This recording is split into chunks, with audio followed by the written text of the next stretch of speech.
still malabo. I need to Okay. adjust. Test tayo ha. I-stream natin yung video mo papunta sa YouTube. Pwede ka na mag-greetings. Konting ano. And kakat natin ulit. Balik namin doon sa unang video namin. Ready? For a moment. Dali lang ha. 14 to 16. Okay. Right now, nag-i-stream tayo. Live ka na.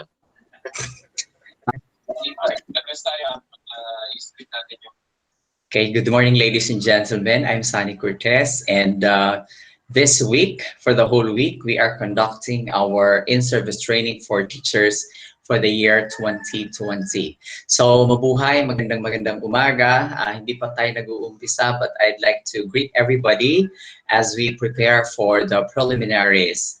And of course, gusto nating batiin ang lahat ng nandito ngayon.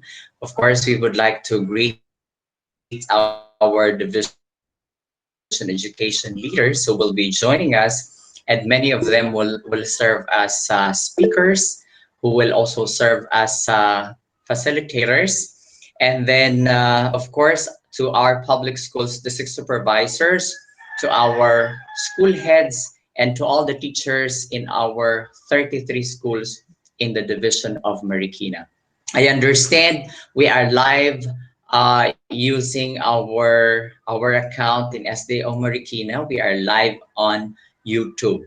And at present, I'm here in Antipolo, and I understand everybody is from different places in not just in Marikina, but generally in the National Capital Region. Well, anyway, Antipolo is part already of Calabarzon, Region 4A. Okay, so to everybody, we are being connected via internet and via YouTube.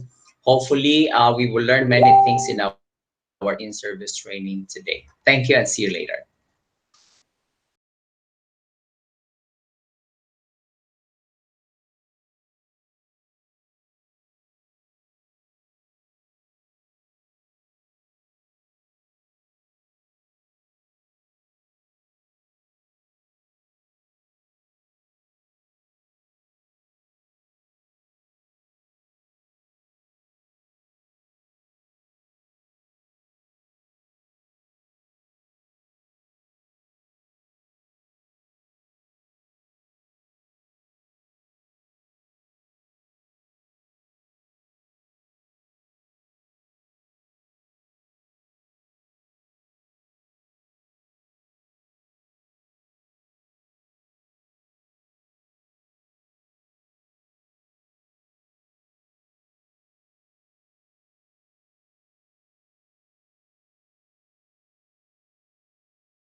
Good morning once again, ladies and gentlemen.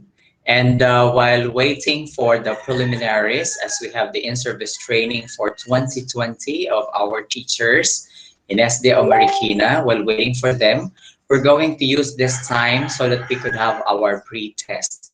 And in the process, I'd like to inform you that our activities that we are doing, um, especially for the pre-test and the post-test, they are very important. They will be used as our reference uh, for checking that you were able to complete the training that we have for INSET 2020.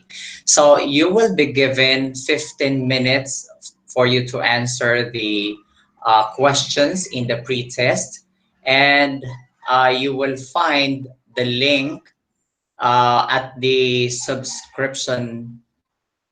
description box. Yeah, you can find the link at the description box.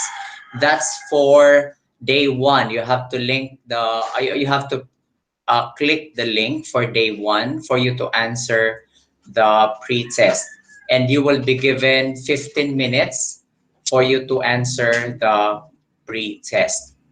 So I hope everything is clear, and that 15 minutes start now for you to answer the pre-test. So I hope everything is clear, and that 15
So, thank you very much, ladies and gentlemen, for answering the questions sa ating pre-test.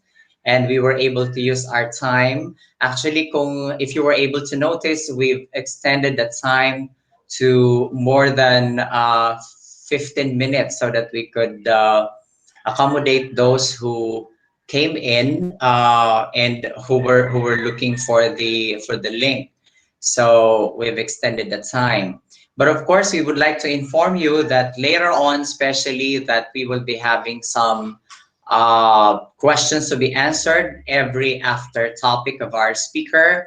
We will be very strict with the time allotted for you. Okay, so we are also expecting additional participants this morning to join us because more or less we have 2,500 participants, if I'm not mistaken. So, ilan na po tayo ngayon? And because of that, I'd like to encourage all our teachers to message your friends. I understand our principals are now messaging, informing our teachers to join, for the teachers to join in the in-service training that we have at present dito sa ating YouTube link given to you sa YouTube channel din na meron tayo. So please make sure to inform them so that in 5 minutes from now, we could start with the preliminaries.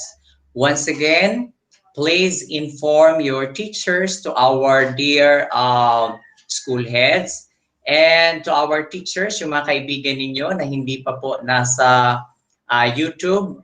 We would like to encourage them also to join now so that we could start at medyo mas malapit tayo doon, or mas maganda if we could perfect our attendance in our in-service training. So once again, encourage them please so that we could start with our preliminaries in 5 minutes. Thank you and see you later.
Good morning once again, ladies and gentlemen. I'm Sunny Cortez at isang napakagandang umaga po sa lahat ng ating mga kasamahan sa SDO Marikina.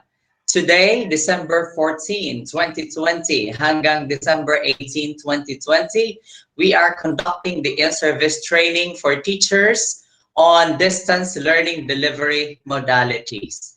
And of course, bago tayo mag-umpisa, gusto kong batiin ang lahat ng mga kasama natin dito. Of course, our division education leaders. Nandiyan syempre ang ating OIC Schools Division Superintendent, Ma'am Cheryl Gayola. At saka syempre ang OIC Assistant Schools Division Superintendent, Dr. Cerveza. At ang Chief ng Schools Governance and Operations Division, Dr. Elazalde Q. Sena, at sa iba pang mga kasamahan natin syempre sa SDO Marikina. Kasama dyan syempre yung ating mga public schools district supervisors, yung ating mga mahal na school heads, at syempre yung ating mga kaguruan mula sa 33 schools dito sa Schools Division ng Marikina. Gusto ko rin syempre batiin yung ating mga kasamahan sa in-service training management team, yung nagpapagalaw, yung nagtatrabaho, at yung nagkukonekta habang kayo ay nanonood. Nakikita nyo kami. Pero syempre, at the back of everything, nasa backstage, kumbaga, ay maraming tao ang makasamahan natin dyan. And of course, this early, we would like to thank you very much for joining us, for helping us in managing this training. I understand we have 3 days for the division training, division level training, and there will be 2 days for the school-based training. So correct me if I'm wrong, but that's how I see the matrix we have. And of course, sa lahat ng mga nasa YouTube, ilan na ba tayo ngayon? We have 1,800 sa YouTube because I'm also monitoring. Magandang umaga po sa inyong lahat. Ayan. So, tutok tayo at kailangan tayong mag-focus sa ating mga ginagawa ngayong umaga dahil napakahalaga ng ating training at hindi ito katulad ng ibang mga trainings probably na kapag tayo minsan ay nakapasok na ay pwede na tayong magpapahinga, mag-relax at gumawa ng ibang bagay because truly I'm encouraging you and I'm telling you na kailangan po nakatutok po kayo sa ating training. Bakit po? Mamaya makikita nyo pagdating natin sa inset norms. But I have to mention right now, because you will be answering 3 questions every after topic. And I would like to give emphasis on that dahil kapag hindi po natin nakumpleto yung ating mga sagot doon sa 3 mga tanong, ay hindi tayo mabibigyan ng complete attendance or yes, dito sa ating training, baka certificate of participation lang po tayo. So, that's it. And of course, before we start with our training this morning, we honor our country and of course, we honor God as we have the Philippine National Anthem to be followed by an opening prayer.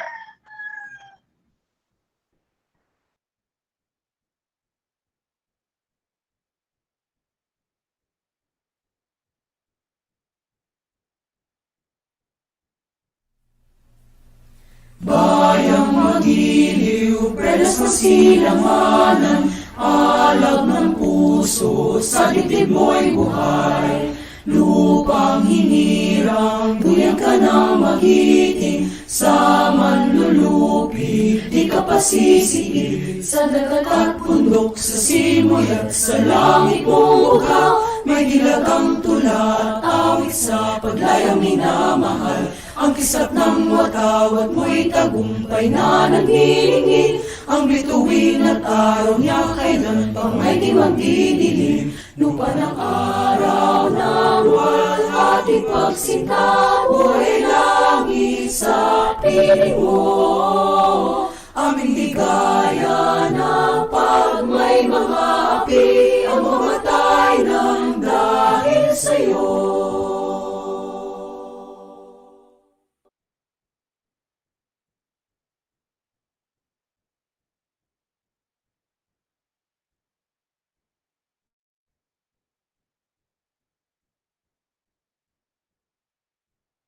As the deer panteth for the water, so my soul longeth after thee. You alone are my heart's desire, and I long to worship thee.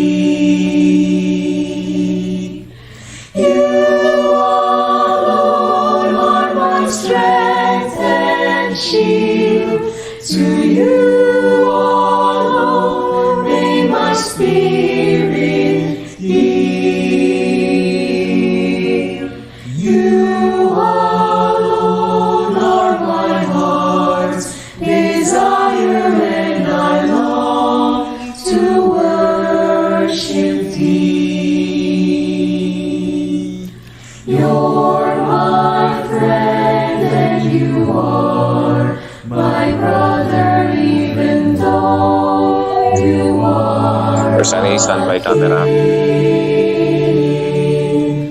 I love you more than any other, so much more than anything. Oh, you alone are my strength and shield.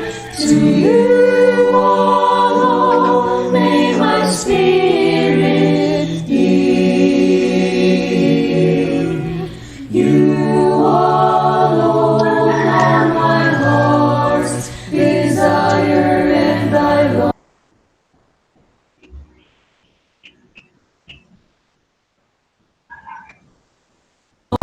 to worship thee, and I long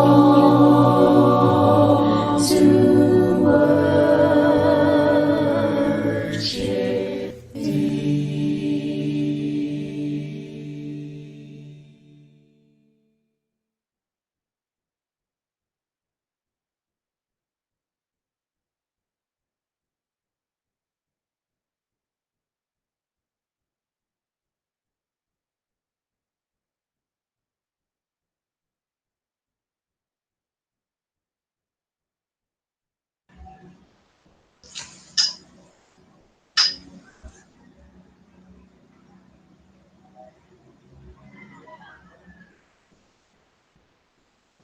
You're on. Ayan, so maraming salamat sa ating host ngayon. Nakasama natin sa management team at napakaganda ng ating prayer, no? Katulad ng usa. As the deer, we have to long for our God because He is the only one who can satisfy our desires.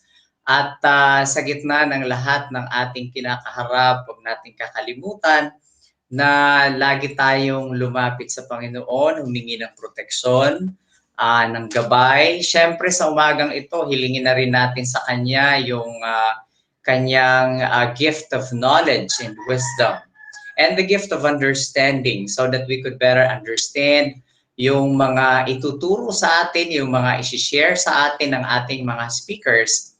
At siyempre hindi lang para maintindihan, but rather magamit ito, no, lalo na kapag ang panahon ay bumalik na sa normal. At syempre pa, honestly, isa rin sa mga pinaghuhugutan natin ng inspirasyon bilang komunidad, bilang pamilya ng malaking pamilya ng SDO Marikina ay ang ating OIC as Coast Division Superintendent sa kanyang mga words of wisdom, no? Hindi ko nga makalimutan ang binabanggit ng ating SDS sa mga previous meetings na sabi niya kung gusto mong maging masaya sa buhay, maraming pagkakataon na ikaw din ang gagawa nun, ano? May efforts ka rin. We understand, especially if we attend yung mga mental wellness activities natin. Napakalaki ng ating role para maging masaya tayo sa gitna ng mga challenges na meron tayo. So, ladies and gentlemen, this morning for sure we could get,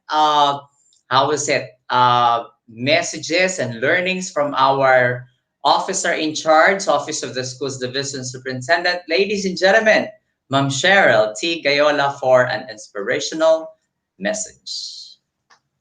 Good morning, Sir Sunny. Maraming salamat. Magandang umaga, ma'am. Magandang umaga. Magandang umaga po sa lahat ng ating mga teachers, ating mga principals na kasama po natin ngayong umaga.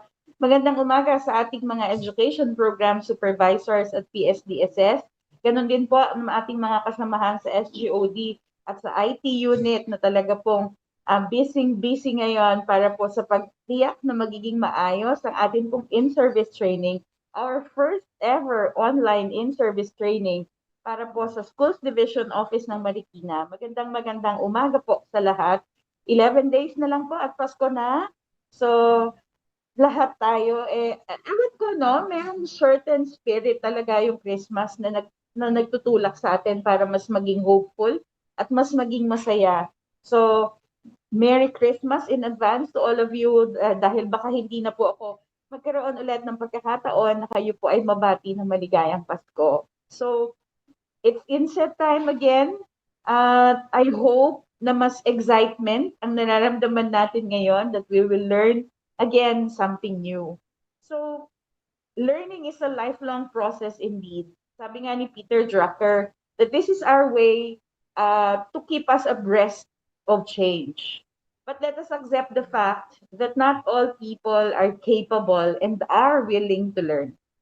Like what he said, the most pressing task is to teach people how to learn. Because it's not enough that we sit down and listen. It's not enough that we read.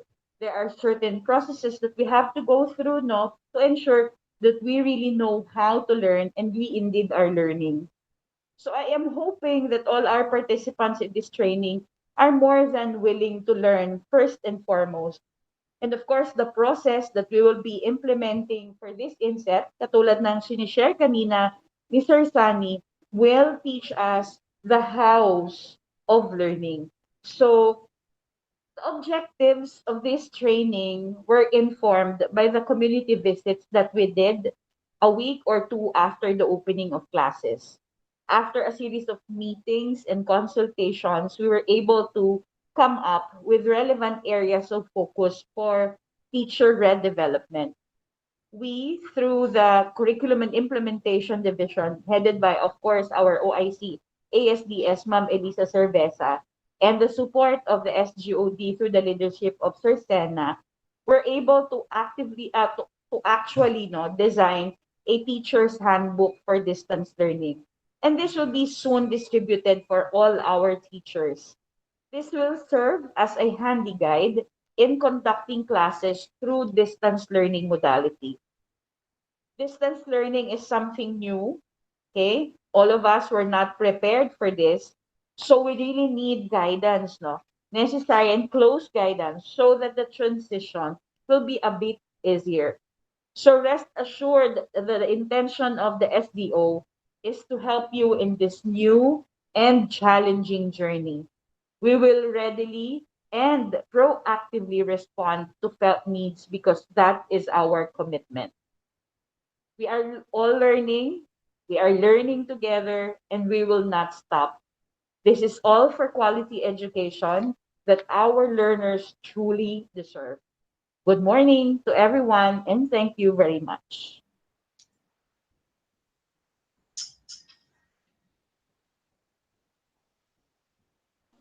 Sir Sai. Thank you very much to our OIC SDS, Ma'am Cheryl T. Gayola. Ganda ng binanggit ng ating OIC SDS. Ayan. She mentioned about ako, napakagandang dating nito sa akin. More than willing to learn dapat ang bawat isa sa atin. Ano? Kasi bilang mga guro, hindi naman maganda na wala tayong bagong natututunan. Because if we are not abreast of what we need to share to our learners, then baka hindi na po tayo relevant. So we really have to make sure that we are how is it, lagi tayong nasa forefront, especially in terms of education, because that is our mission, no? And of course, we understand that we are being challenged by the situation that we have right now because of this pandemic. That's why we are also being proactive as we offer itong distance learning education that we're doing right now. At base nga sa binanggit ng ating OIC SDS, proactive ang division para suportahan ang lahat, no, na ating mga kaguruan para tayo maging handa sa ating mga ginagawang pagtuturo sa ating mga kabataan. Okay, so thank you very much, Ma'am OIC SDS, Ma'am Cheryl Gayola. And this time, ladies and gentlemen, tuloy po tayo sa ating inset norms. At habang binubuksan ko ang ating in-service training norms, gusto kong i-invite po ang lahat na pakinggan ito ng maayos dahil katulad ng binanggit ko kanina, hindi ito katulad ng ibang mga in-service trainings or ibang activities natin na minsan pagkatapos nating pumasok halimbawa sa link ay pwede na tayong gumawa ng ibang bagay, no? But this time we have to make sure that we focus on what our speakers are sharing to us, because later on kakailangan nating sumagot ng mga tanong pagkatapos ng bawat topic na ibibigay sa atin ng ating mga speakers. So let's start. In our inset norms, it says here that everyone is requested to comply with the following in the entire duration of this activity. One is to complete the attendance in all sessions in 5 days. So to complete the attendance in all sessions in 5 days. Next is to accomplish all tasks and outputs. So in the process, may mga babanggitin kami dyan na mga tasks. And of course, we are expecting for outputs, no? Pagkatapos nung time, after the allotted time given to you. So we will just be informing you ano yung mga tasks na yon, nasaan yung link, at gaano katagal yung time na ibibigay po sa inyo. And to accomplish the daily monitoring and evaluation tool, which will be shared to you by our monitoring and evaluation in charge, Ma'am Doris Hasme. So certificate of completion will be emailed to you in 3 to 7 days after accomplishing the online activity evaluation. After 3 to 7 days, the certificate of completion will be emailed to you.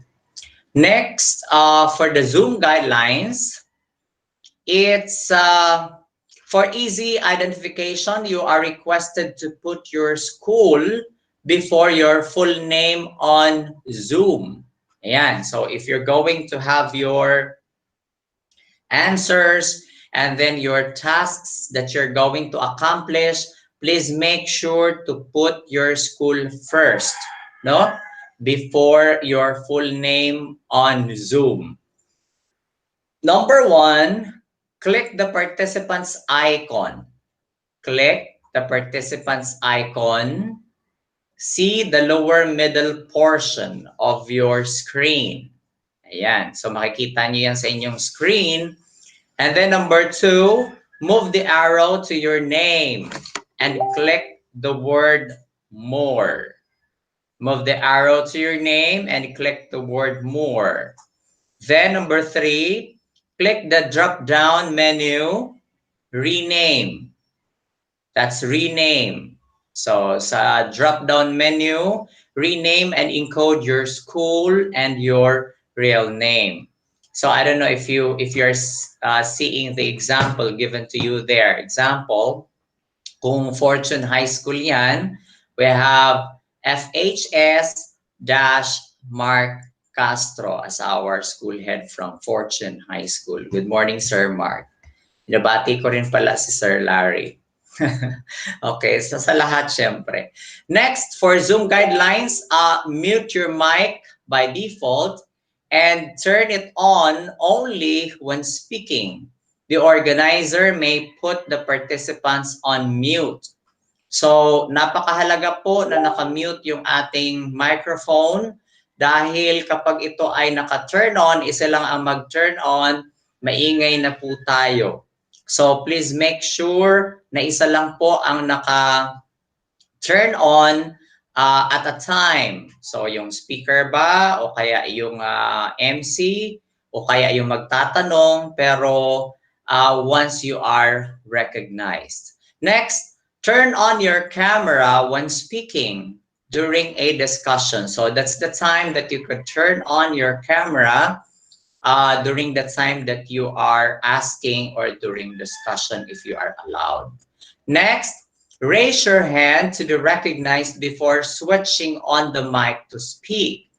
So, ito ay kapag meron ang platform ng raise hand feature, no? And then click participants. Next, there will be a call of nature or CR break. But if you feel to be away for a minute, please leave a comment in the chat box. Do not leave the meeting if possible. Do not leave the meeting. Avoid multitasking. Avoid multitasking. So there's a note here that plenary sessions and some breakout sessions are being recorded. So focus po tayo dahil napakahalaga po ng mga questions after every topic, at kapag nakumpleto nyo yun, that's the only time you'll be given a certificate of complete attendance. Otherwise, you will just be given a participation. Okay, so that's for the inset norms. Okay, so kanina we were able to answer the pre-test. Tapos na po tayo dyan. And this time, we will now proceed to the next activity this morning.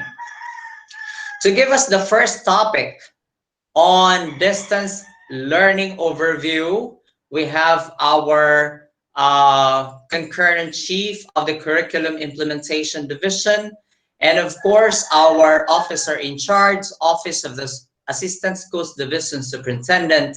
Ladies and gentlemen, to talk on distance learning overview, we have Dr. Elisa O. Cerveza. The teacher shall check the submitted outputs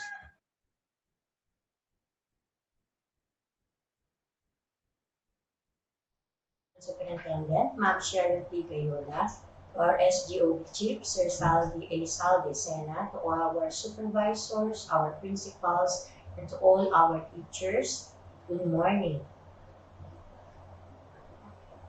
Allow me to present to you the overview of the distance learning delivery modalities or distance learning. DepEd Order Number 12, Series of 2020, the adoption of the Basic Education Learning Continuity Plan for SY 2020-2021 in light of the COVID-19 public health emergency provide us guidelines on how distance education will be implemented. And the highlight of this DepEd order is the Basic Education Learning Continuity Plan in the time of COVID-19. In the integration of inputs into the Basic Education Learning Continuity Plan, the Office of the Secretary was guided by the following principles. Number 1, to protect the health, safety, and well-being of learners, teachers, and personnel, and prevent the further transmission of COVID-19.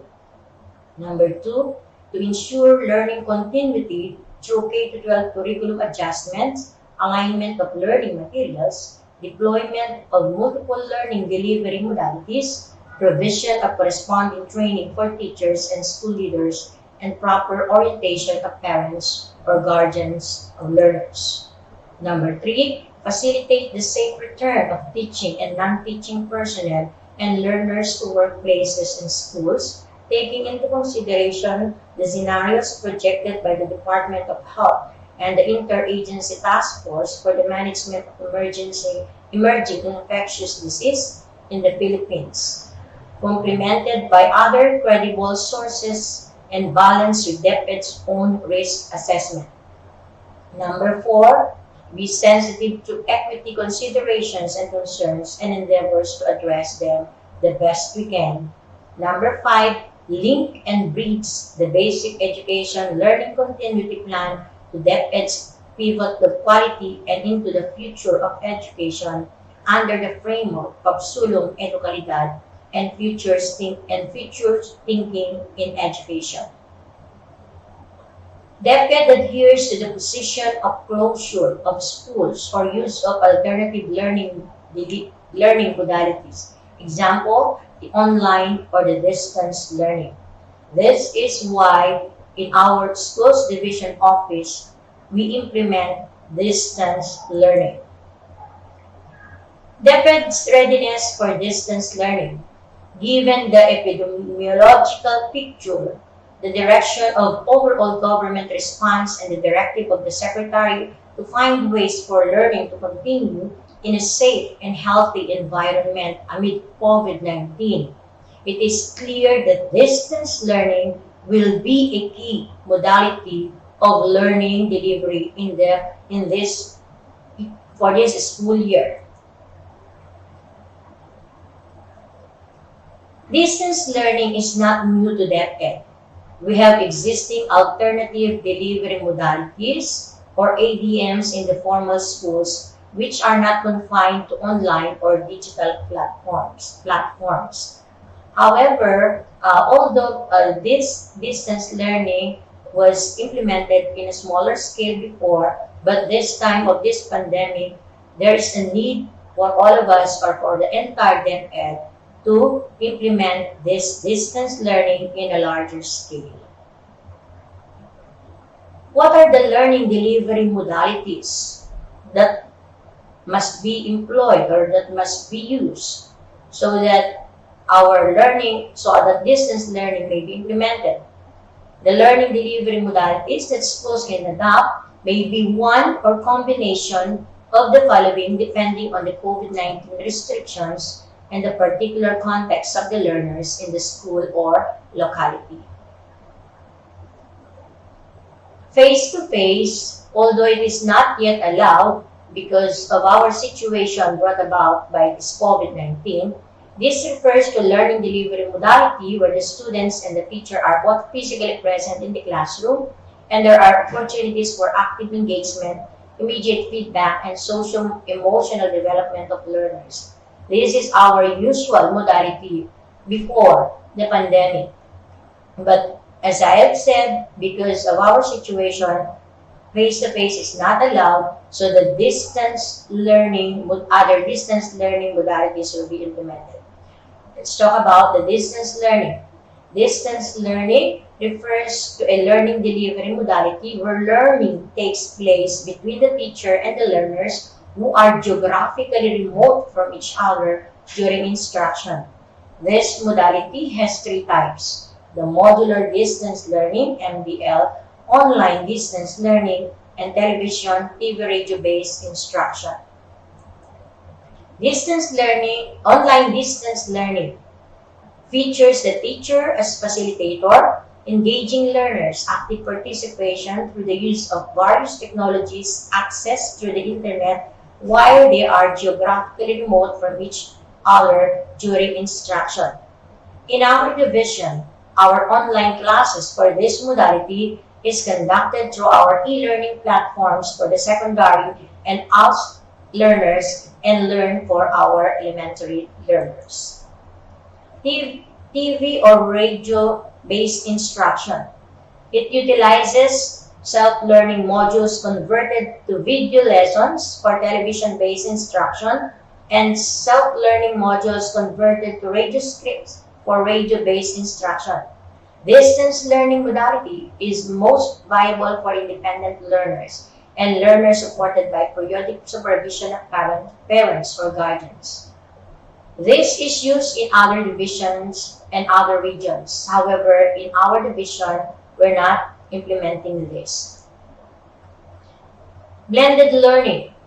This modality refers to a learning delivery that combines face-to-face with any or a mix of online distance learning, modular distance learning, and TV radio-based instruction. However, in our division, in our SDO context, blended learning is referred to the combination of modular and online through Google Meet and conducting online synchronous and classes. Homeschooling is another distance learning delivery modalities.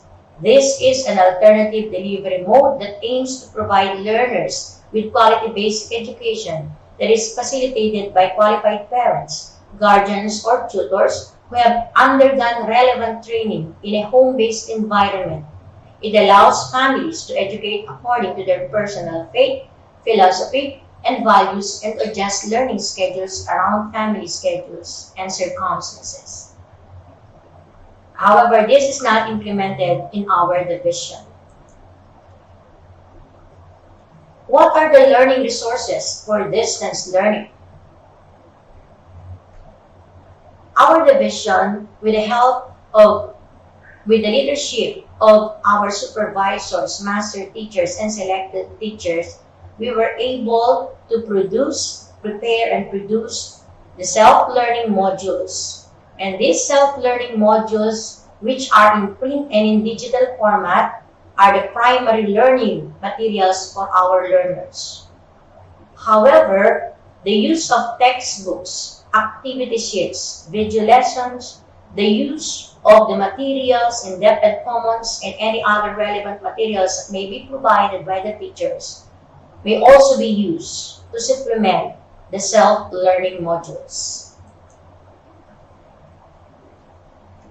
What support or guidance should we provide our learners, and who need this support and guidance? Since early grade learners need adult guidance, particularly our K-3 learners, a combination of face-to-face learning delivery with the teacher and modular learning at home may be employed. For modular learning at home, the guidance of trained para-teachers is required, particularly for those household or for those learners in the household who do not have the who do not have adult learning partners. We will be talking about the para-teachers a bit later. Now, how about assessment? Is assessment possible? Can we administer different assessment to assess the learning, the achievement of our learners? Yes, assessment is also part of the distance learning and part of the different distance learning delivery modalities. The learning outcomes in the form of knowledge, skills, attitudes, and values will be assessed. Learners shall prepare their portfolio or e-portfolio to include written works and performances and products, whether hard copy, soft copy, or a combination of both. The portfolio or e-portfolio content will be assessed using rubrics that capture the evidence of learning. The testimonies of parents and other adults, including community leaders aside from teachers, may also be considered in the assessment. So, our teachers can conduct or can provide appropriate assessment. Interim guidelines on assessment through Depth and Order number 31, series of 2020 is also issued. These guidelines will help our teachers consider all the requirements for them to be able to assess and conduct assessment with their learners. How about for alternative learning system or for ALS? The distance learning delivery modalities, the different distance learning delivery modalities, particular distance learning is also appropriate for our ALS learners. The ALS teachers' task is to design weekly learning plans, agreement with their individual learners, the existing individual learning agreement, or ILA template can be used for this purpose. The agreement shall cover specific learning objectives for the week, and identify the modules and resources to be accessed. Example, worksheets, radio, TV, internet, and other learning activities that can support attainment of these learning goals. For our teachers and for our school leaders, because distance education, however, it's not new, but because it is implemented in a larger scale and we all have to take this distance education as our delivery modalities, DepEd issued memorandum entitled Suggested Strategies in Implementing Distance Learning Delivery Modalities, or DLDM, for school year 2020-2021. This DepEd memorandum highlights the preparation of weekly home learning plan and individual learning monitoring plan. This weekly home learning plan aims to ensure that learners are on task and are guided on what they are expected to accomplish within a specific week. Teachers shall prepare a weekly home learning plan with sufficient break times. This weekly home learning plan and this individual learning monitoring plan will be discussed in details by our next speakers. The weekly home learning plan will serve as substitute for the daily lesson log or daily lesson plan that is being prepared by our teachers in the face-to-face classes. So all teachers who are conducting this or using this distance learning modality and who are preparing the home or weekly home learning plan do not need to prepare their daily lesson plan anymore. Learning partners and facilitators who will act as teachers or who will guide our learners as they conduct or as they use the self-learning modules at home.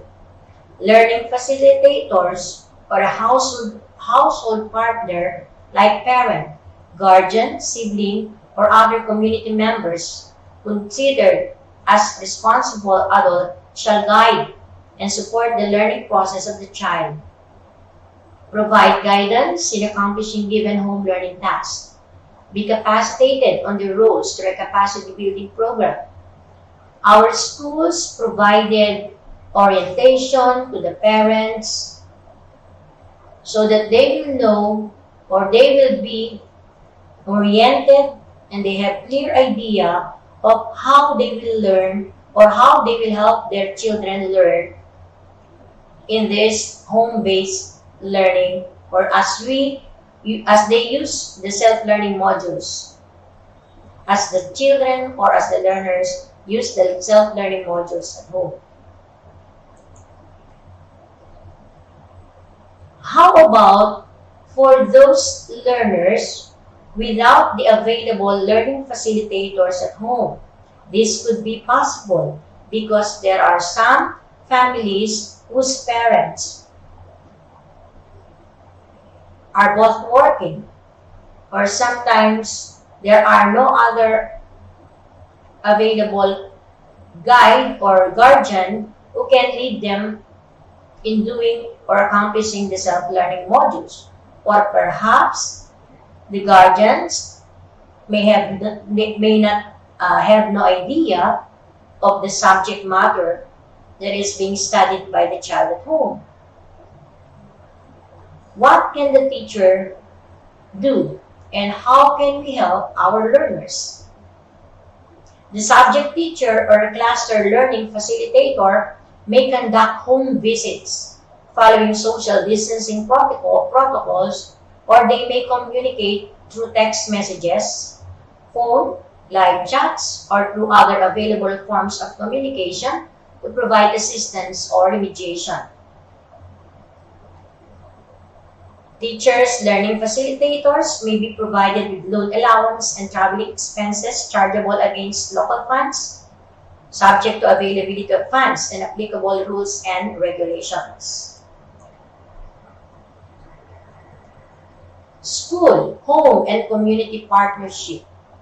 How important is this in this time of pandemic or in this time of distance education or distance learning implementation? This is very important, more than any other consideration. Our schools should not only establish but should maintain strong school, home, and community partnership so that we can ensure the effectiveness of any distance learning delivery modalities chosen by the child or by the parents.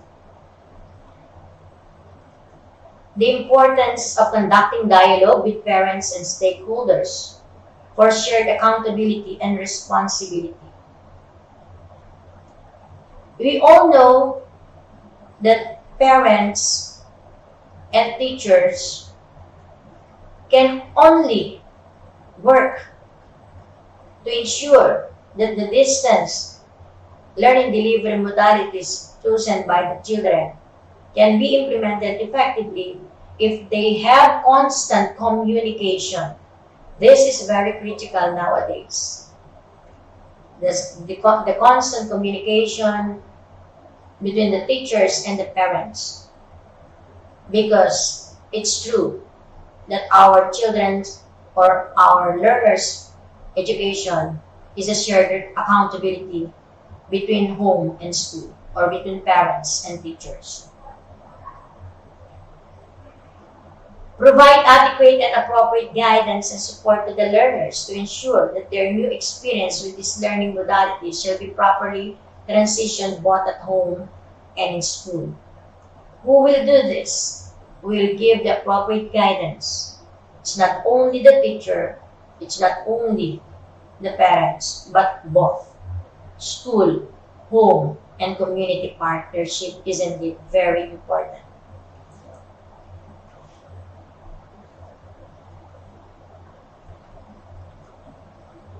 Since distance learning, for those who chose online learning, we all know that cyberbullying may take place if our children, if our learners are not protected or not guided. Protecting our children in this time of pandemic is also very important.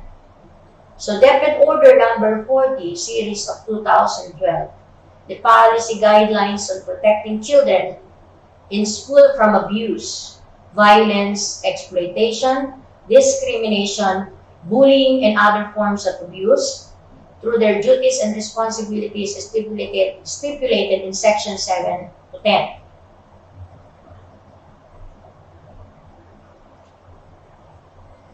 Our school has changed from the physical school to the online school, particularly for our learners who chose to have the online class or to join the synchronous online class.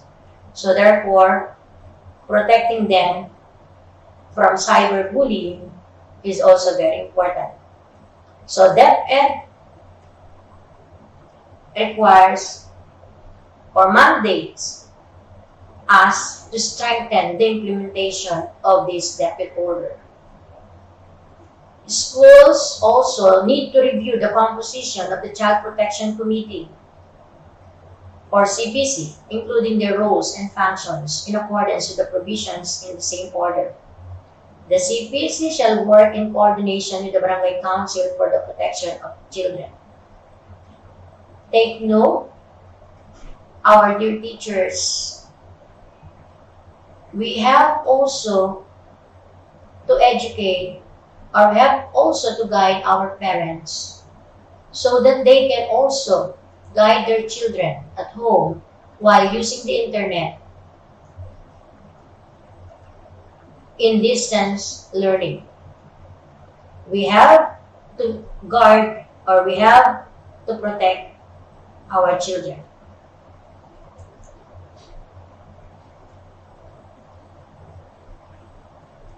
We all know that the services of para-teachers was mentioned in the previous revisions of the DepEd order discussed.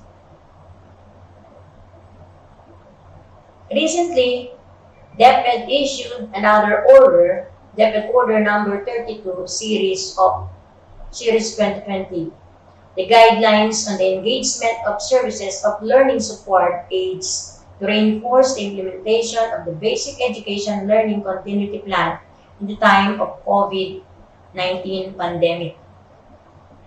We would like to inform you, dear teachers, we are now in the process of preparing the contracts of those qualified applicants who will serve as learning support aids to our teachers. We all know that not all teachers can do or conduct the home visitation and can provide tutorial services to all the learners in this time of pandemic. So this is DepEd support. This is DepEd support to all our teachers to ensure that all our learners who need the guidance of the teachers will be provided. In our context, or in response or in compliance to this DepEd order, with the leadership of our schools division superintendent, SDO Marikina City, our division, will be implementing Project REACH, Remote Education Assistance in Community Hub. This is our response to this DepEd order and to the call or to the needs of our learners who need learning support aids, or we can call them literacy tutors or para-teachers. So with this project, we can ensure that all learners who need the guidance of the teacher, although it is a home-based learning system, all these learners will be given the necessary support or guidance so that they can catch up or they will not lag behind in all the learning areas.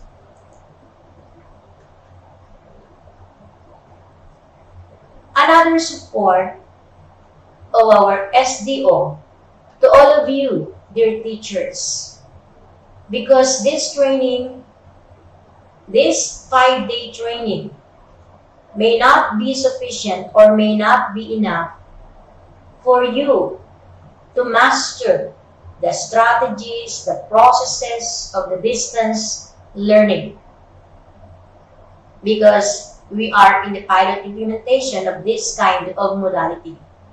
So, our support to you, dear teachers, again with the leadership of our SDS, we will be providing you the Distance Learning Teacher's Handbook. The content of this will be part of this training, so that when this handbook will be distributed for you to guide you in doing the distance learning or providing remote instruction to our students, you will all be well guided. We all know that it is not easy to conduct distance learning, but distance learning is possible in Marikina because we work as one to make it happen. Magandang araw po sa ating lahat. Pagpalain tayo ng may kapal. Wala, tutuloy na tayo sa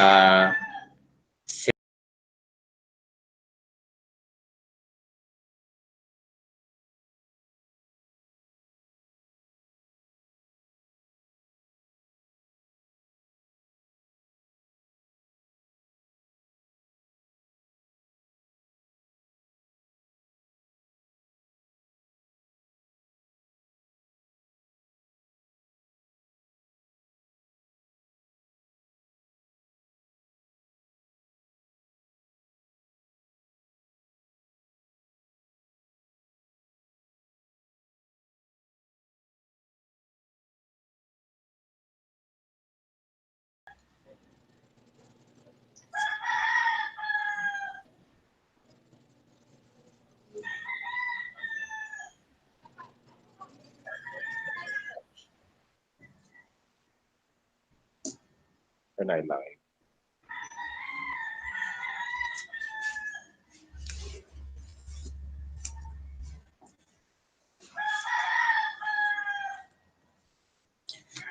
Thank you very much to our OIC Assistant Schools Division Superintendent, Dr. Elisa O. Cerveza, for the distance learning overview. At sa narinig natin ngayong umaga, makikita natin, katulad ng binanggit din ng ating SDS kanina, na bilang proactive as a community of educators, we really have to use techniques, strategies, and ways so that we could reach our learners. And of course, hindi lang yung maabot yung ating mga learners, but for them also to learn. I understand marami ding mga binanggit na kasama mga DepEd orders in relation to distance learning where we are in right now. Kung meron po kayong mga katanungan sa ating mga kasamahan na nandiyan sa YouTube, no? You can post or message your question. Meron po ng mag-a-assist po sa atin dyan na mga kasamahan, Dr. Noemi and Doris Smith. Andyan po sila. So if you have some questions, we could entertain like 2 to 3 questions before we proceed to the 3 questions that we will be giving you. Once again, habang kayo nag-iisip ng maaari ninyong i-clarify or itatanong dahil ibibigay rin po sa akin at nakapag-monitor din po ako ngayon sa YouTube, pwede ko rin makita yan kung meron kayong mga katanungan. Ayan. I'd like to inform you na pagkatapos ng ating Q&A, meron po tayong 3 tanong na sasagutan. And we have to make sure that everybody could answer the questions given to you at an allotted time. So, ayan, medyo ang iba kasi nag-worry sila lalo na kapag hindi masyadong maganda yung kanilang internet connection. You know, in the Philippines, and then you will find the link once again dyan sa description box for the 3 questions later. So, meron na po bang mga katanungan? Yan, kasi kapag wala, we will proceed to the 3 questions. Sandali lang. There is a message here. Aha! There is a question here on ano daw ang dapat gawin sa bata na nambubuli? Ayan, kanino galing ito, Ma'am Noemi, ang tanong na ito para ma-recognize natin. Considering na ganito yung ating setup, ano yung gagawin? Siguro, paano siya gagawin din? Siyempre, because we are far from each other or physically distant from each other. So that's the question po. I think it will be answered by our speaker, Dr. Cerveza.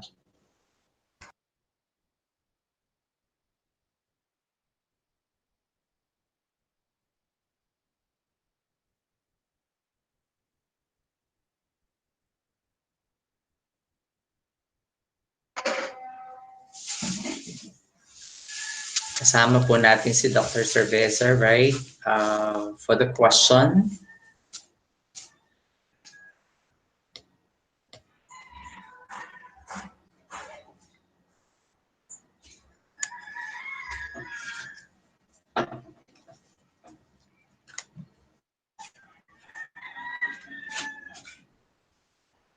Yan, so yun po, yan. Okay, so nakikita, nandito na po yung ating speaker, si Dr. Cerveza, tungkol sa tanong ng isa sa mga participants natin, ma'am. Sabi niya, ano dapat ang gawin sa bata na nambubuli given the setup that we have right now? From Jehan Pascual. Ayan, ano kayang sagot? Sir Jehan Pascual. Good morning. Opo, oo, tama. Ang ganda ng tanong ni Sir, Yes, no? Kagaya kanina, binigyan natin emphasis in child protection although online tayo. Meron po tayong parents manual, Ma'am Lani, no?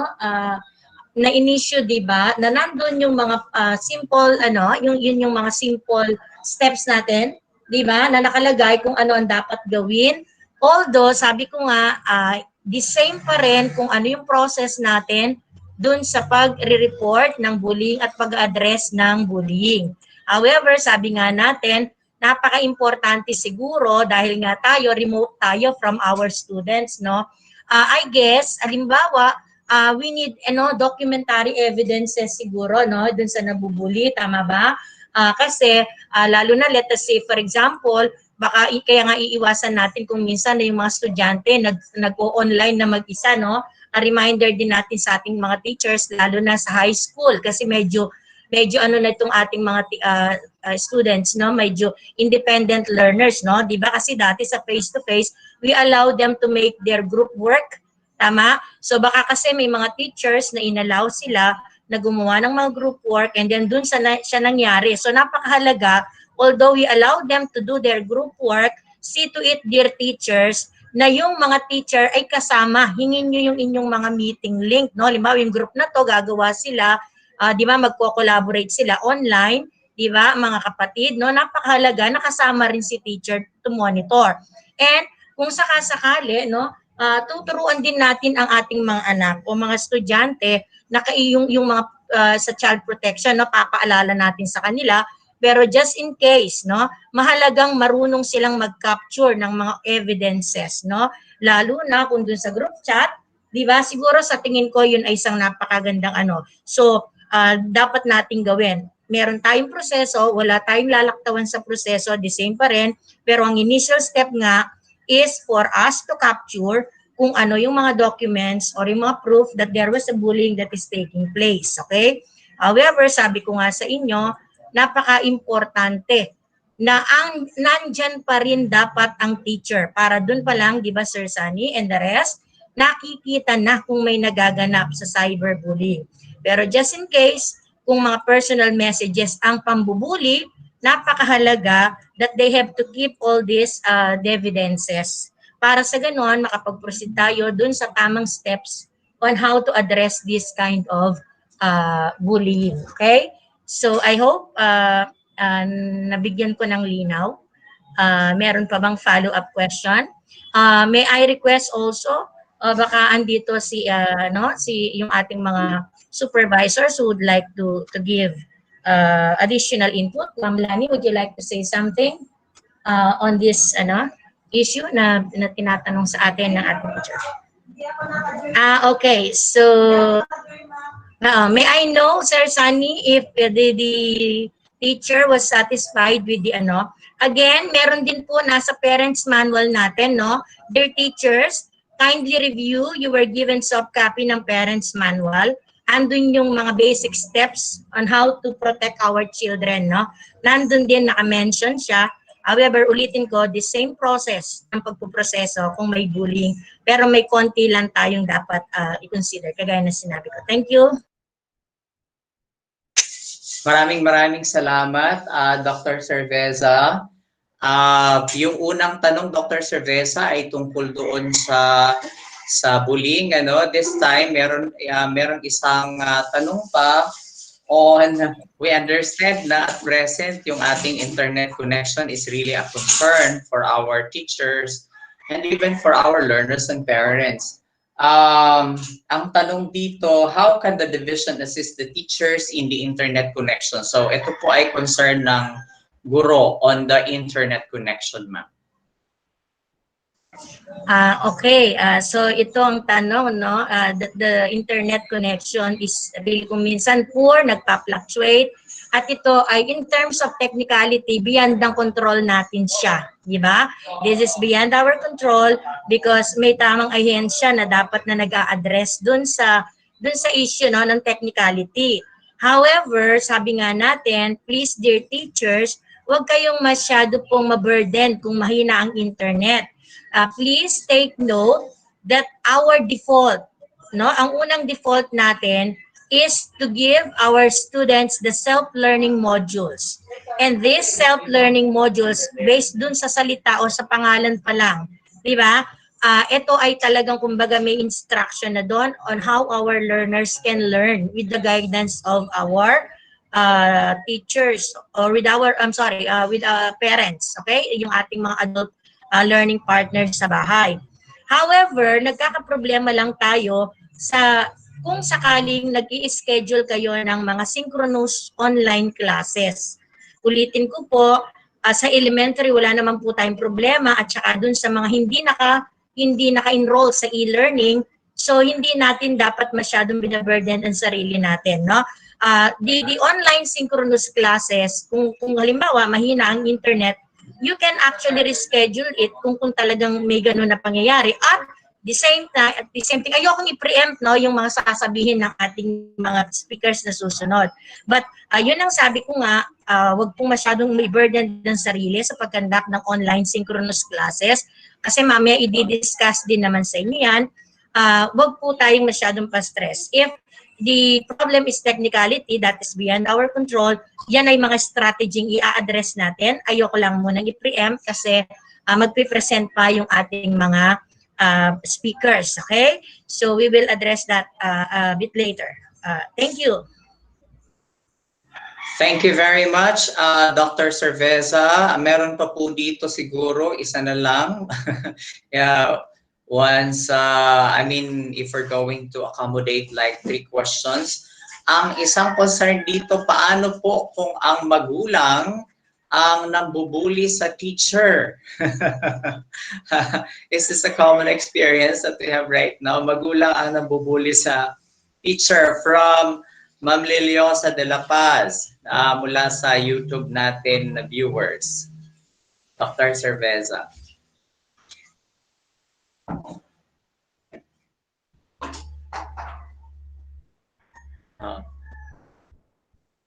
Nawala si Dr. Cerveza. Anyway.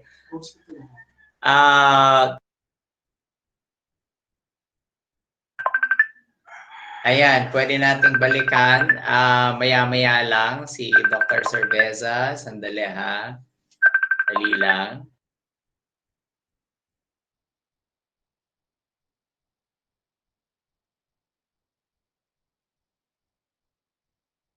Ayan, so pwede nating balikan mamaya si Dr. Cerveza para doon sa dalawang tanong na yon. I think she will be available later. Meantime, because of our time constraint, we have to proceed. Ayan, as promised, after the question and answer, we're going to have 3 questions for 3 minutes. Kakayanin na kaya yun? Ayan, bumalik si Dr. Cerveza. Baka gusto ko Cerveza. Ma'am? Ulit nga, Sir Sunny. Ayan, ma'am. Yung tinatanong isang guro ay, how about kung ang magulang ang nambubuli sa teacher? I mean, given the setup that we have right now. From Ma'am Liliosa de la Paz, sa YouTube, watcher, ma'am. So ang magulang ang nabubuli ng teacher. O pakiusap ko mga mahal na guro, ha? Mga mahal na guro, pakakatandaan natin, kababanggit ko lang po kanina, ang kailangan natin ay strong linkage and partner with the parents. Kasi po sila po basically ngayon ang nag-take place o susuporta sa trabaho natin, no?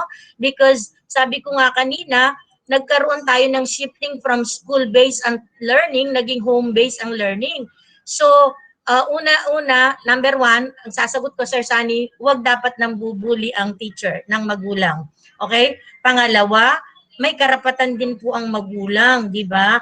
Na tayo, huwag tayo sanang umabot na tayo ay mareklamo kasi alam naman po natin na ito ay isang hindi tamang gawain. Pangalawa, lalo na kung yung pambubuli ay nag-cross na or umabot na sa violation natin dun sa conduct, ethics, proper conduct and ethics of a teacher, di ba? May mga batas tayo doon, no? Yun po.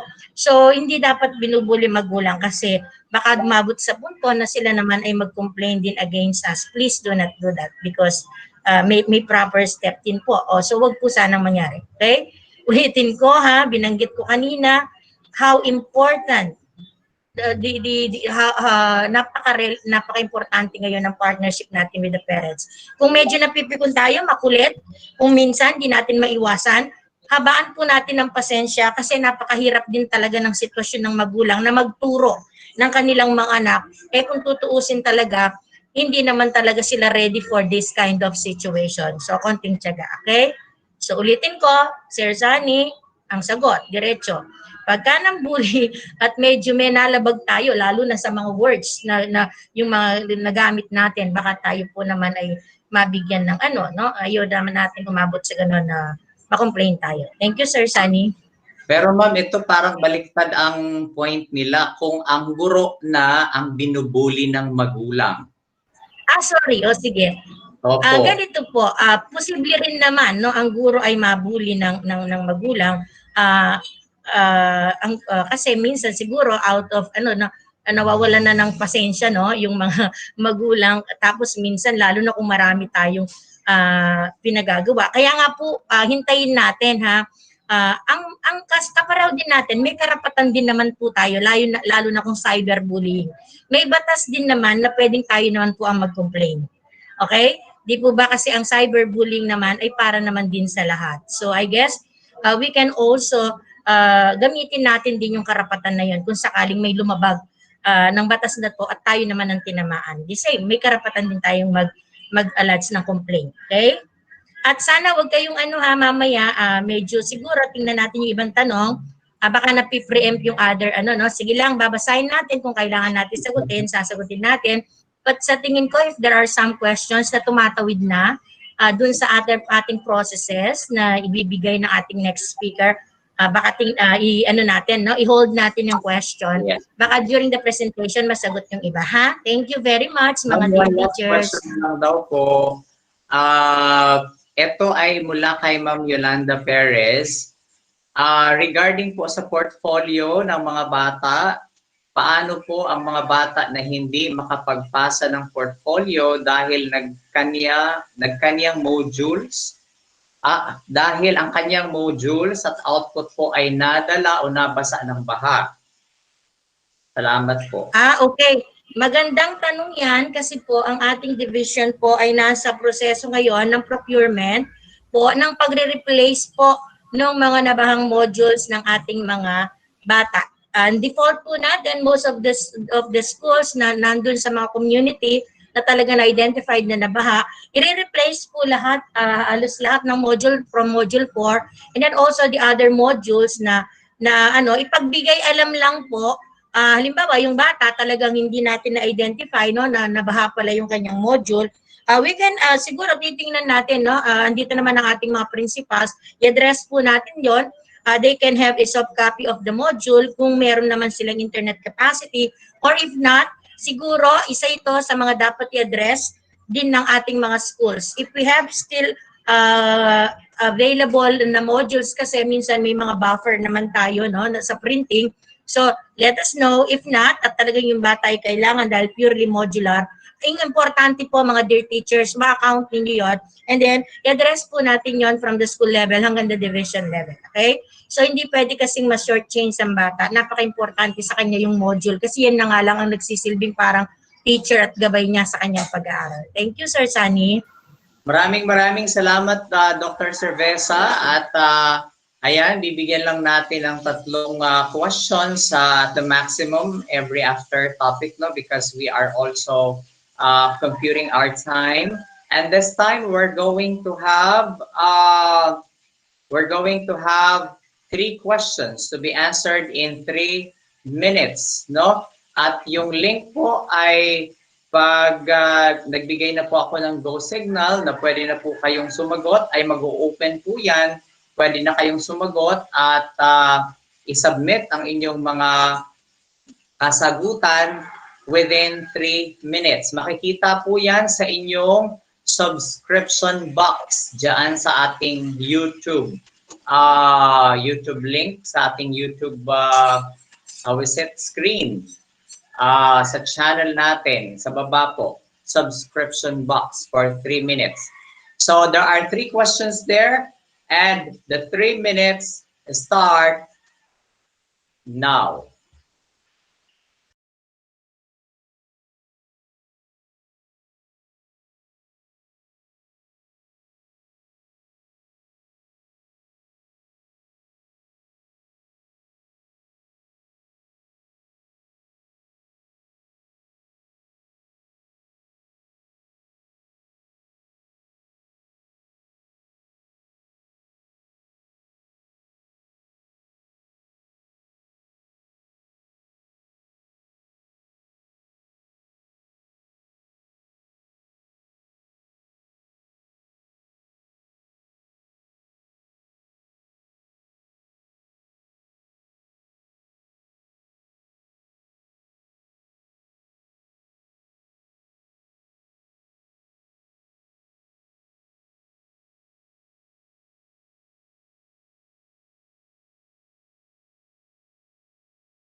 And so we're done with our with answering of those 3 questions, at binigyan din namin kayo ng time para makapag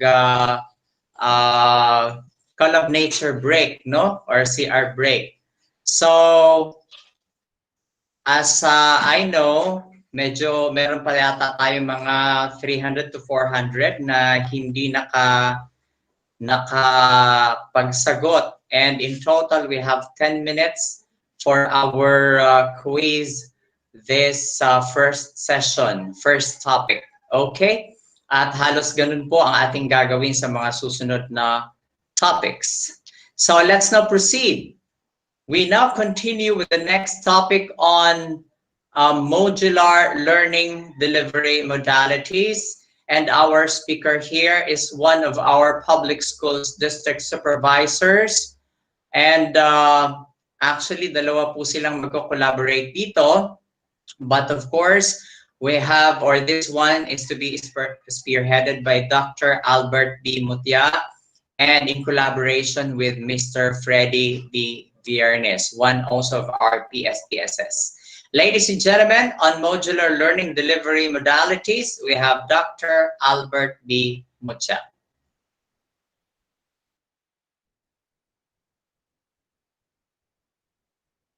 Our students. Kasi doon natututo ang ating mga eskwela. Okay, meron akong sample ipinapakita sa inyo rito about the individual learning monitoring plan. I guess this is very self.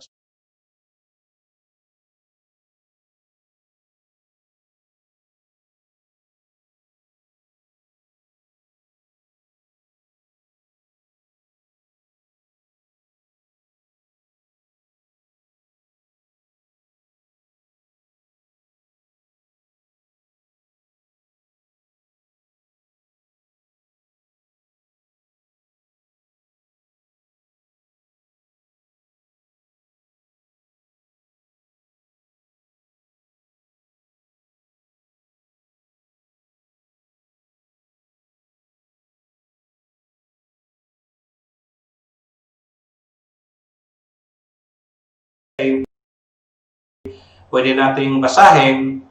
Good morning, ladies and gentlemen. Welcome to the in-service training for teachers for school year 2020 to 2021. Fred and I will discuss on the first modality, which is the distance learning delivery modalities.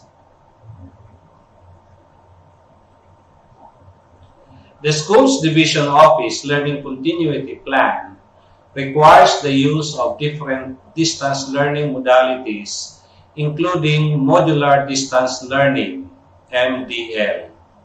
MDL involves individualized instruction that allows learners to use self-learning modules, SLMs, in print or digital format, whichever is applicable in the context of the learner.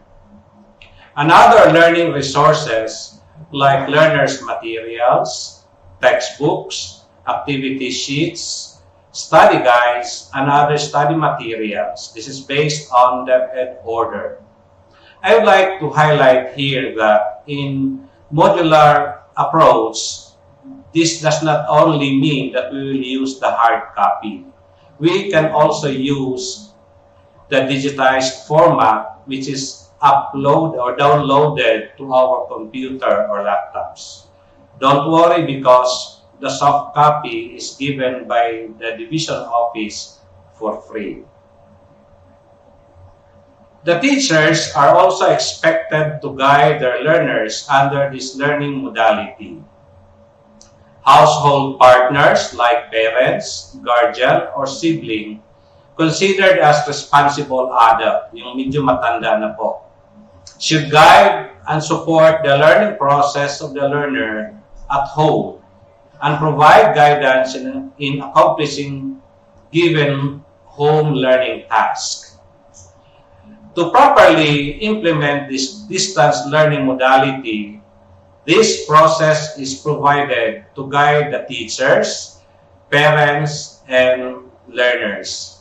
I would like to tell you that we will be telling about, or we will be discussing about the process that teachers, parents, and learners should follow so that we will go along the way smoothly.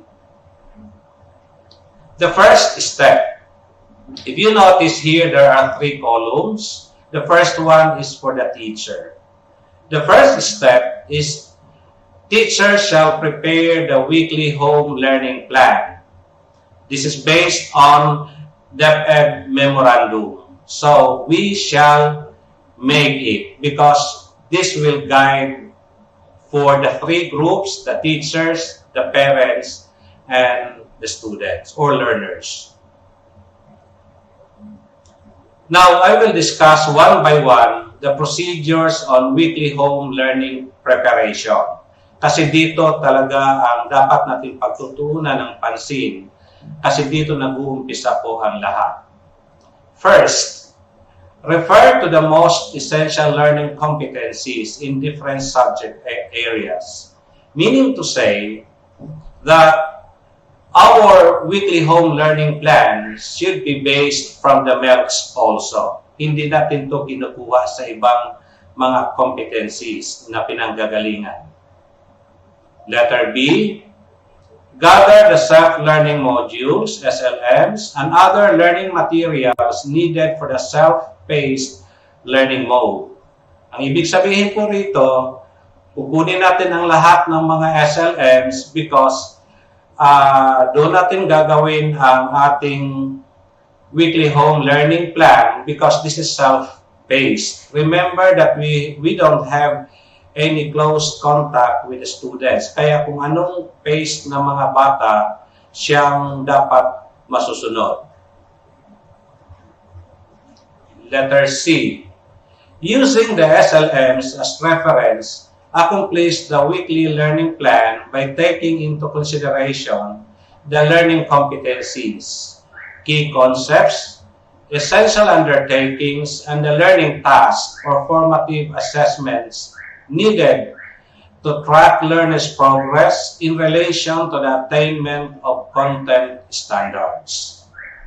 Letter D.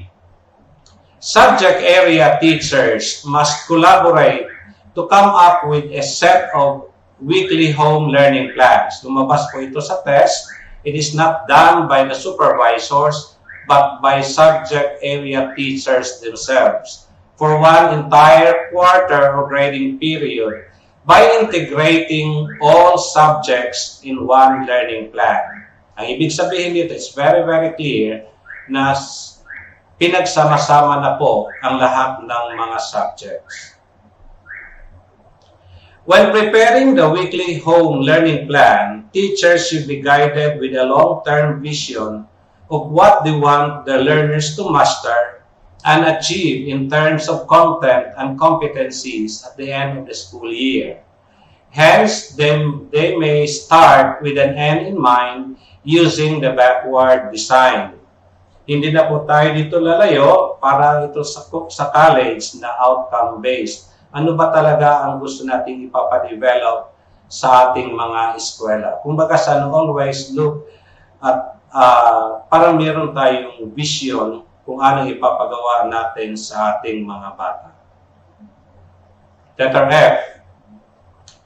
Teachers are advised to adopt strategies that respect the unique context and diversity of learners in terms of their readiness, learning interest, and learning profile. Differentiated instruction may be manifested by giving respectful activities, interesting, engaging, challenging, through on-level tasks, above-level tasks, and below-level tasks to various groups of learners. Meaning to say that We will also consider the different levels of our students, the high, the average, and the below. Letter G.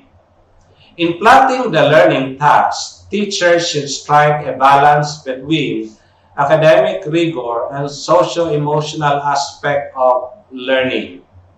Since the completion of learning tasks are done primarily at home, learners should be given the opportunity and flexibility to manage their own learning without sacrificing time-bound attainment of learning competencies. Ito, marami tayong issue po rito tungkol sa mental health, kaya tayong mga teachers dito, ibabalance natin yung academic rigor and the social emotional aspect of our students. Please remember, dapat ilagay natin sa konteksto dito that we are not having face-to-face instruction with our students. Nandoon po sila sa kanya-kanyang bahay na hindi natin alam yung kanilang mga situations. Parts of weekly home learning plan. The first, learning area. I guess everybody knows what is this. They are the subjects prescribed to be taken by learners in a particular grade level or key stage. We know it, English, Science, Filipino, Math, blah, blah, blah. Letter B, learning tasks. They are formative learning opportunities created for learners to enhance their understanding of the content, which prompt them to engage intensively in the subject matter. We can find them all in the module. Ito mga learning tasks na ito. Remember, they are formative learning opportunities. It will help us guide the students to form their knowledge. Letter C, learning competencies refer to the knowledge, understanding, skill, and attitudes that learners need to demonstrate in every lesson and or learning activity. Of course, this is taken from the MELCs. Ano ang competencies na i-develop natin? Letter D, mode of delivery. Mode of delivery refers to the method of submission of learning outputs to include written works, products, and performances preferred by the learner, parent, based on the context or situation. Ang ibig sabihin dito, hindi itong delivery rito, hindi ito yung online o ganon. Kung paano nila ihahatid yung kanilang outputs sa eskwelahan. It may be in form of technology or it may be personal. I posted here an example or a sample of weekly home learning plan. We have here grade 7, week 1, importante yon, lagay natin. Kunwari, date, all of this is backwards, September 7 to 11. We can make it likewise in the second grading. If you notice, the first column, day and time, which is very self-explanatory. Kung anong oras yon. Learning area. Oh, I wrote here, mathematics, or whatever subjects you are handling with. Learning competency. Ito yung sinasabi kong kinukuha natin sa MELCs. Learning task. Ito, alam mo, marami ito. If you're, I guess you're very particular with the SLMs, kaya makikita niyo po ito lahat. Later on, I'll be discussing some aspects about the SLMs here. And then the mode of delivery. Ito yung sinasabi natin kung paano nila i-deliver yung output. However, in compliance with IATF provision and Department of Health, we must be very careful about the health protocols. O pasok ba natin sa pigeonhole, Dropbox, or are we going to send it through Messenger or SMS? Uses of weekly home learning plan. Importante ito na malaman natin kung ano ang gamit nito. The weekly home learning plan shall be communicated through parents for their reference and guidance. Copies of plans for the entire first quarter may be distributed to parents during the first Parent-Teacher Association meeting before the start of the school year. They shall be given comprehensive and clear orientation by the school about the contents, purpose, and use of the learning plan by their children. Hence, it is highly encouraged that teachers shall have prepared the weekly home learning plans for the first quarter prior to the opening of classes. First quarter natapos na po natin. I do hope that this time you are already preparing the weekly home learning plan for the second quarter. It is stated here that hindi lang yung bigay lang po tayo ng ating weekly home learning plan. This should be discussed with the parents. Kasi kung magkakamali po tayo rito, chances are hindi rin magagabayan ng maigi yung ating mga eskwela.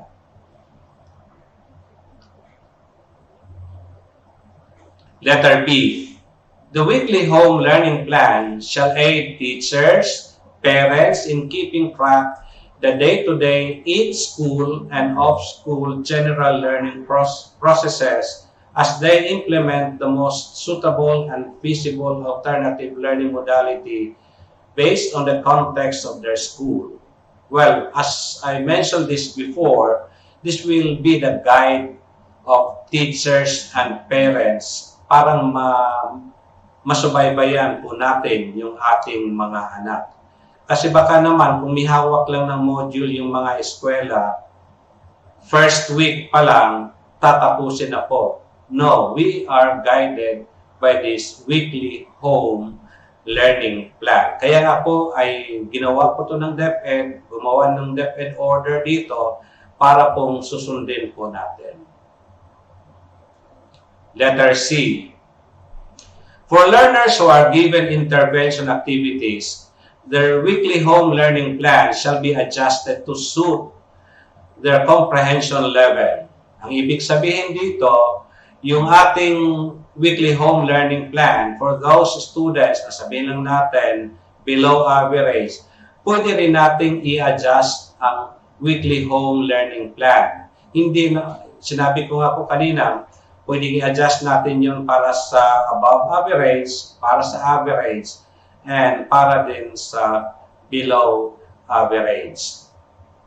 Kung baga sa dapat mag-fit yung lessons para sa for the abilities of our students. Who prepares the weekly home learning plan? I think if I still recall that this is part of the test. The weekly home learning plan shall be prepared by teachers, not by supervisors. Implementing distance and blended learning. Maliwanag si teacher ang magpiprepare ng weekly home learning plan, which is, I can say, the Bible of our modular distance learning. Please remember that based on DepEd order, hindi na po tayo gagawa ng DLL or DLP because that is those are intended for the face-to-face. But for this modular distance learning process, we will be using the weekly home learning plan. The role of the parent or guardian. Of course, kung magawa na po yung weekly home learning plan, parents or guardians shall get the modules and weekly home learning plan, of course, observing the minimum health protocols. They shall likewise also check the completeness of the modules given by the school. Then, of course, those SLMs and weekly home learning plan will be given to the students or learners. Next step.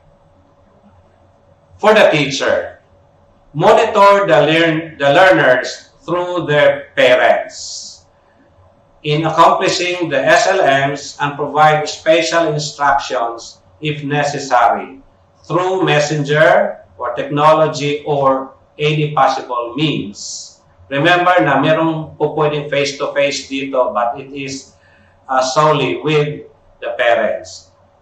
I would like to highlight this, that the monitoring of the learners shall be done by the teachers. Teachers here are not passive.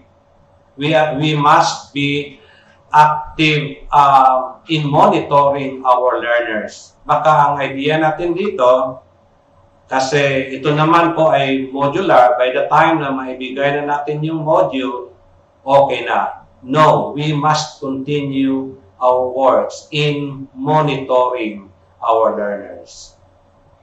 Parents and guardian likewise have also responsibilities or roles. They shall assist learners in studying and accomplishing modules scheduled in the weekly home learning if necessary. Kaya nga gumawa tayo nitong plan, parang gabayan din po si parents and guardians. Well, I would like to tell you that, sinabi ko nga sa introduction, yung guardian dito or siblings, they must be a responsible adult who can help our learners.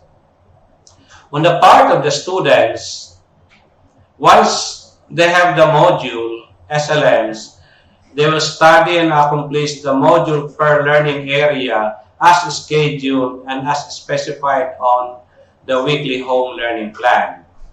Paulit-ulit ko pong sinasabi rito na ang mag-guide po natin yung plan po natin. Hindi po yun na tatapusin kagad. We know for the fact that our modules have different parts. Itong nakalista po rito, they are 10. In passing, no, I know that you have already known them, but maganda siguro daanan lang po natin. What I need to know. Alam naman natin yun. Anong kailangan natin malaman? Dito, this is being discussed here on the first part of the module. What I know, parang prior knowledge natin ito. What's in? Ito yung magkukonect ng prior knowledge to the topic. What's new? What is in the module? What is it? What's more? What I have learned? Medyo may assessment na ito kasi nakalipas, parang discussion yun as regards to content. And what I can do is still part of the assessment. We have also here another assessment and additional activities. Next, for the parents and guardian. Okay, I hope that tanggapin po natin to, no? For the parents and guardian, they shall coordinate with the subject teachers. Be available to them for clarifications, assistance to overcome the challenging and or difficult parts of the modules, and any other concerns related to modular distance learning through messenger, SMS. Parents, actually, we are encouraging you to meet the parents. Parent may meet the teacher in school as scheduled. Of course, we'll follow the minimum health protocol. We must remember that parents are somehow obliged to report. Meron kasi tayong schedule dito sa weekly home learning plan na magre-report si parents sa school to submit the outputs of the students. Next, our role, teacher. Teacher shall respond to the clarifications and inquiries from parents or guardians or learners in studying and accomplishing the modules through personal meeting. As I've told you, pwedeng imi-meet natin yung mga magulang kasi pumupunta naman din po talaga sila doon, or make the best out of it. Pumupunta na yung magulang sa eskwelahan, then imi-meet na natin. Or through, yung sa bata, Messenger and SMS. I hope na hindi po natin ipagdadamot yung ating oras sa ating mga eskwela. Yun po ang ating sinumpang tungkulin. Ika nga, DepEd pays us as teachers to help our students. Meron ang tanong dito, sir, paano naman sir kung nagte-text si bata 8 o'clock in the evening, sasagutin po ba namin? Makiusap kami sa inyo. Or I guess, for the fact that teachers tayo, sagutin po natin. Paano naman kung yun lang talaga ang vacant time ni parent na nag-assist ng bata? Pagkatapos, during their discussion, hindi nila naintindihan. Kumbaga sa araw, pumapasok si magulang, si bata lang ang natitira. Remember that parents are learning partners, tinutulungan si bata, kaya kindly answers whatever queries or clarifications that parents or learners will ask. Nasa age of technology na po tayo, kahit pa paano, makakatulong tayo sa bata in our little way. Hindi naman siguro ganong magastos yun. Next, the teacher will or shall receive the accomplished outputs as scheduled in the weekly home learning plan through Messenger. We know for the fact na pinapayagan natin sila na mag-submit ng kanilang output through Messenger or SMS. Or if not possible, si teacher pupunta sa eskwelahan para kukunin yung sinubmit ng mga outputs ng parents doon sa tawag dito sa mga pigeonholes or Dropbox. Parents and guardian may go to school as scheduled following minimum health protocol. Ulit-ulit natin sinasabi na minimum health protocols kasi iniwasan po natin ang problema rito. Baka makasuhan tayo sa IATF or sa Department of Health. Mag-submit sila ng kanilang mga outputs, yung mga eskwela, into the pigeonhole or Dropbox.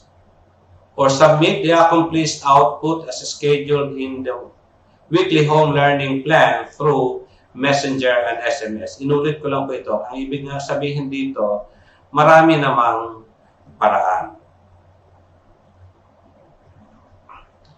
Outputs to be submitted. May na-observe kami rito na parang hindi talaga ito nasusunod. Ito lang po ang dapat isa-submit ng mga magulang, ng mga bata doon sa eskwelahan o doon sa kanilang teachers. First, answer sheet of summative or post-assessment activity.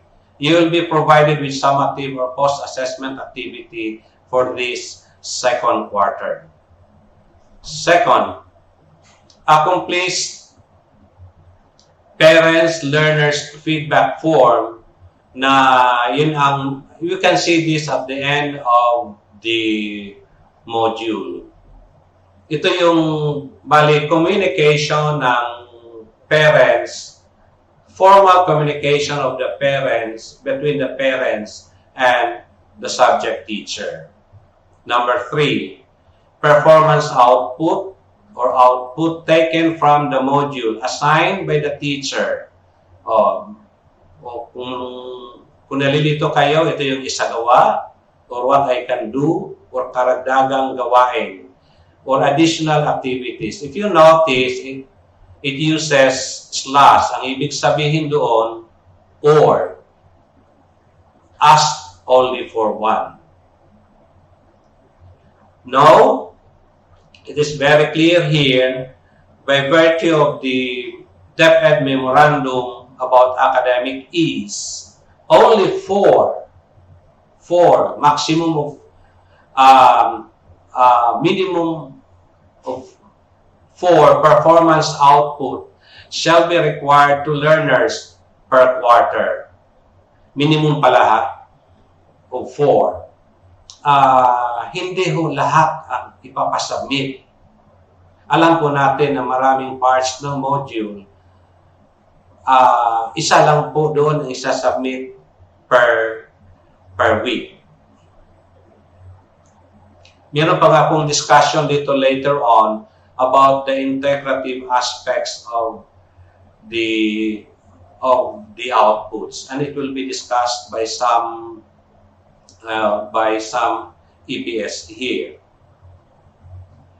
Here is an example of the parents-learners feedback form. As I've told you, this is the formal communication or evaluation form of the parents or learners as regards to the modular distance learning process. I guess we are very well familiar with the Likert scale. The lowest score here is 0, and the highest is number 4, which is lubos na sumasang-ayon. Now, every aspect of the module here shall be graded by the parents and by the students.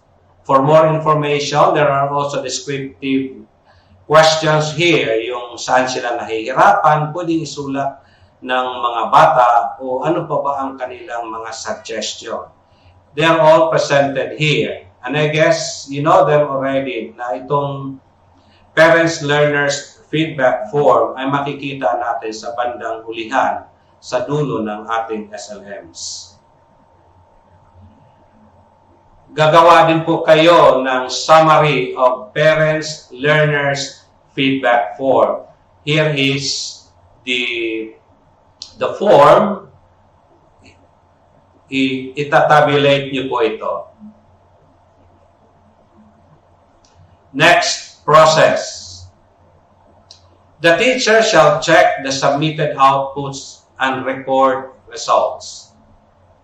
I do hope and pray that kung napapansin kasi natin dito sa modular, wala na po tayong gaanong tawag dito classroom interaction dito kasi more on clarification, so kunting explanation na lang. So most of your time here shall be devoted to checking and recording. Then, please also provide the parents' feedbacks on the evaluation result of the learner's performance, achievement, when the parents get the next modules and weekly home learning plan as scheduled. Ang ibig sabihin dito, meron na po kayong hard data as regards to the performance of the students. You may as well inform the parents as regards to the performance of the students. Pwede nating, again, pwedeng face-to-face with the parents, or you may also communicate through technology. Here is the example of, ito yung record book po natin, summary of post-test and performance task result. I guess they are very self-explanatory, subject and grade, anong quarter, anong pangalan ng learner, may written work, may performance task, and then merong remarks. Ito remarks kasi magagamit natin to sa mga bata na, especially for those who need intervention. Now, special ito. Teachers shall prepare individual learning monitoring plan for learners who are lagging behind and provide intervention, remediation, or enrichment. Going back to my former discussion, I told you that dapat i-record natin yung outputs ng mga bata. And based on their outputs, we can see sinong nangangailangan dito ng remediation.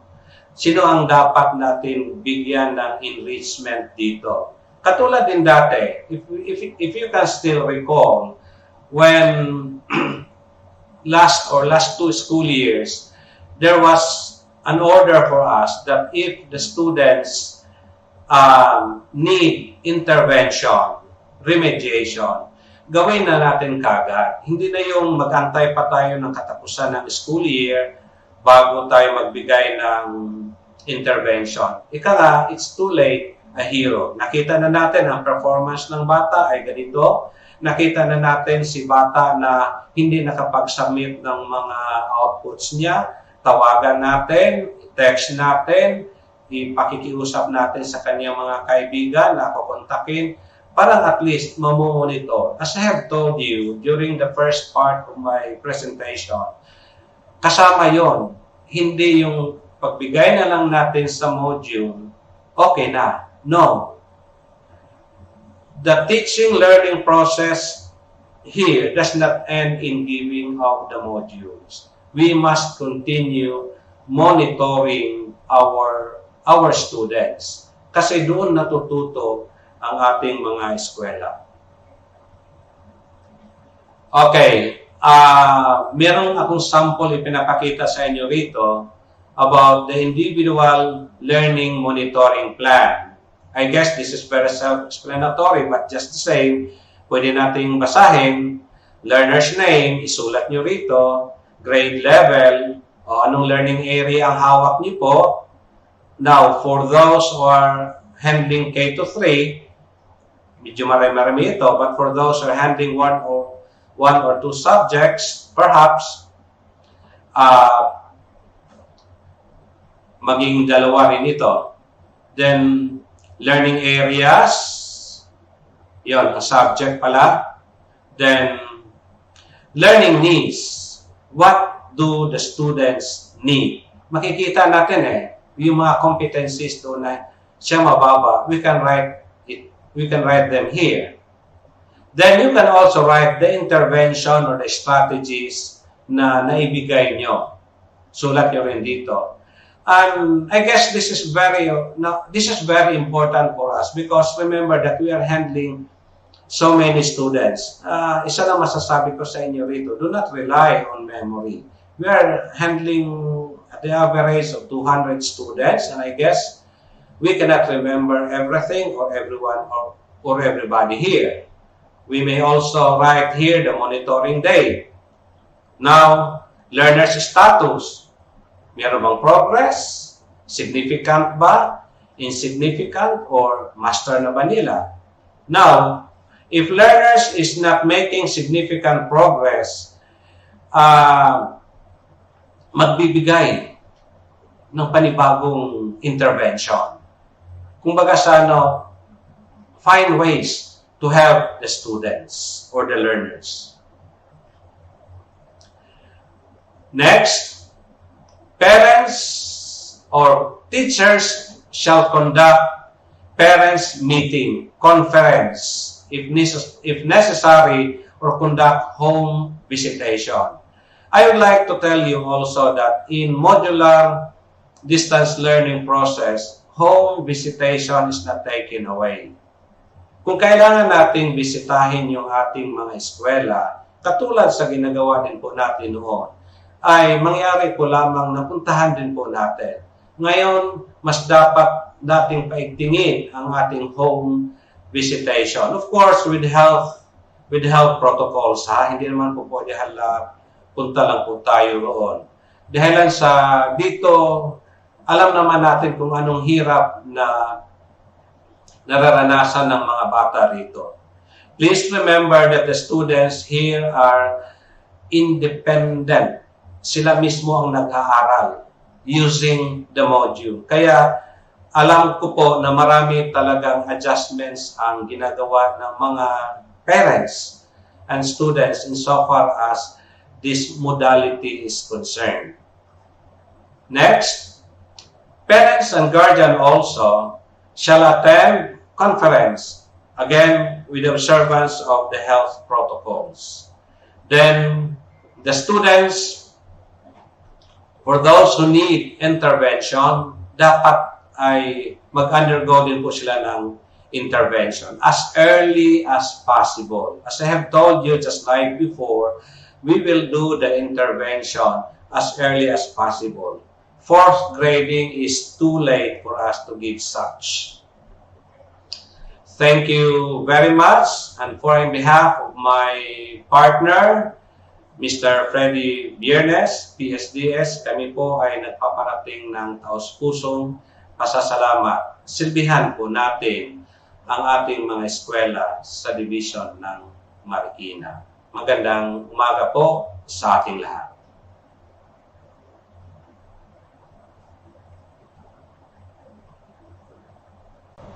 A pleasant day.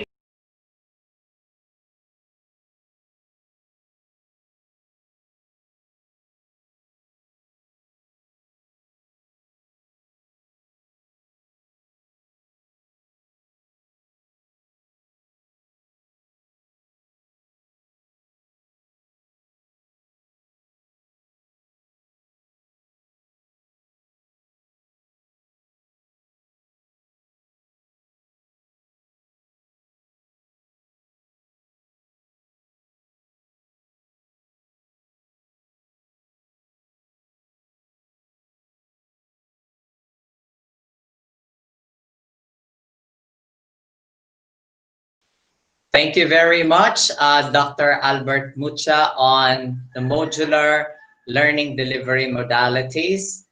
And I understand sa ganitong setup, no, dahil hindi, sabihin natin, hindi naman sobrang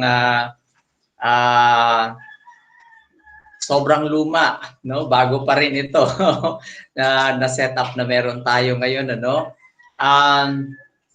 Kung papakinggan ko ang binabanggit kanina ni Dr. Mucha, no? Aside from, of course, yung instructions in terms of the modules being distributed to our learners ay individualized at dapat ay conversational and understandable yung magiging laman ng ating mga modules.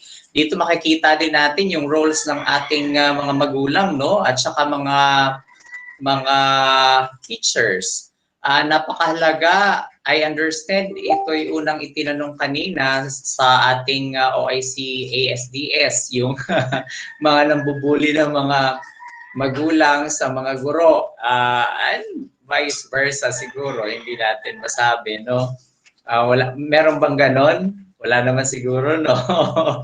Pero makikita natin dito na napakahalaga ng relationship ng magulang, ng guro, ng learners. So, kailangan hindi lang puro utak talaga dito ang pagaganahin natin, kung hindi ang puso, no?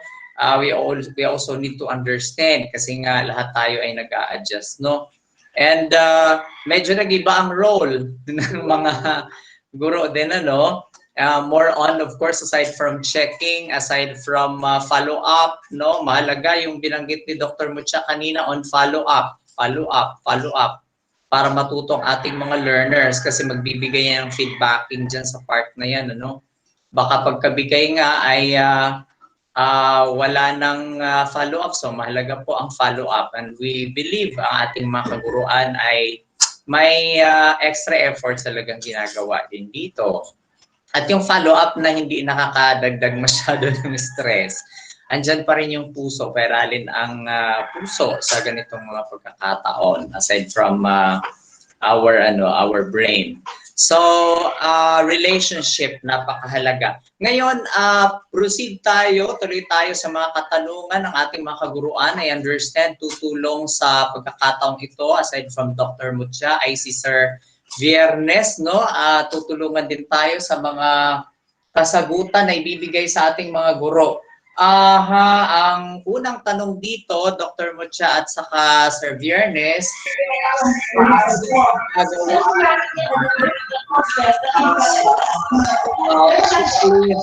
learning class.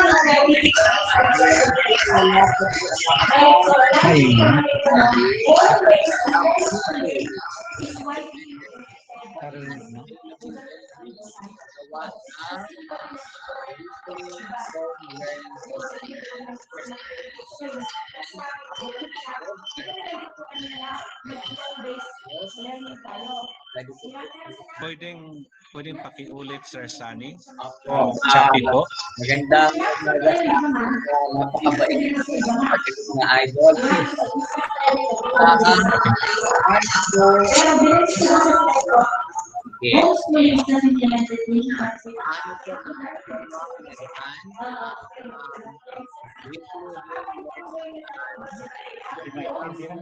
Hard or soft copy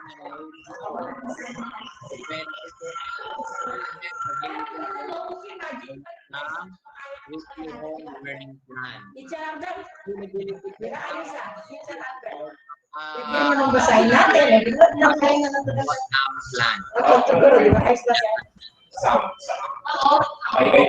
Salamat po sa tanong, Sir Sunny. Yung paggawa ng yung weekly home learning plan ay dapat talaga ay hawak na po natin yung ating yung hard copy or soft copy sa SLMs. At inaamin natin dito na ditong first grading nagkaroon tayo ng konting problema. I guess and that's part of the birth pains na hindi na-release kagad yung hard copy or soft copy. But sinisika po natin yun, ay habol natin nitong second grading quarter. Ayusin na po natin, no? Kasama yun sa birth pains na ibibigay na po namin. Kung hindi man namin maibigay yung hard copy, at least may bigay, ito din po ay alinsunod sa order ng ating superintendent na ang soft copy ay ibibigay na in advance sa ating mga kaguruan para sila po ay makapag-prepare sa kanilang weekly home learning plan. I would like to cite you also another example here. When I was still the principal of Malanday National High School, wherein we made 30 modules. Kami po ang gumawa ng modules. Fine. We were able to make the weekly home learning plan in advance because we had a hard copy. But then again, if we have some lapses in the first grading, medyo paumanhin po, but we'll make it to the point that we'll make some corrections for the second grading. Thank you. Thank you very much, Dr. Mucha. Now, meron pa po dito dalawang tanong tayo because we're going to accommodate like next question is, there are modules which are obviously written by parents. Ito, Dr. Mucha, paano kaya ang best way na gagawin sa pag-assess ng mga modules ngayon? Maraming salamat po. Sumagot ay magulang. Of course, it's beyond our control, no, na kung ang magulang na ang sumagot kasi hindi naman talaga natin nakita. Kaya nga kasama sa orientation po natin dito noon, if you can still remember, meron po tayong ethics na dapat susundin. In fact, si Undersecretary Allen na nagsasabi, I guess it was Secretary Allen, na that's one of cheating. What can the students get? What can the parents get? If parents are the ones answering the we must make it to the point, or we must understand na ang ating modules ay tawag SLMs, self-learning modules. Kaya nga po ay kung susundin lang po talaga ang proseso, umpisa sa pinaka-first part ng module hanggang sa dulo, students will be properly guided so that they will know how to develop the competencies that are being discussed in the module. Kaya ang sa atin dito, I hope that it's part of our orientation na we'll ask our parents that they they will act as learning partners. In my presentation, I told that they are only learning partners. They will help the students, especially uh, yung nasa elementary. Kasi ang konteksto kasi natin dito, pag sa secondary, more on independent learner na po sila. Kaya uh, we'll try to orient our parents to help kung ano ang klaseng anong dapat itulong nila sa kanilang mga anak. Thank you for Sir Sunny. Thank you very much. Marami pang katanungan dito pero isa lang ang pwede update at this time. Yung last question natin na Dr. Macha is part ng module ang dapat i-check sa record yung teacher. Lahat po ba or may specific part na? Ang sabi ko nga po rito kanina, part of this is memorandized by DepEd, no? Na it is entitled Academic Ease. Hindi po lahat ang isasubmit ng mga bata doon sa school. Tatlo lang po yon. First is the summative test. Second is yung feedback form. Ang feedback form, hindi naman po yan test. And the third one, yung mga performance. Mamimili lang po doon si teacher. In fact, I told it repeatedly na minimum of 4 na lang isasubmit. Hindi ibig sabihin na lahat ng parte ng module ay isasubmit ng mga bata sa school.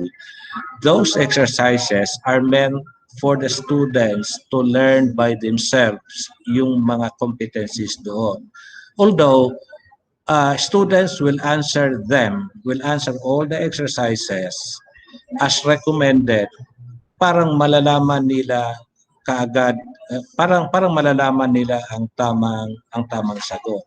Hindi po ito nalalayo sa HATS. If you are going to analyze this, the modules, the activities in modules are presented step by step so that yung ating mga estudyante na independent learner can do them or can understand them by themselves.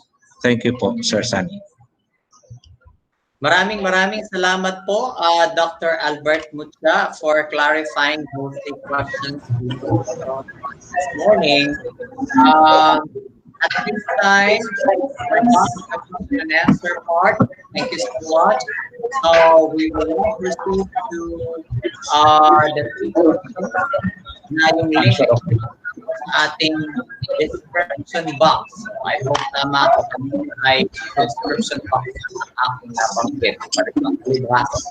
Subscribe. Description box, you just have to click the link and then we are giving you 3 minutes to share with our allotted for 3 minutes. And for the 3 questions for this segment, for this part, we are giving you 3 minutes, and that 3 minutes start now.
Let's go live.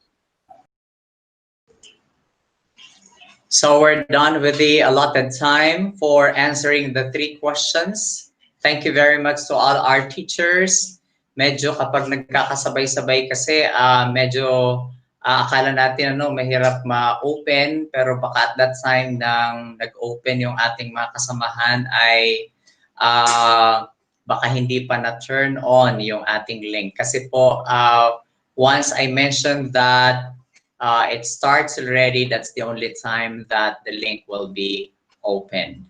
And then once I mention that the time is up, then we will close the link. So at this time, ladies and gentlemen, as we continue on online learning delivery modalities para mas malalim pa ang ating pag-uusapan at saka mga pamamaraan kung paano natin ito gagawin. This time, we have education program supervisors. Dalawa po, but I understand our TLE education program supervisor, Mr. Joseph T. Santos, will be presenting today. And then we have another education program supervisor who will be working with him. We have Ms. Leilani Villanueva. So ladies and gentlemen, I'm happy to present to you our EPS for TLE, Mr. Joseph T. Santos on online learning delivery modalities. A pleasant day to each and every one of you. After listening to the discussion of Mr. Mutia and Mr. Biernes on the process of modular distance learning modality, I hope the questions and gray areas that you have in mind about its implementation were already answered and clarified. At this moment, let me present to you the guide on how to conduct synchronous and asynchronous classes for the online learning delivery modality. I want you to take note that there are processes in the modular that are the same with the online distance learning. For example, e-teachers or teachers who conduct online sessions are also required to prepare their weekly home learning plan, as mentioned by Mr. Mutia a while ago. For e-teachers, they can upload their weekly home learning plan in the e-learning platform for easy monitoring of the learning task for the week. While in the Google Classroom, you can also upload or post your weekly home learning plan for your own reference. Let us define first online distance learning. Online distance learning refers to a learning delivery modality where the teacher facilitates learning and engages learners' active participation using various technologies connected to the internet while they are geographically remote from each other. The internet is used to facilitate learner-teacher, learner content, and peer-to-peer interaction. Online learning may be done through synchronous or asynchronous mode. It requires both teachers and learners to have a gadget and group and stable internet connection. This is practiced effectively by using a learning management system or LMS or related technologies. SDO Marikina City developed its own learning management system for elementary and high school. Learning Exchange and Resource Network or LEARN was developed by SDO Marikina ICTU for elementary, which was introduced to grades 4 to 6. Teachers and learners last August 2020. The Division e-learning platform, which is currently utilized by the junior high school and senior high school, has been operational since 2013. All the digitized self-learning modules or DLM were uploaded here and ready for use by both the teachers and the learners for this school year 2020-2021. The selected teachers were organized to perform as e-designers, which main tasks is to design the DLM.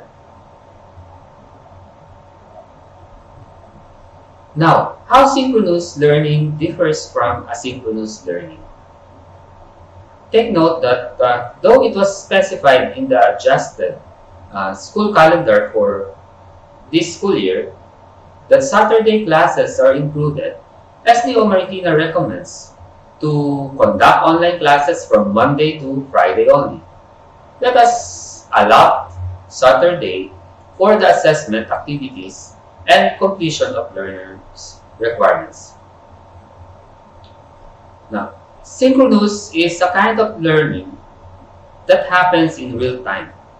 Learners interact with their classmates and teacher in a specific virtual space, which may happen through video conferencing, teleconferencing, live chatting, and live streaming lectures. While asynchronous happens on the learner's schedule. LMS shall be utilized for self-paced learning. The teacher will provide online materials for reading, streaming videos, assignments for completing, and exam for evaluation using a learning platform.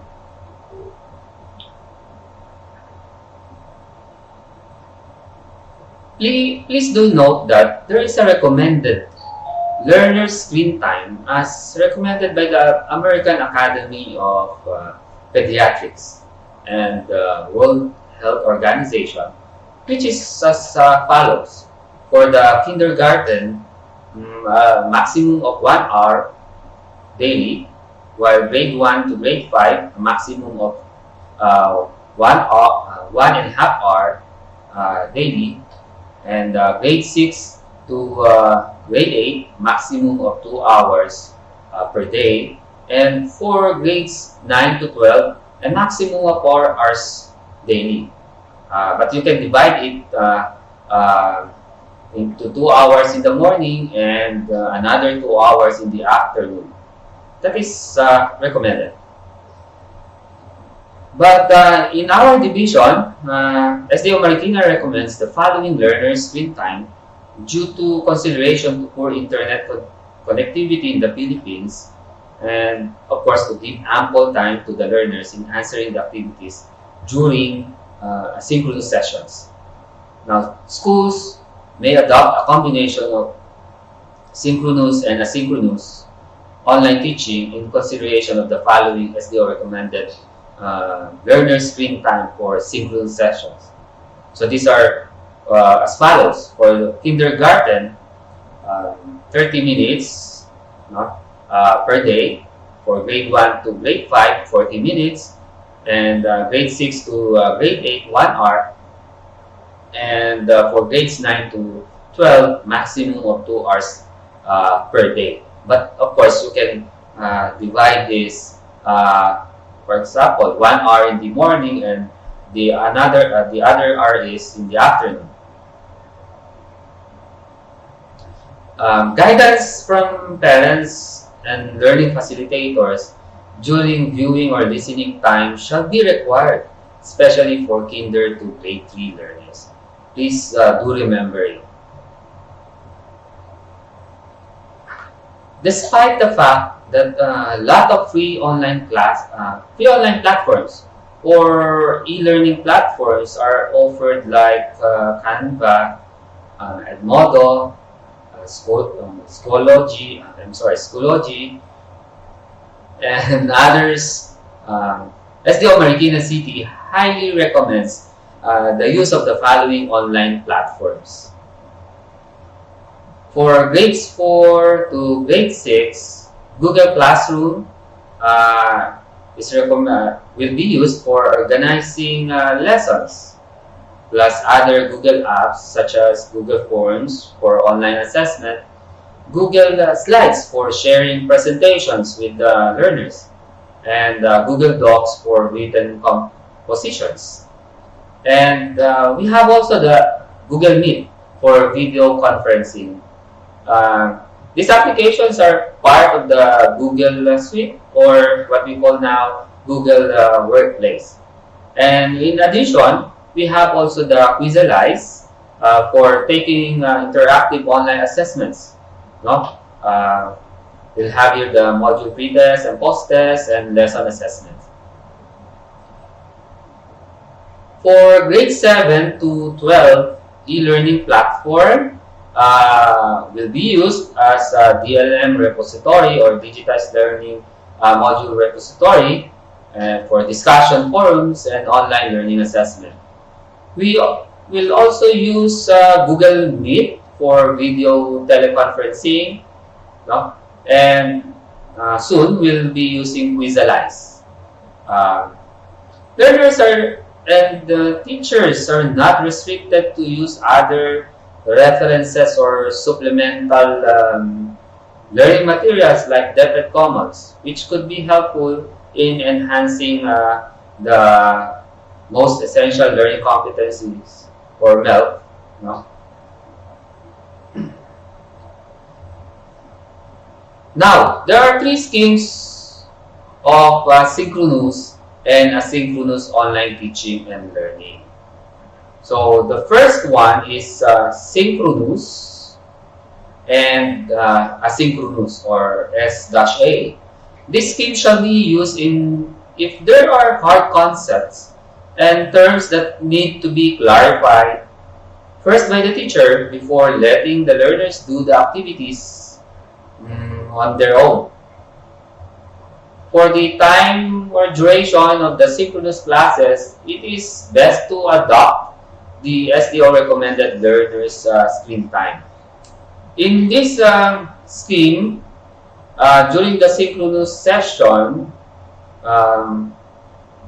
the learner participates in the discussion via online learning platform or in video teleconferencing. Then, for the teacher's activity, the teacher will present the alamin or what I need to know part of the module. Then the teacher will unlock difficult terms and concepts about the lesson. And the teacher will set direction, explains the requirements of the lesson, and provides clear instructions on practice activities. Take note that teachers are highly encouraged to use Google Meet to record a specific activity, especially for performance task-based outputs. Lessons shall be recorded for students who missed the lesson for viewing later. How will asynchronous sessions run in this scheme?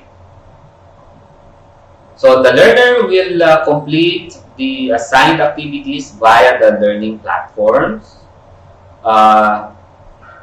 which is partly the subukin or what I know, balikan, what's in, tuklasin, what's new, pagyamanin, or what's more, isa-isip, or what I have learned, isagawa, what I can do, tayain, or assessment, and karagdagang gawain as needed. No?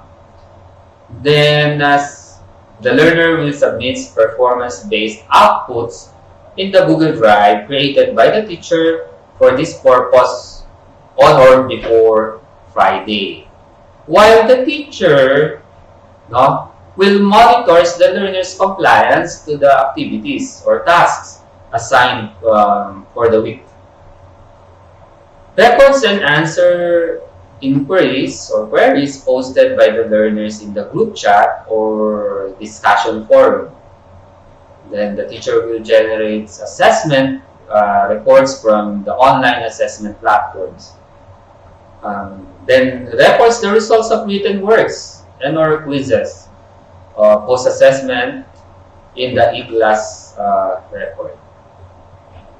Now, don't you worry, my dear teachers, demonstration teaching will be done later for you to visualize further the process for this scheme.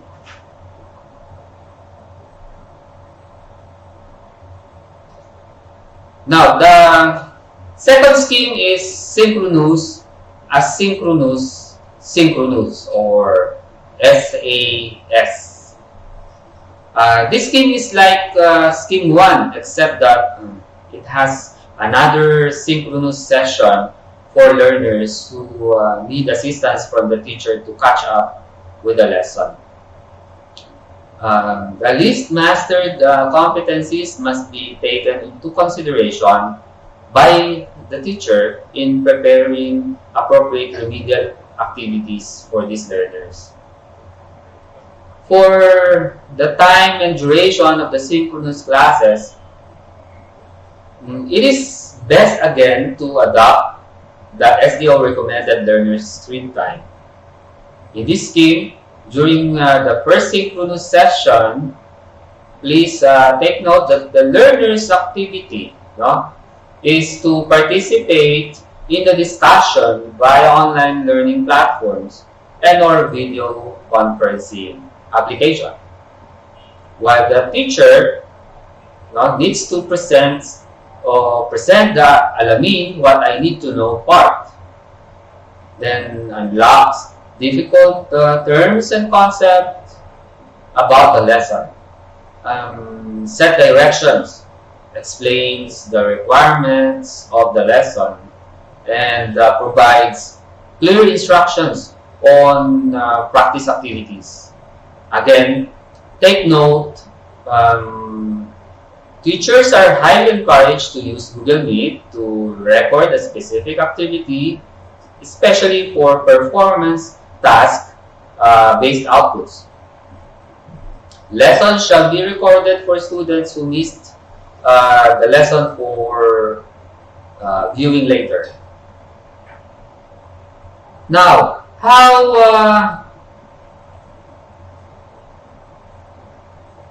will asynchronous sessions run in this scheme?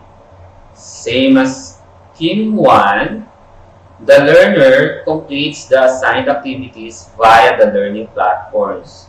So from what I know to additional activities, then submits performance-based outputs in the Google Drive created by the teacher for this purpose on or before Friday. So remember, during asynchronous, this is a self-paced, So the learner should do his or her best to accomplish the module by his or her own.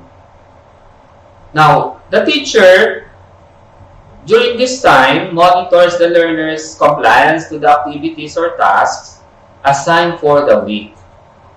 Records and answer inquiries posted by the learners in the group chat or discussion forum. Generates assessment reports from the online assessment platforms. And of course, prepare all the reports. What are the activities of both the teacher and the learners during the second session for the synchronous? Selected learners participate in the discussion via online learning platforms and or video teleconferencing app.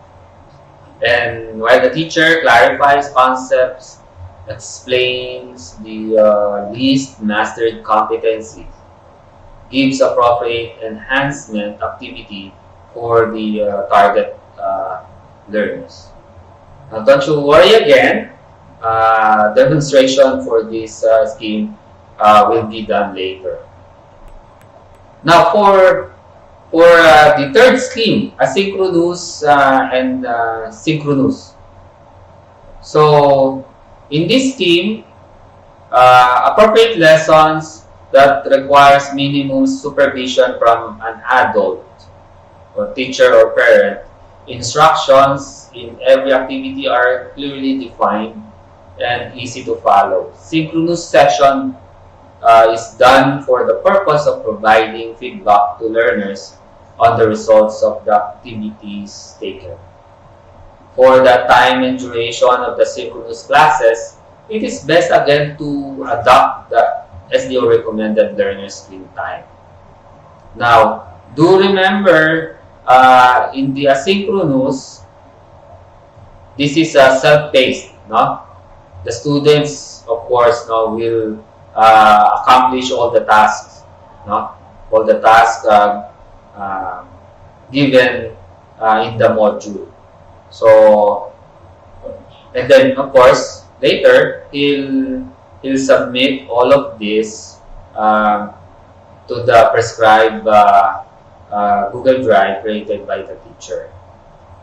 Now the teacher monitors the learner's compliance to the activities tasks assigned for the week, records and answer inquiries posted by the learners in the group chat or discussion forum, and generates assessment reports from the online assessment platforms, and records the results of all the written works or quizzes and other. So this is the third scheme. In the asynchronous and synchronous, this is recommended for secondary, no? Especially for the fast learners, wherein they have the ability to have a self-paced learning. So for the preparatory and post-assessment activities through e-learning platform, so the first step for the e-teacher is to prepare his or her weekly home learning plan, no? For online learning modality. Okay. Then the requirement is, of course, the budget of work, which is or the budget of work, and then the uploaded learning materials. So you can do this, no, maximum of 30 minutes. Then the next step is to review the uploaded standard learning materials. You may adjust it if it is necessary. No? Now, what will be the requirement for this? In accessing the platform, of course, you need to encode your username, password, and then for you to access the platform. Then upload the LMS in the platform, so you can have a maximum of 10 minutes for this activity. The third step is, of course, you have to prepare and upload supplementary materials. Okay, is this necessary? It becomes necessary if it is needed. If you need to make some adjustment or to add additional information, but of course it should be based from the prescribed competencies. Same requirements we have here, and the time is maximum of 15 minutes. For the fourth step, post announcements or instructions on the prescribed online learning platform. So the e-learning platform or the Google Classroom. No? So this is important. No? Do not forget to post announcements or instructions. This will be the guide of your learners, no? In doing their activities. So for the requirement, you have the username, password, the weekly home learning plan, then for the time duration, maximum of 10 minutes. Now, for the fifth step, review the pre-made assessment of the SLM via the prescribed assessment platforms. Make adjustments if necessary. Okay. Then the requirements, you have the username, password for the platform, copy of the formative and summative tests with answer key. Again, the duration is 15 minutes. Lastly, prepare your equipment, your gadget, and most especially your presentations. and the applications to be used during synchronous session. Okay? Then the main requirement, of course, is to have a good internet connection. So before going to synchronous session, make sure not to prepare your gadget, check your gadgets. No? Make sure your laptop or your PC is working properly. Now, for the post-assessment activities, so what are the steps? For step 1, check the scores of the learners. No? For generated from the platform, then of course, you can do this up to 2 minutes, I think. Then next step is check the outputs of learners in the assigned performance task. So you can, if you instructed your learners to save their outputs in the Google Drive, then of course you need to access it through your Google Drive. Then the third step is give feedback to learners via chat feature of the platform or through video conferencing. This is very important, the feedbacking. No? Make sure that you will provide the proper feedback to your learners. Okay? Through the chat feature, or if the learners don't respond in your message, no, maybe twice or thrice, make the necessary call, no, to their parents for you to know their status. Now, you can provide feedbacks also to Google Meet link, no, if you will not use the chat feature. Then the fourth step is, of course, record the results of the written works and performance tasks in the e-class record. Okay, you have here the requirement and then the time duration. So my dear teachers, thank you very much for listening to my presentation.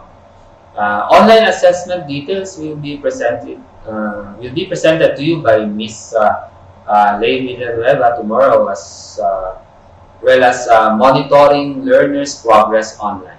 Again, thank you very much. Mabuhay po ang SDO Marikina, mabuhay po ang mga guro. Hello everyone, this is Miss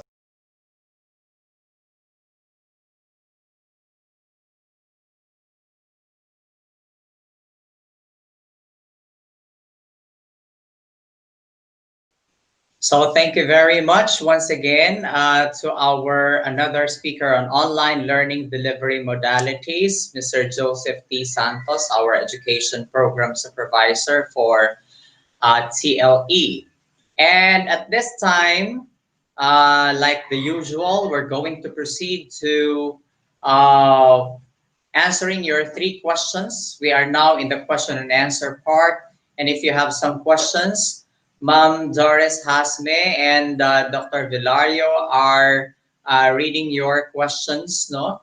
Diyan sa ating YouTube live stream. And if you have some questions po, ay pwedeng sagutin po ng ating magiting, gwapong-gwapo na speaker on online delivery or learning delivery modalities, si Sir Joseph Santos. So baka may mga ibibigay po kayong mga katanungan sa amin. Yan, we are ready. Yan, tingnan natin. Sir Joseph, kanina meron kasi ng tanong na hindi pa nasagot, pero this is still related to the topic that you have given also. Let me see. I Ayan, kanina meron pong isang tanong, sabi dito, paano po ang pagbibigay ng assessment test ng bata? Parent po ba o teacher ang mag-a-assess? Ayan.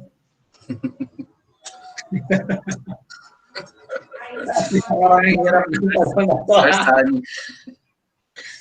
Ano to? Sir Sunny? Ha? Parent or teacher ang magbibigay ba ng assessment? Tama ba?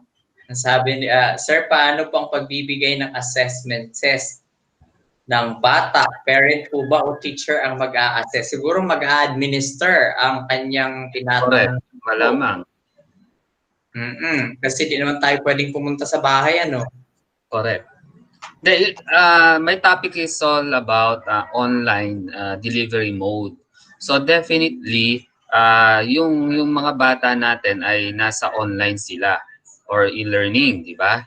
So ang mga teachers po natin ay mag-administer ng test through the online platform, either yung sa LMS natin or dun sa Quizilize or Google Form. So ang bata po ay magsasagot dito sa mga platform na ito.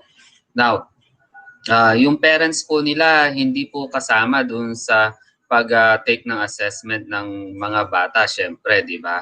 So, kundi sila na yung estudyante natin. Exactly, ano? Kasi online ito, iba ang pamamaraan nito dun sa modular kanina na discuss kanina ni Dr. Mucha. Though of course the possibility of the influence of parents, especially kung online naman, Sergio, naka-open naman ang ano niya, no, camera. Yes, meron silang magsasagot sila dun sa assessment feature nung LMS. Or kung nag-set naman po ng test si teacher po using the Google Form, so pwedeng dun sila sumagot. Dun sa grade 4 to grade 6 po, yung sa Quizalize naman. And soon, we'll apply Quizalize application to the secondary learners po. I don't know if you can also, if this could be related to what you've just discussed ng kwentong isa pang question. Paano po, itong sa online. Sir, required po ba na 2 hours yung synchronous time namin sa mga estudyante? Salamat po. From Miss Cecilia Sobretodo. Kanina na meron tayong suggested screen time po, di ba? Sa per key stage area. So, this is a recommendatory by our SDO. So, para hindi naman po masyadong mahirapan o mapagod ang ating mga estudyante. So, daily po yon for secondary, 2 hours po yon. So, hati na lang po ng school, di ba? Nasa class program naman po yun eh. Per day po, halimbawa, 3 subject po yung naka-allot po doon sa schedule nila, doon sa class program. So, screen time, 2 hours po for secondary. Okay, so I hope nasagot yung tanong na yan. Let's see if there's another one. May mga students po ako na di maka-access sa e-learning platform. Ano ang alternative way po dito from Mr. Miguel Bordeos? Make sure po na i-communicate po yung mga technicalities o technical issues dun sa advisor, and then si advisor i-communicate po dun sa ICT coordinator o ICT teachers po para makita po kung ano ang problem, ma-solve po kagad-agad dito. Minsan nandun po sa account po ng bata ang problem, or minsan ang problem naman po is internet connection. Okay, maraming salamat po Sir Joseph Santos sa mga malilinaw na kasagutan sa mga nararanasan ng ating mga kaguruan. So, thank you so much. Ma'am Noemi, after this morning session, anong oras ang balik natin mamayang hapon? 1:30. There's another one. 1:30. Okay.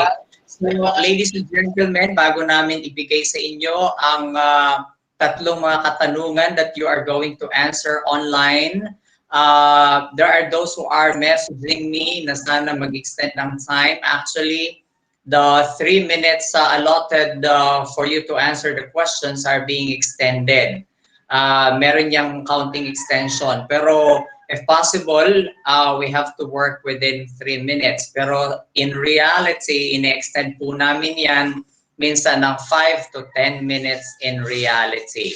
Ngayon, kung hindi po nasagutan at hindi natin control yung hindi within our control yung mga situations, so tuloy na po tayo, mag-move on na po tayo kasi talagang sa buhay may mga bagay na hindi natin ma-control. Tuloy lang ang buhay.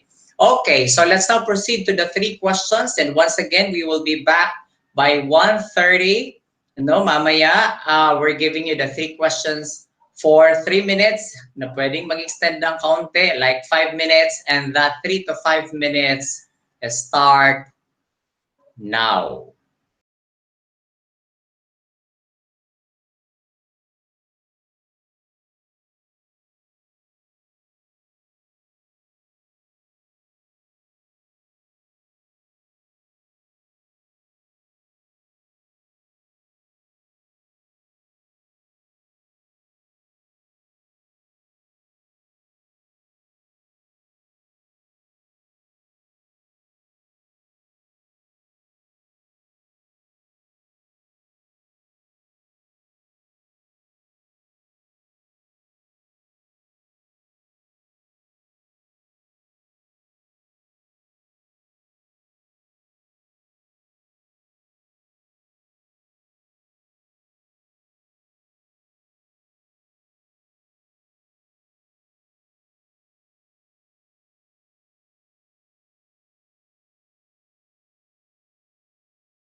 Okay, so sa lahat po na ating mga kaguruan na sumasagot pa po ngayon, we would like to inform you na yung questions mula sa session 1, 2, and 3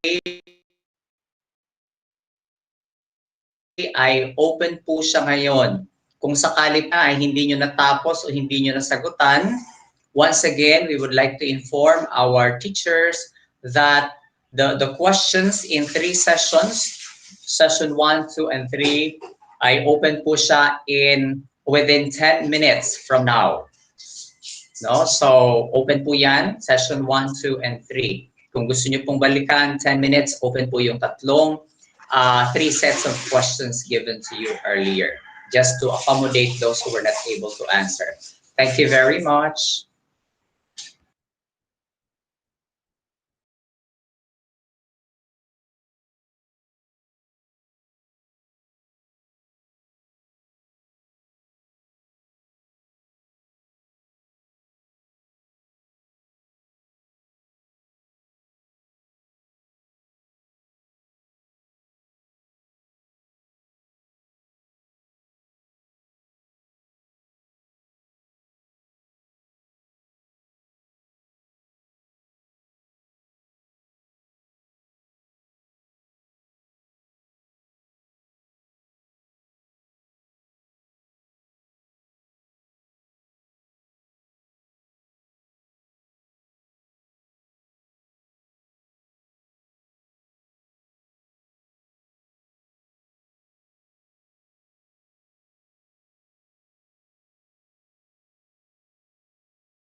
Magandang hapong muli.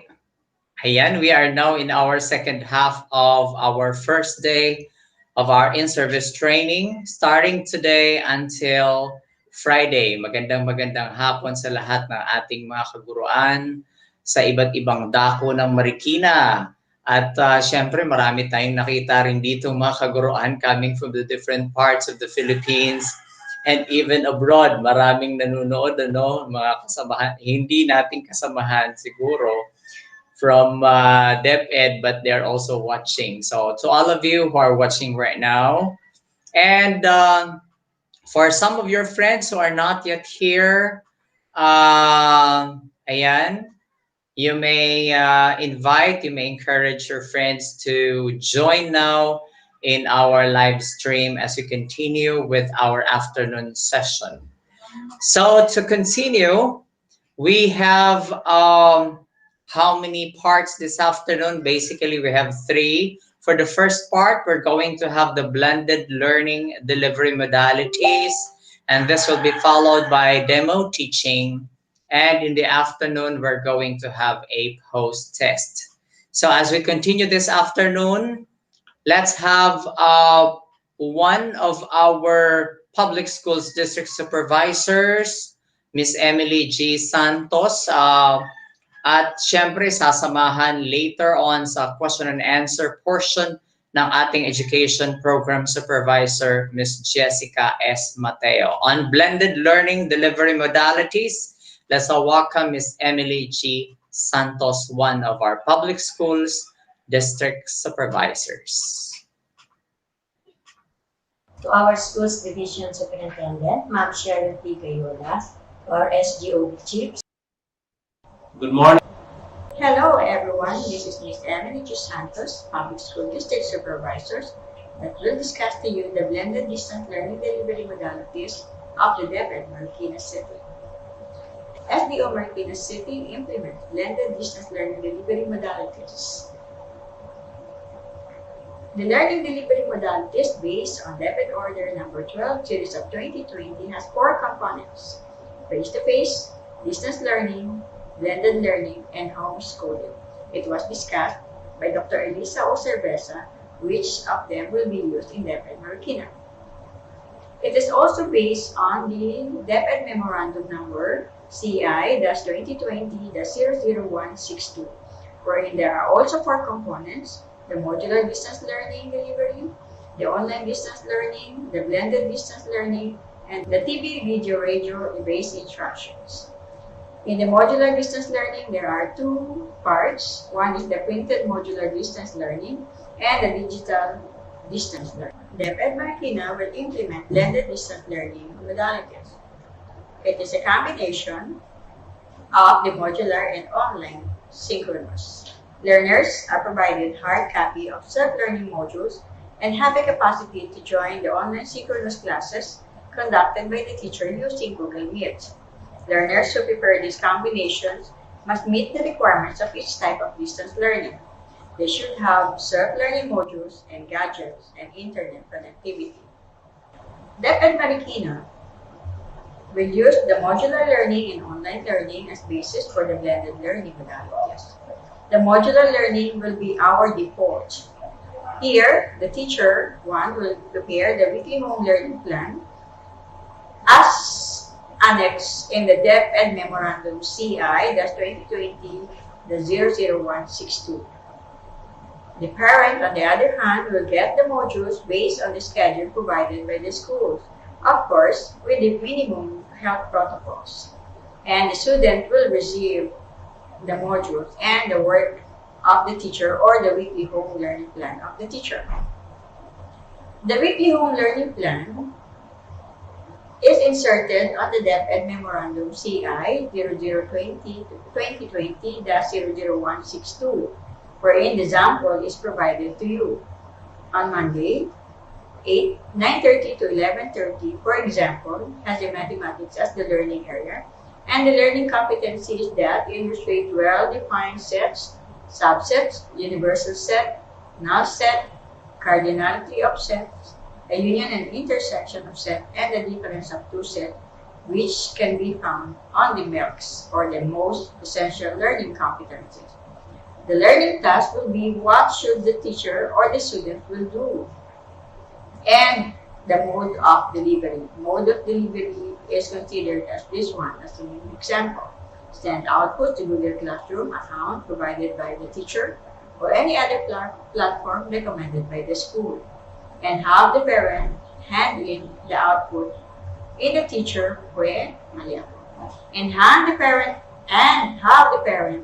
hand in the output to the teacher in school based on the schedule provided by the school's administration. And after which, on the afternoon, 1 o'clock to 3 p.m., it will be another subject, for example, the education sa pagpakatao, and so on and so forth, until the Friday, which is the same day whether we are going to have the assessment or the consultation. In the modular learning, the teacher should monitor the student through their parents in accomplishing the self-learning modules and provide special instruction if necessary through Messenger, SMS, or any possible means. The parent, on the other hand, should assist only the student in studying and accomplishing modules as scheduled in the weekly home learning plan of the teacher. The student should study and accomplish module per learning area as scheduled on the weekly home learning plan of the teacher. They should read what I need to know. They should answer what I know. You are going to take the review in what's in. You are going to do the activity in what's new. And you have to study what is it. You will do the exercise in what's more. And perform and remember what I have learned. Do what I can do portion or part of the module.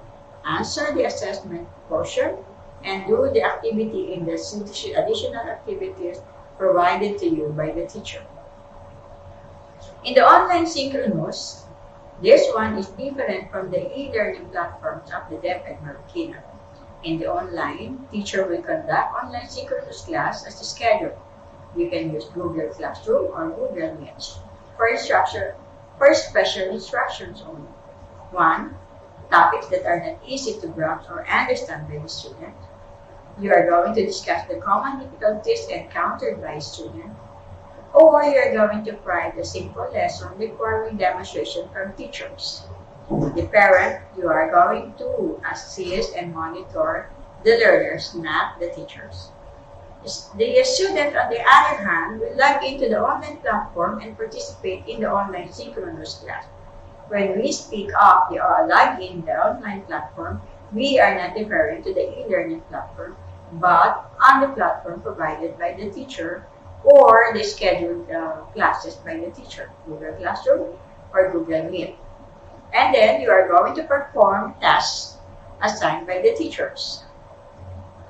In the modular synchronous, after the online synchronous, it will be the modular synchronous. Why? You are now going to monitor the learners in accomplishing their tasks in the modules through SMS and text messaging. Remember that the modular should be self-paced. It is based on the attitude, based on the schedule of the learners and not your schedule as a teacher. You are going to provide feedback and answer queries, clarifications posted by the learners in the learning platform and posted by the learners in the WW. Provide feedback and answer queries, clarifications posted by the learners in the learning platform and post special instructions when needed. Student, on the other hand, should only perform tasks assigned by the teacher, and the parent will only assist and monitor the learners. Remember, the student output and forms that can be submitted in the schools are the following. Number 1, hard copies of answer sheets or summative tests and post-assessment activities. Hard copies is not necessarily the module itself. It can be on the requirement of the teacher. It can be a one whole sheet of paper, or it can be a portfolio of students. Number 2, performance outputs assigned by teachers which are taken from the module. Isagawa, what I can do, or karagdagang gawain or additional tasks in some modules. Remember also that there are only 4 performance outputs that are required from learners in every quarter in adherence to DepEd Memorandum or UCI-2020-307 and the DepEd Order 31 Series of 2020, which will be discussed by Ma'am Leah De Leon. That's all. Thank you very much. And if you have any question, we are going to answer all your queries. To our schools division secretary. To our public school district supervisor, Ms. Emily G. Santos, on blended learning delivery modalities. And at this time, the usual thing that we do after the presentation, we're going to entertain 3 questions. So if you have some questions, I understand our moderators are Dr. Vilario, and the other one is our in charge of the monitoring and evaluation, Ma'am Doris Hasme. Ayan, you can send your questions to me so that we could ask those questions to our speaker for our question and answer part. Or if I could check also online, because I'm also monitoring your messages online, then we could read those questions to our speaker. So ready na po ako magbasa ng inyong mga tanong or ipaabot ang mga katanungan sa ating speaker. Wala pa pong questions this time, so kung meron pong mga katanungan, ay pwede na po tayong magtanong.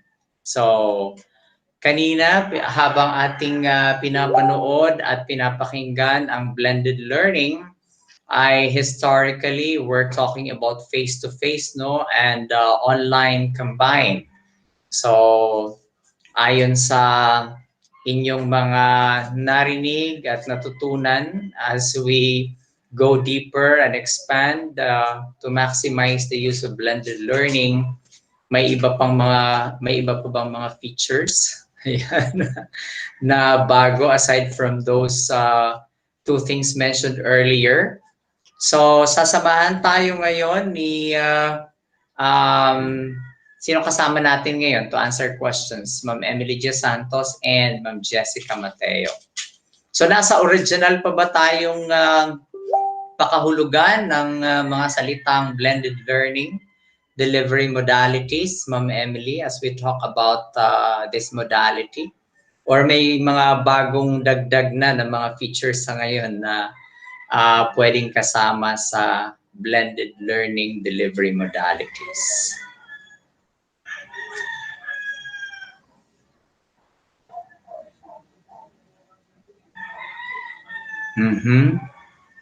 Ayan. Nasa original pa ba?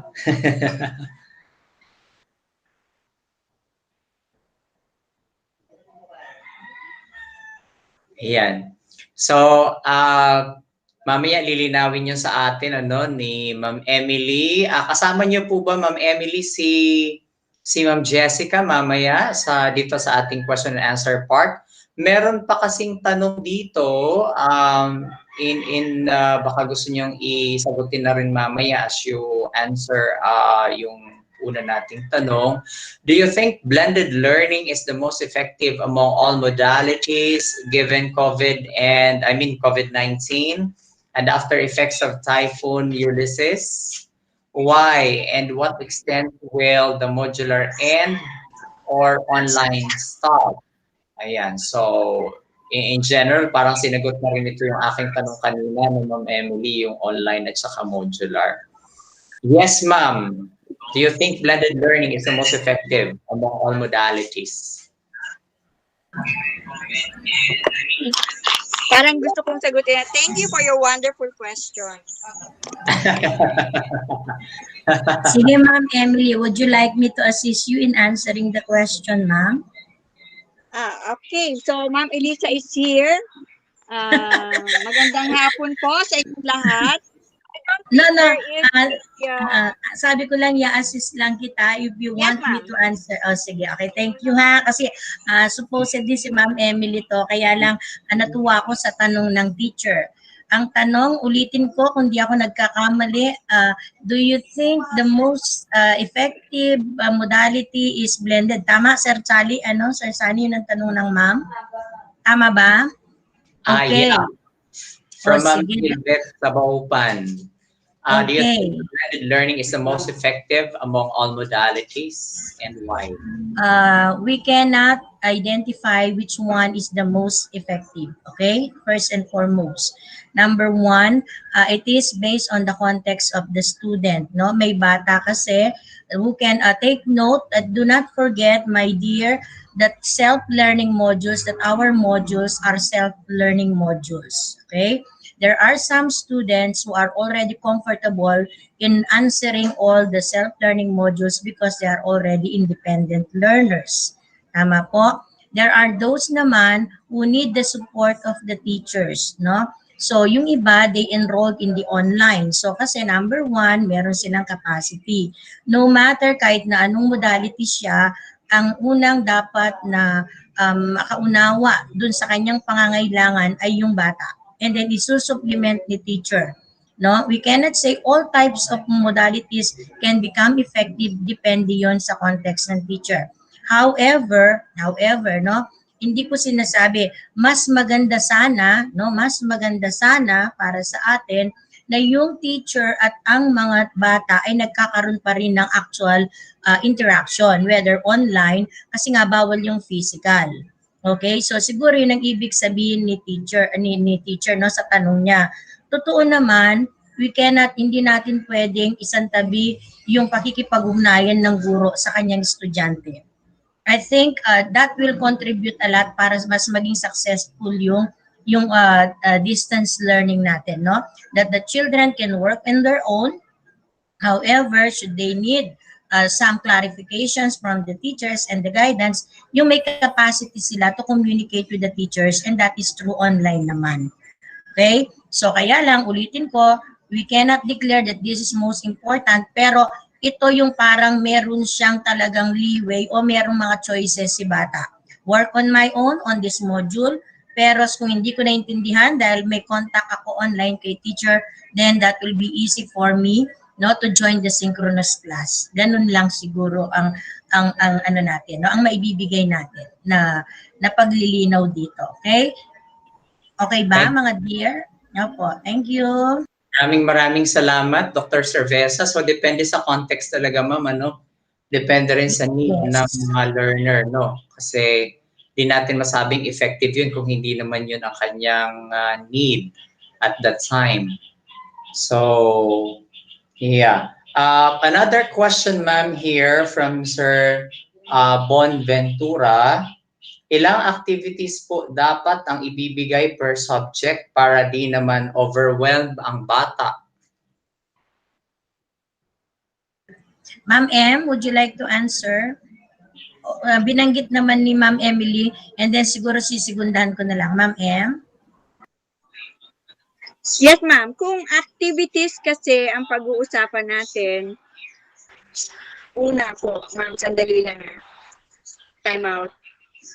Ang gaganda ng tanong nila pang Miss Universe. Di ba? So anyway, yung pong number of activities kasi, it depends naman doon sa kakayahan din po ng bata. Kung alam na po ng bata, kung tapos na ang bata doon sa kanyang mga activities, pwede naman po siguro na gano'n na lang ang gawin ni teacher. Or kung kulang pa ang kakayahan ni bata, hindi pa niya na-solve o hindi pa niya nasagot yung merit natin, hindi pa niya na-accomplish, then dadagdagan po ni teacher ang activities niya. Kung yun po ang tinatanong ni Sir Bon. If I may answer po, na ganun lang po. Yes, ma'am. Elisa. Oo, tama si Ma'am Emily. No? Basically kasi, dun sa ating module, marami talagang activities, no, na binanggit ni Ma'am Emily tsaka ng mga previous speakers, diba? May mga parts ng modules. For every part of the module, may usual na activity na gagawin ang bata. Tama si Ma'am Emily, kung halimbawa dun sa first part, nasagutan na niya and the child is already comfortable, feeling niya, move to the next. Dun sa mga karagdagang gawain na di ba ang dami, yung iba minsan merong exercise A, exercise B. If the child thinks na talagang okay na siya, kaya na niya, at ready na siya for assessment, pwedeng hindi niya lahat ubusin o tapusin yon. Ang importante na intindihan niya. Kaya maraming exercises sa module is because ayaw natin magkulang. Okay lang na sobra, wag lang magkulang para at least marami siyang pagpapracticean, no? Okay. Now, however, ang tanong lang naman dito ganito yung issue talaga natin dito is, ano ba talaga ang dapat isubmit ni bata kay teacher? Doon tayo, during our first week of implementation of classes, doon nagkaroon ng mga katanungan, no? Doon naiiyak ang bata, doon naiiyak ang magulang. Bakit po napakaraming sasagutan? Si teacher maya-maya nagpapasubmit. Lilinawin ko, ang dapat lang natin ipapasubmit per module, hindi kailangan i-require na i-forward sa inyo yung kanilang sagot sa bawat module part. Kasi kung nakikita o natatandaan ninyo mga dear, ang bawat formative assessment sa different parts of module may answer sheet sa likod. Okay? So what's the use of asking them to submit their answer sheet? Siguradong tama na yung sagot. Okay? So, hindi nyo na dapat ipinasasubmit yung sinagot nila, lalo na dun sa mga exercises o parts of the module na kung saan andun naman sa likod yung sagot. Okay? Sa second quarter, sa mga darating na quarter, para nagkakalinawan tayo, ang inyong ipapasubmit lang, no, na requirement nyo ay yung sagot nila sa post-assessment o kaya sa summative test, at saka yung kanilang sinasabi ni Ma'am Emily na at least 4 performance output per quarter. Okay? Ganun po ang naging issue natin. Now, wala naman pala, hindi naman pala dapat ipasubmit yung mga ibang gawain. Ano na lang, paano namin matatrack? Paano namin matatrack yung development o yung performance ng bata dun sa assessment? Pinresent ko sa inyo kanina, di ba, yung ating learners, what do you call that? Learners feedback form. Learners and feedback form. Bawat module po, yun po lang ang isasubmit nyo. Alam nyo, nakalagay kasi doon, o saang bahagi ng module nahirapan ng bata. Tama, mga dear? So, yun yung itatrack ninyo at isa-summarize nyo para makita ninyo kung anong kailangan pa ng inyong estudyante. But do not require them to submit all their answers in all the activities in the modules. Kasi hindi nyo naman i-record yun at isasama sa grading, pag-grade ninyo. Okay? So, ipasubmit nyo lang yung nandun sa post-assessment answer o summative at saka yung performance. Okay po ba yon mga kaguro? Nagkakalinawan na tayo? No? So, hindi lahat. Kasi ang naging problema natin ay ganito. Meron minsan daw na magulang na medyo naiiyak na kasi yung bata niya, nire-remind ni teacher, sasabihin ganito, sige, Peter, Pedro, hindi ka pa nakakasubmit ng mga gawain mo doon sa activity 1 to 4 ng module, ganito niyo po isasubmit. So yun, mababawasan ng pressure sa ating mga estudyante. Now, ulitin ko, ang importante sa bawat katapusan ng module ang isasubmit yung learner feedback form o yung learners or parents feedback form. Kasi doon nakasulat kung si teacher ay si bata at saka si magulang, sinasabi niya that is the form of communication from the parent and learner to the teacher. Doon sa form na yon, sasabihin, teacher, dito po ako nahirapan. So, ikaw na teacher, pag kiningnan mo yon at sinamarize, makikita mo anong activity siya dun sa part na to ng module siya nahirapan. Okay? And this will be discussed in detail pa sa mga susunod nating mga speakers. Okay? Ayokong mag-total elaboration na. Kaya lang para hindi na baka marami pang magtanong about this. Okay? This will be discussed later. Thank you. Maraming salamat sa ating OIC ASDS. I understand dapat meron lang tayong 3 pero mukhang magandang masagot din itong dalawang follow-up questions in relation to blended learning. It appears to be valid questions. I mean, itong dalawa. Una, from Mr. Roland Taro, paano po he is into quality of instruction na pareho sanang maibigay sa mga bata under online at modular. Paano ba magkakaroon ng parehong quality instruction kung sa online ay mas nakaka-explain ng mabuti ang teacher directly sa bata kaysa sa modular, siguro ang ibig sabihin nito.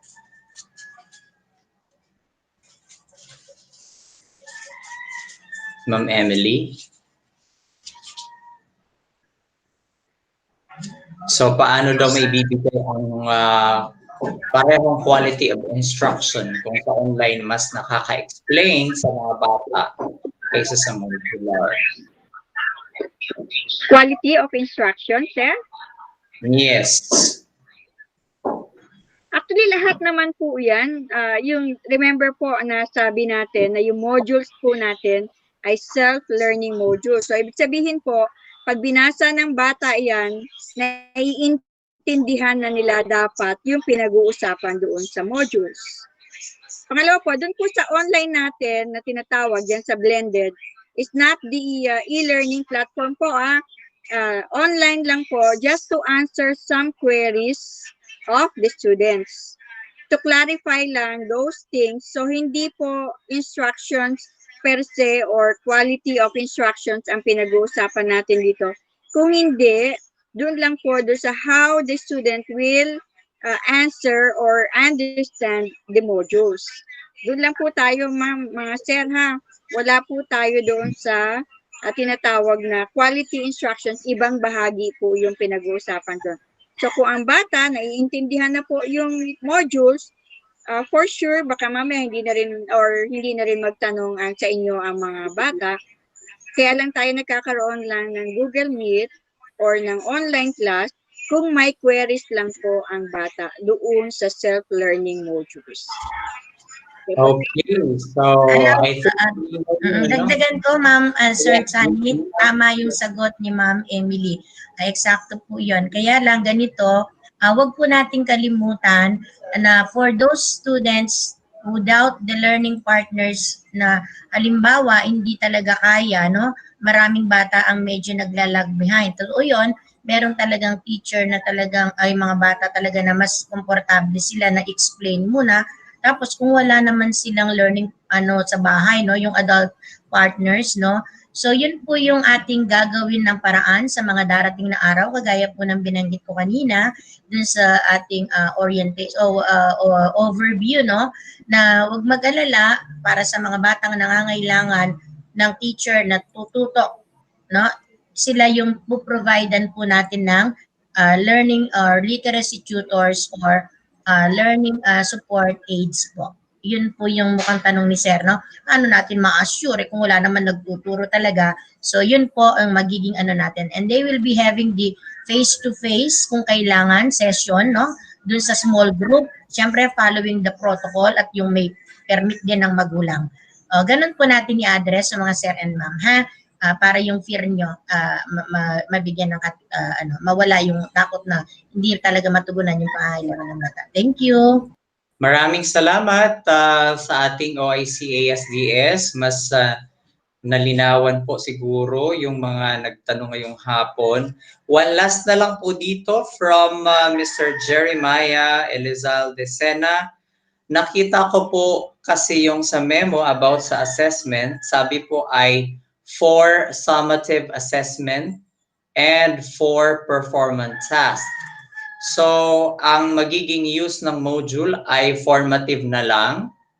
Yun ang kanyang tanong. Ang module ba ay formative assessment na lang?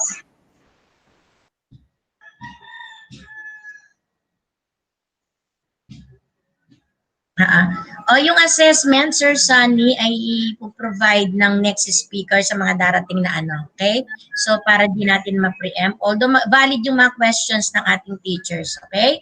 So, ipapark natin and then after the presentation for the assessment, then we can clarify pa kung meron pang hindi nasagot, okay? Thank you very much.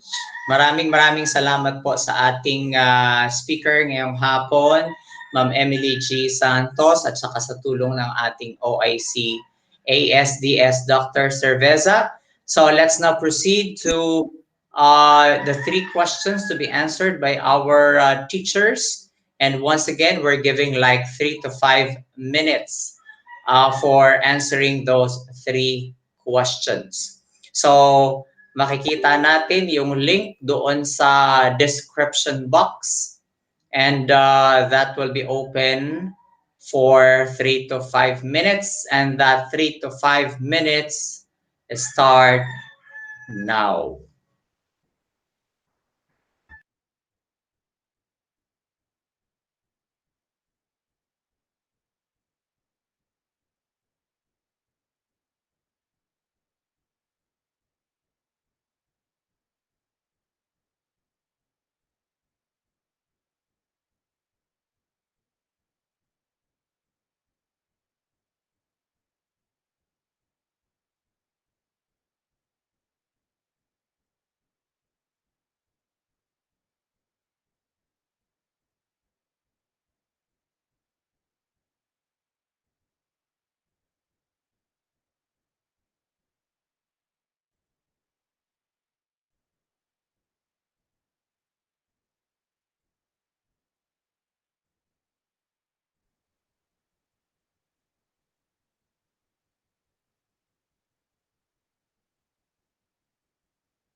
And so we're done with our, actually, in reality, that's not only 3 to 5 minutes, but you were given like 10 minutes, 12 minutes actually, to be exact, yung time na binigay po sa atin for answering the remaining questions this afternoon. And maraming salamat sa lahat ng mga sumagot. At this time, we'll now proceed to the next part of our afternoon session on demonstration teaching. And this afternoon, we will be joined by two of our education program supervisors. We have one from the mathematics department. Ladies and gentlemen, at siya na rin ang mag-i-introduce ng kanyang magiging kasama ngayong hapon, our education program supervisor for mathematics, we have Mr. Dominador and Villafria. Good afternoon, everyone. Thank you so much, sir. Thank you so much, Sir Sunny. Okay, let's stay in tune for this part. This time, we have here three teachers who will demonstrate three different schemes in online learning modality delivery. I have here my partner, Mr. Aaron Inano.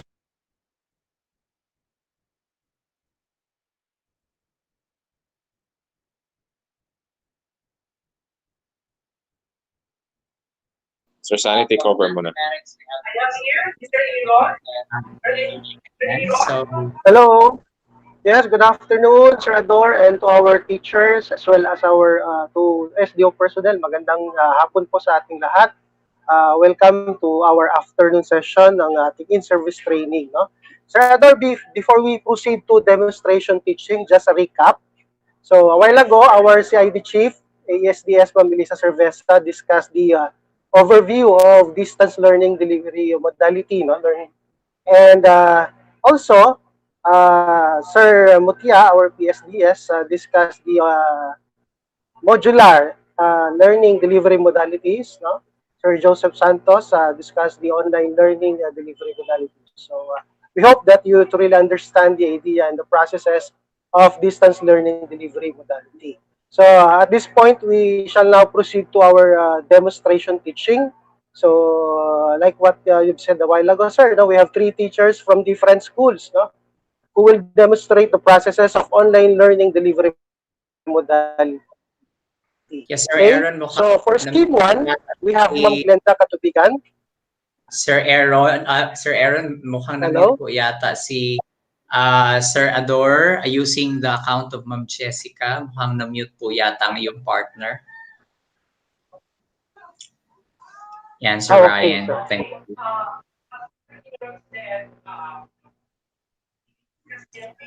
Yes, Sir Aaron, please proceed.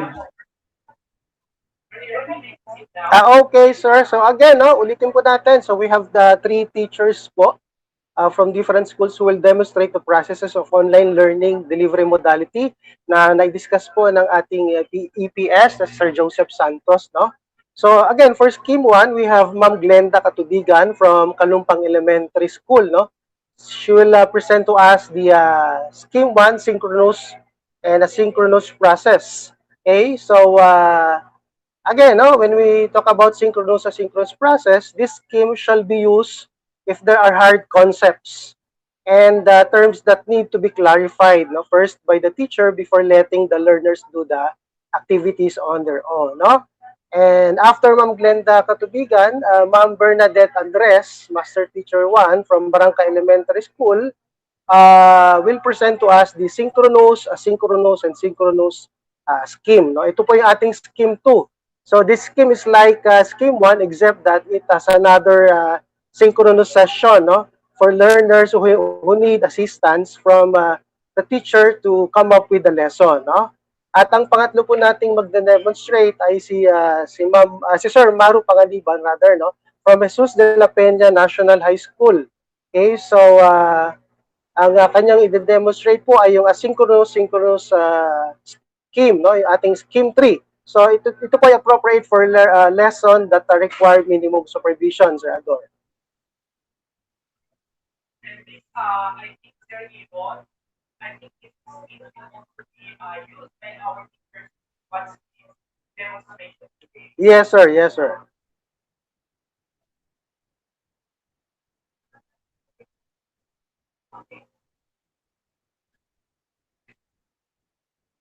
Bago yung first time.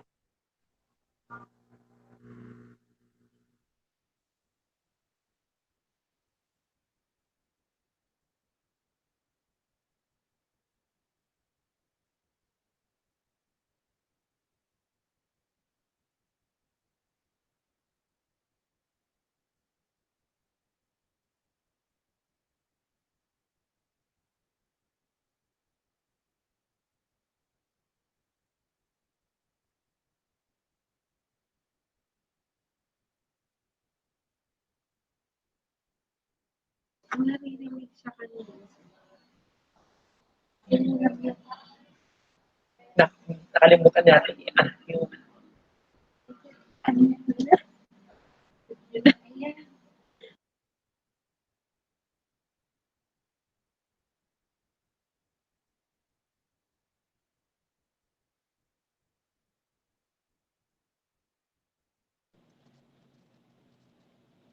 Kaya na yun, ipapaano na Sir Ador?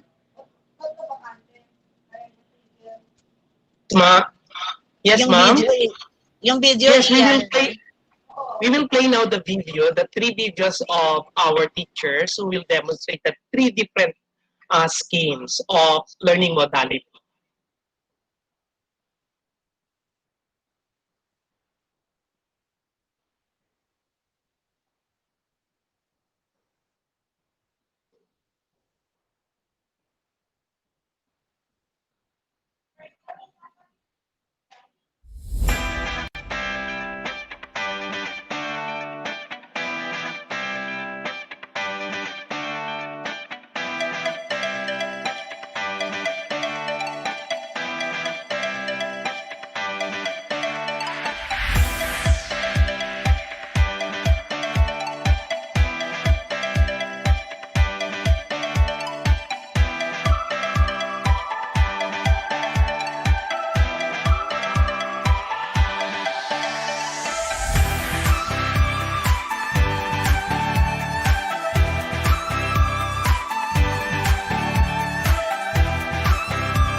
Morning, teacher. Good morning po, teacher. Good morning, Ayan, good morning. Ayan. So, ngayong araw, yes, good morning sa inyong lahat. Ngayong araw na to ay pag-aaralan natin ang Module 10 sa ating Mathematics 2 at ito ay tungkol sa properties of addition. Ayan, handa na ba kayong makinig at matuto? Yan. Opo. Ayan, very good. Thank you so much. Opo. So, bago yan, kantahin muna ulit natin ang ating math song. Handa na ba kayo? Okay. Sige, M-A-T-H, ready? Sing. M-A-T-H, M-A-T-H, math, math, math. Math, math, math. Learning math is much fun. Learning math is fun. We love math. We love math. Ayan. Ayan. Ayan, yay! Thank you so much. Very good naman ng mga to. Okay, so ngayong araw na to, sa module na ito ay matututunan ninyo ang properties of addition. Ayan. Pag-aaralan natin ngayong umaga ang lesson 1, ang identity property of addition, at ang lesson 2, commutative property of addition. Pero bago yan, alamin muna natin kung ano ang kahulugan ng salitang property.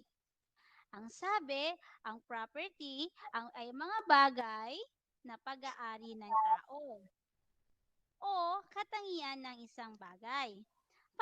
Para mas lubos pa natin itong maintindihan, ay tutulungan tayo ng ating kaibigan na si Ana upang ipaliwanag ito. Si Ana ay may bag. Kulay dilaw ang kanyang bag. Ito ay kanyang pag-aari. Kasama yung mga bag na nasa loob, mga gamit na nasa loob nito. Masasabi niyo ba sa akin kung ano-ano yung mga bagay na nasa loob ng bag ni Ana? Yes, Jen. Sige, Jen. Ano-ano ang mga nakikita mo sa loob ng bag ni Ana?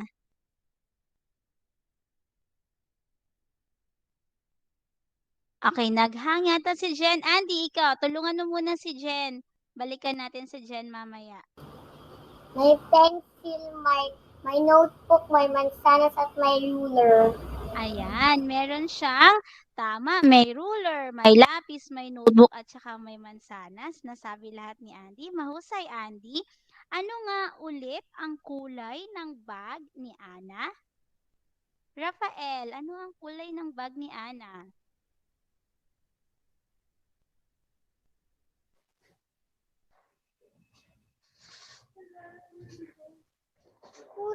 Kulay dilaw at kulay kahel. Very good.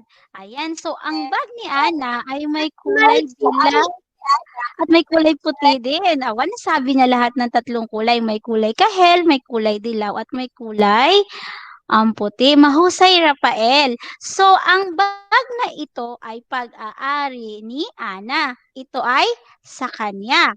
Ito ay kay Ana. Isa pang magpapaliwanag sa atin kung ano ang ibig sabihin ng property ay ang kaibigan nating si Ben. Si Ben ay mahilig maglaro ng bola. Ayan, no, may hawak siyang bola. Ayan. Matutulungan niyo ba akong sabihin ang mga katangian ng bolang ito? Magbigay nga kayo ng katangian. Yes, Daniel. Tumatalbog. Ito ay tumatalbog. Magaling. Ano pa? Yes, Brychel. Bilog po. Ito ay bilog. Meron pa ba? Yes, Rafael.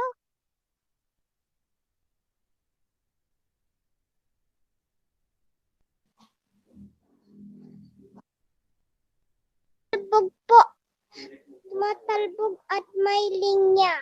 Okay, ito ay tumatalbog at may linya. Ikaw, Jen, may masasabi ka pa ba sa bola ni Ben? Ano pang katangian? Kulay pula po. Okay, kulay pula. Mahusay. Ikaw, Andy, meron ka pa bang nakikita? Katangian ng bola. Okay, mahusay. Ito ay malaki. Lahat ng inyong sagot ay tama. Yun ay katangian ng bola ni Ben. May mga hindi lang nasulat si Teacher Glenda, pero lahat ng inyong sagot ay tama. Ngayon ay dumako na tayo sa property of addition. Noong kayo ay nasa grade 1, napag-aralan nyo na ang ibig sabihin ng addition. Ito ay ang pagdadagdag or pagsasama-sama. So ngayon ay pag-aralan naman natin ang kanyang mga property. Ang unang property ng addition ay identity property of addition. Para mas maintindihan natin ang identity property of addition, bumalik ulit ang ating kaibigang si Ana. Alam niyo ba na si Ana ay mahilig sa mga halaman at meron siyang inaalaga ang 2 paso ng 2 paso ng halaman. Isang umaga, ito'y kanyang binisita dahil gusto niyang bilangin ang mga bulaklak nito. Matutulungan ba natin si Anang bilangin ang mga bulaklak sa kanyang mga halaman? Tingnan natin ha, ilan lahat ang bulaklak sa mga halaman ni Ana. Tulungan natin siyang bilangin ito. Yehey, ayan. Sige, sa unang paso, ilan ang bulaklak? Ilan ang bulaklak? Sige. Peter Paul.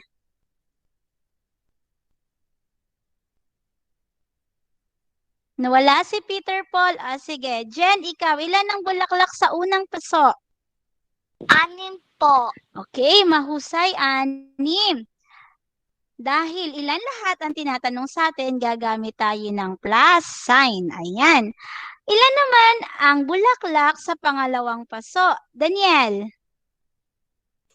Wala po.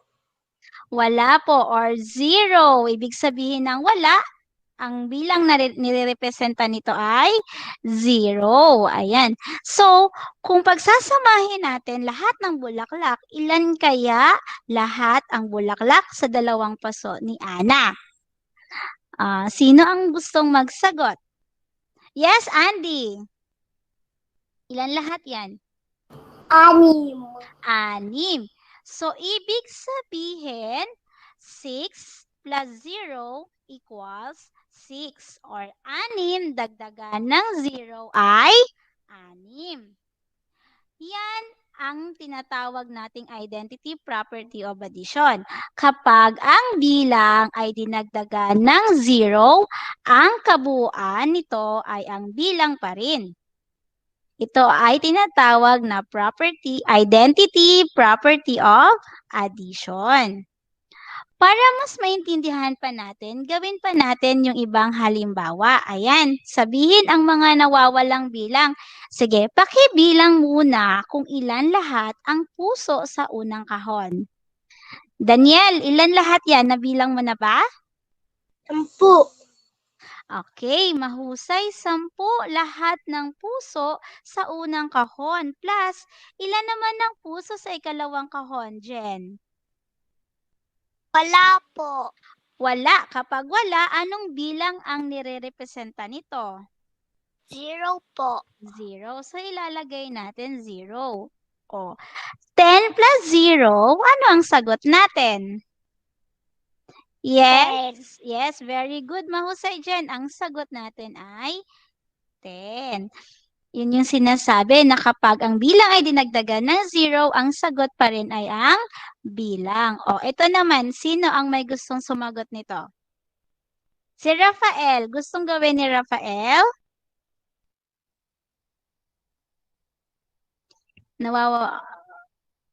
Rafael, andyan ka? Nawawala yata si Rafael. Sige, Bryshel, ikaw muna magsagot. Sige, ilan ang araw sa unang kahon? 0 po. Husay. Plus, sa pangalawang kahon, ilan naman ang araw? 6 po. 6.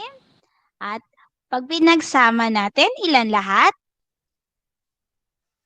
6 po. 6. So, 0 plus 6 equals 6. Okay, 6. Mahusay. Ito pa. Ano kaya ang nawawalang bilang? Sino makakapagsabi kay Teacher Glenda? Andy? Okay, ano ang nawawalang bilang, Andy? 0. Alright. So, kailangan lang nating dagdagan ng 0 para tayo ay makakuha pa rin ng sagot na 120. 120 plus 0 equals 120. 120. Diba? Yung pagbabasa natin, 120. Ito naman, ano kaya ang nawawalang bilang? Rafael. Sige, si Rafael. 0 po. 0. Very good. Paano nga natin basahin sa Tagalog or Filipino ang bilang na ito? Sinong kayang gawin? Daniel, kaya? 300 45. Mahusay, Daniel. So, ang bilang na 300, 45. Kapag dinagdagan ng 0, ang sagot pa rin ay 345. Ito naman kaya, blank plus 0 equals 615. Ano naman ang idadagdag natin dito? Andy? 615. Very good, 615 or 615. Ayan, so 615 plus 0 equals 615. Ito, huli na. Sinong gustong magsagot dito? Yes, Jen. Ano ang nawawalang bilang?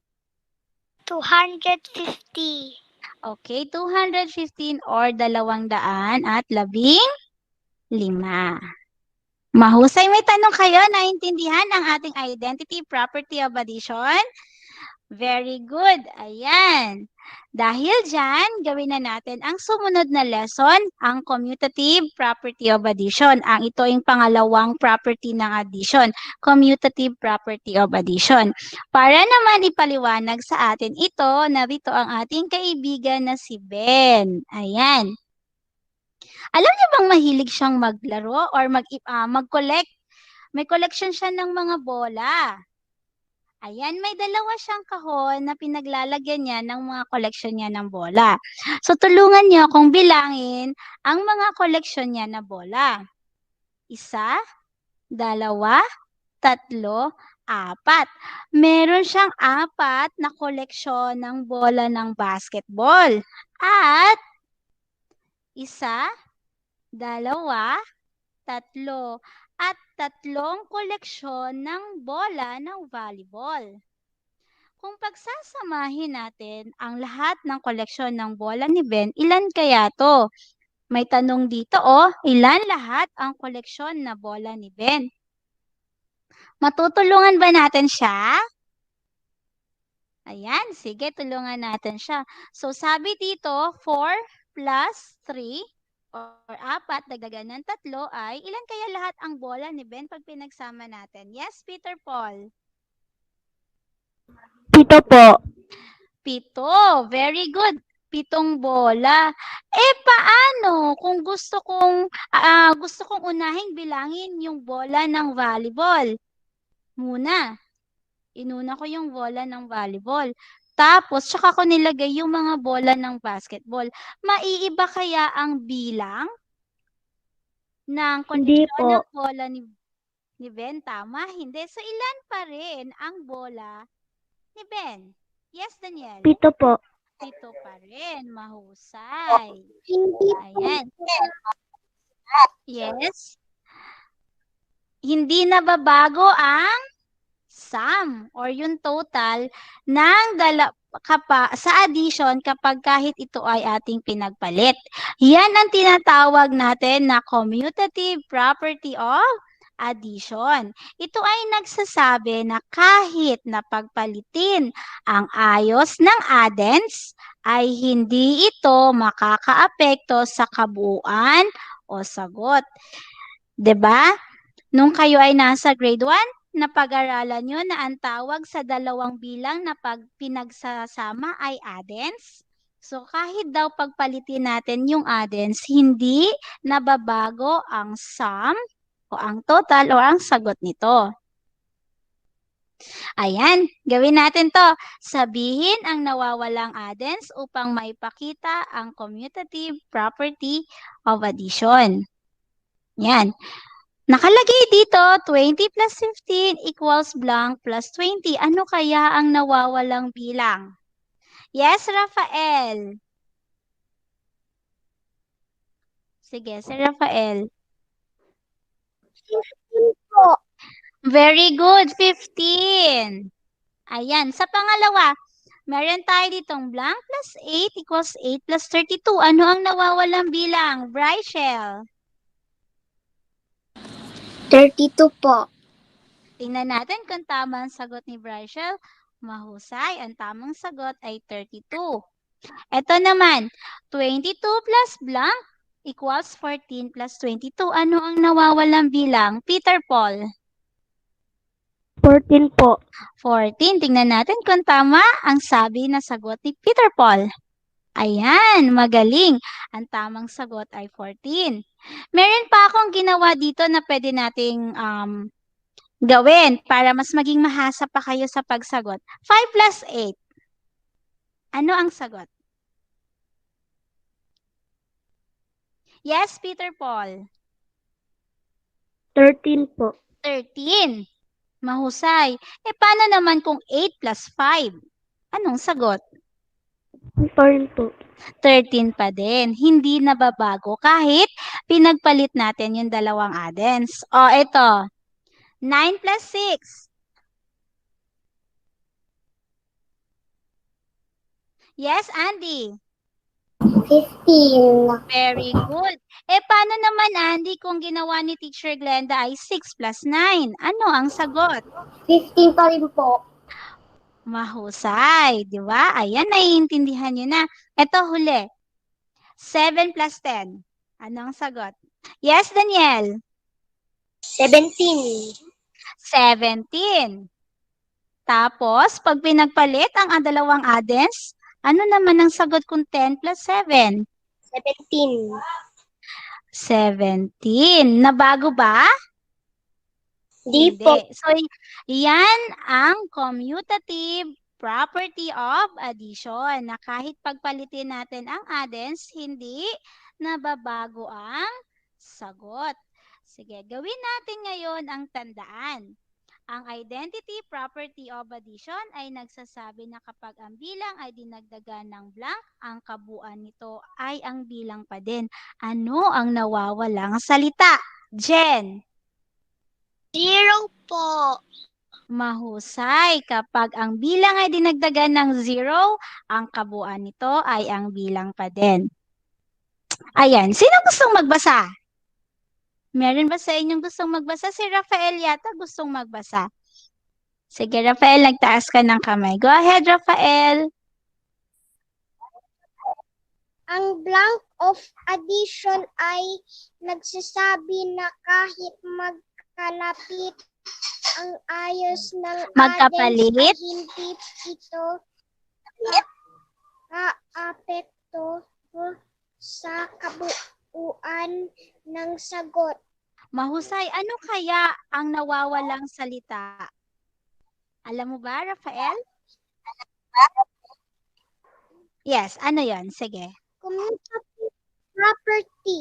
Very good. Ayan. So, ang nawawalang mga salita ay commutative property. Tama ang iyong sagot. Ang commutative property of addition ay nagsasabi na kahit magkapalit ang ayos ng addends ay hindi ito makakaapekto sa kabuuan ng sagot. Ang gagaling, ang huhusay ninyo. Naintindihan ba ang dalawang property ng addition? Opo. Ayan. May tanong ba kayo? Wala naman, mahusay. Okay.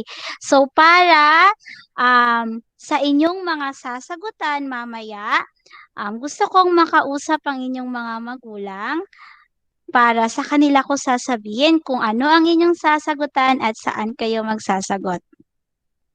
Sige, tawagin niyo muna sila.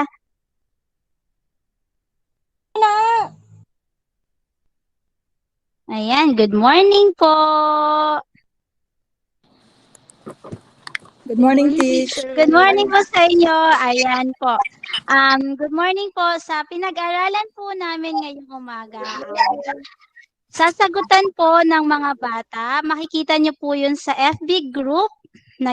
Sa FB group po natin, ilalagay ko po doon yung link at doon po gagawin ng mga bata ang kanilang mga sasagutan. Kailangan pa rin po nila ng inyong gabay sa pagpunta sa link. Kayo po yung gumabay sa kanila kung paano po nila ito mapupuntahan, and then hayaan, pag nagsagot po, hayaan niyo po silang sila yung magsagot sa mga katanungan doon sa ating sa link na sasagutan po nila. So, yun lang po. May tanong po ba kayo tungkol sa mga gagawin po ng mga bata?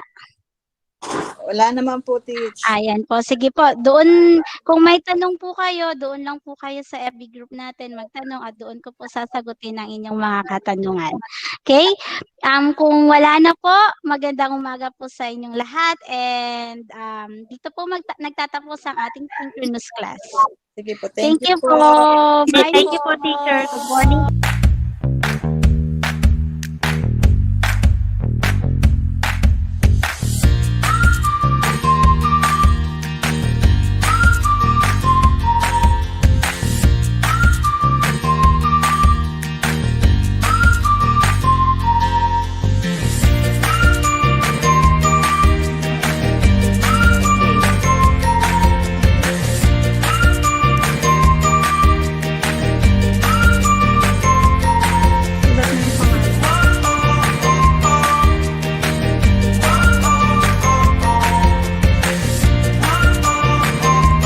Nawawalang biglang sa lap.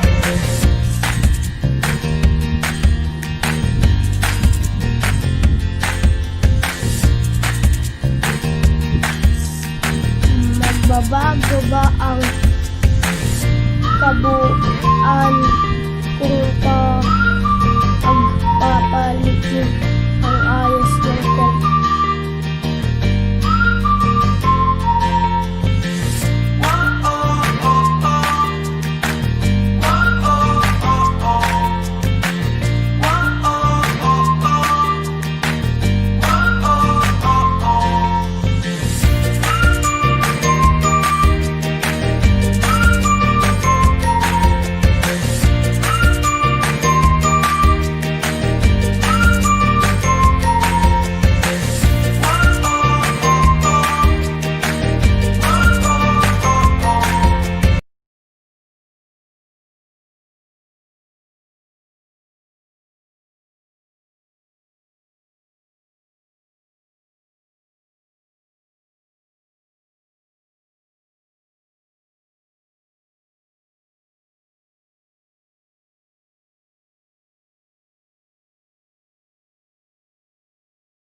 Good afternoon, grade 6. Good afternoon. Good afternoon. Good afternoon. Okay, so it's another day for my grade 6 pupils. So are you excited today? Yes. Yes. I hope so. Yes. Okay. Yeah, okay. So now let us start this day with a prayer to be led by your classmate Ira. Let's all bow down our heads and let's feel God's presence. In the name of the Father, the Son, the Holy Spirit, Father God, come be with us today. Fill our hearts with joy. Fill our minds with learning. Fill our classrooms with peace. Fill our lessons with fun. Fill our friendships with kindness. Fill our school with love. Amen. Father, the Son, the Holy Spirit. Okay, amen. In the name of the Father. Amen. Okay. Thank you, O Lord God, and thank you, Ira, for reading for that prayer. Okay. Let's continue our day. So how are you today, class? Are you fine today? Yes. Yes. Yes. Okay. Yes. Okay, thank you. So please be reminded that you can use the nod reaction icons, our raise hand icon at the lower part of this Google Meet. And also you can comment or answer my questions using the chat box. Is that clear, class? Yes po, ma'am. Yes. Yes. Okay, yes, ma'am. Okay, thank you. And thank you for joining. Now, before we start, let us just review our online etiquette. So when we say etiquettes, these are the things that you should do before and during our session, our online session. Okay, so I had given here 6. So let's have them one by one by simply reading. So who would like to read the very first? Can somebody read number 1?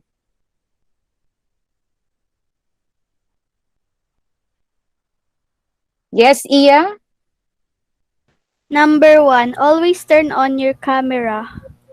Okay, always turn on your camera. I will not anymore explain about it, and I know you are familiar already with that. Number 2, how about the second one? How about the second netiquette or the second standard during this online session? Yes, Arch? Wear proper clothes during online classes.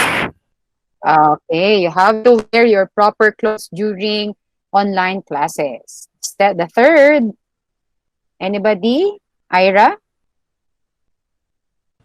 Number 3, show respect to classmates speaking. Okay, so you have to show show respect to the classmate who's speaking. Okay, and number 4, Irish. Mute your microphone when not asked to speak. Okay, because an unmute microphone could create noise during our discussion. Number 5, who else? Anybody for number 5? Arch?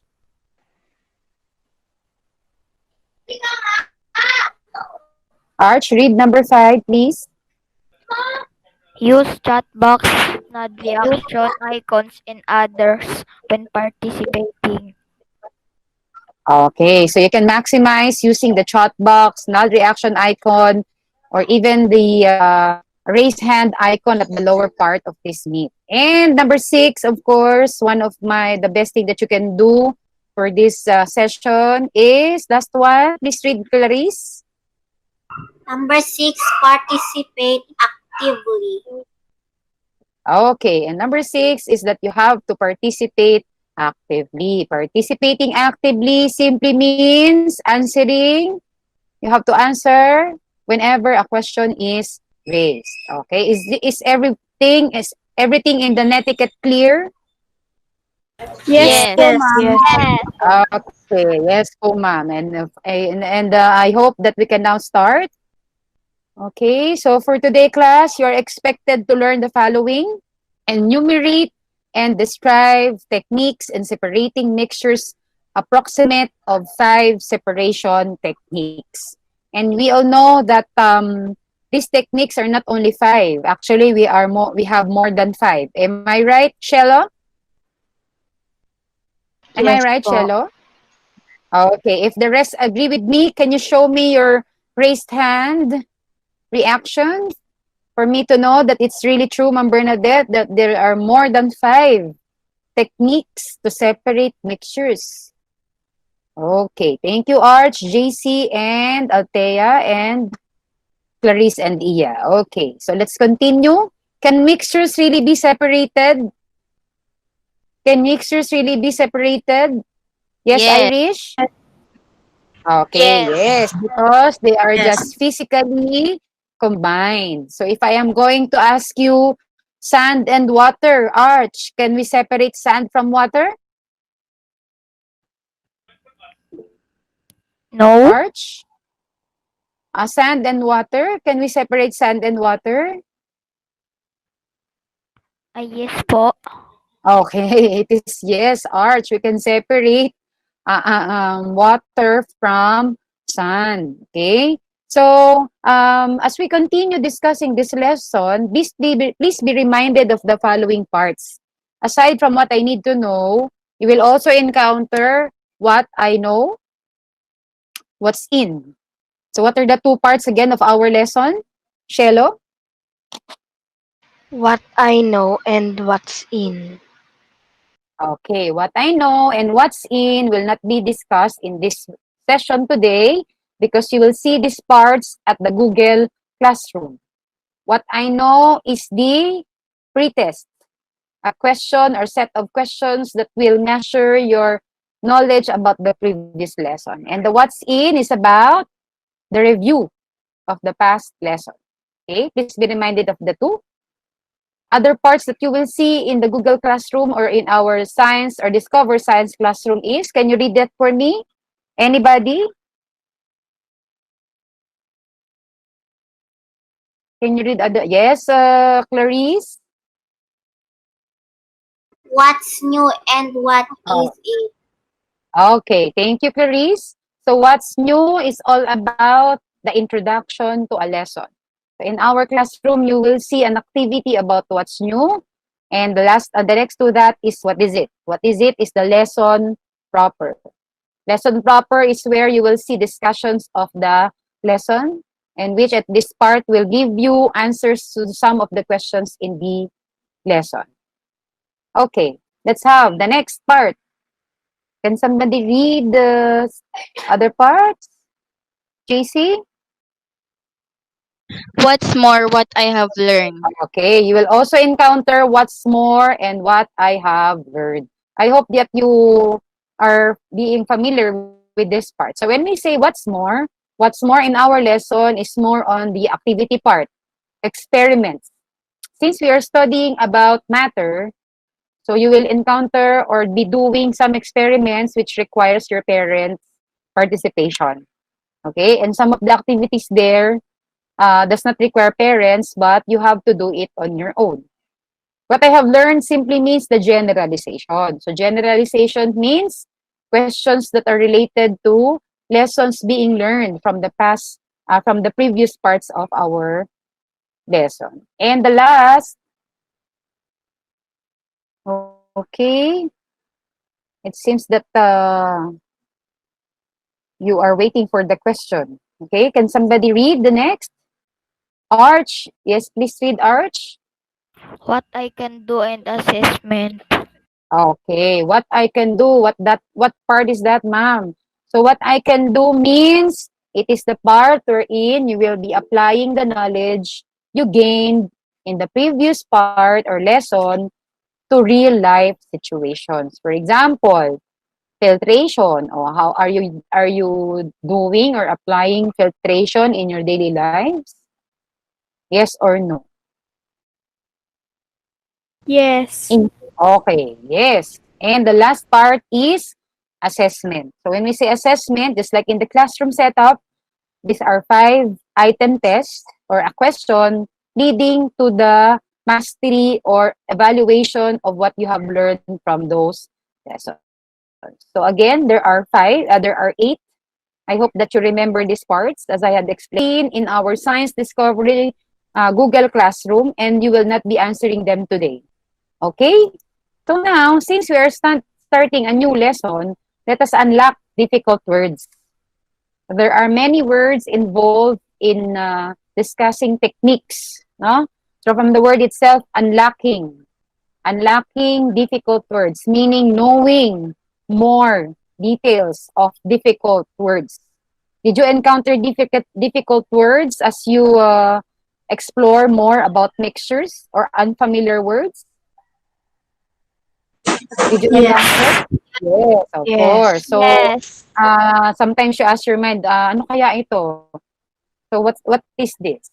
So, let us make this lesson a little bit lighter by having the definition of similar and common terminologies for this lesson. So, we have the techniques in separating mixtures, and I'll be giving you 5 difficult words that you will see as you open the classroom. So, we have 1, 2, 3, 4, 5. Can you read them all, Iya? Techniques in separating mixtures. 1. Filtration. 2. Use of magnets. 3. Sieving. 4. Decantation. 5. Evaporation. Okay, well said, Iya. So these 5 words will commonly you will commonly encounter in our classroom. So I know that you are not yet familiar with them. Am I right? Am I right? Yes. Okay, yes. Okay. So let's know more about these words. Filtration, use of magnets, sieving, decantation, and evaporation. Okay, so these are the techniques actually. Let's start with the very first term called filtration. Okay? Please read that in your mind while your classmate will be reading that for all of us. Can somebody read this for us? Yes, Ira? Ira? Filtration. Filtration is done by filtering the mixture with the use of filter paper or piece of cloth. This method is used to separate the insoluble substances from the liquid solid mixture. Okay, very good. And thank you, Ira. So the very first word we have is filtration. So everybody say filtration. Filtration. Filtration. Okay, filtration. The picture in the left will help you understand more about the term, which is filtration. So filtration is done by using a device or a material called, what is that material being used? Filter paper. Okay, thank you, Iya. That is called as a filter paper. What if we do not have a filter paper? What else can we use? Look at the definition. Okay, a piece of cloth. Piraso ng tela. Okay? And we usually have it for mixtures having liquid and a solid. O, take a look at the picture. What will be left on the filter paper? The soluble or the insoluble material?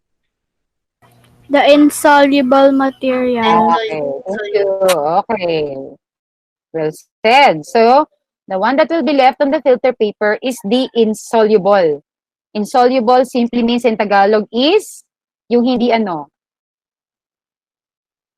hindi siya Hindi natutunaw. hindi siya natunaw. That's why it is now left at the filter paper. So filtration simply means the use of filter paper or A piece of cloth. Okay. So feast of 5. Let's go back with the feast of 5.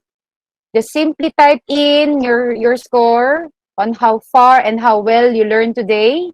You can type in 5 as the highest. 4 is second to the highest. 3 simply means a little bit Ma'am Bernadette. 2 and 1 simply means I had to improve my explanation. Thank you, Clarice, for giving 5, Shello 5, and the rest of your classmates gave their scores. Okay, thank you. Let's have the second term this time. So we have the use of a magnet. Who would like to read the definition of use of magnet? Yes, Althea? Use of magnet. Use of magnet is done by using a magnet to separate magnetic objects from a mixture. Okay, thank you so much, Althea, for reading. Okay, so from the word itself, magnet, there is something that is being attracted to it always. And we have a solid to another solid mixture. As you look at the picture, that's a magnet. So commonly, what do you call these objects or materials that easily be attracted with magnets? Metal.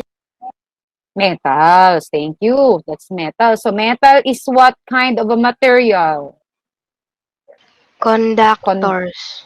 Okay, these are conductors. And take note that when we say conductors, they are the ones who are always attracted with magnets. So as you can see in the picture, those that is attracted to the magnet are the conductors.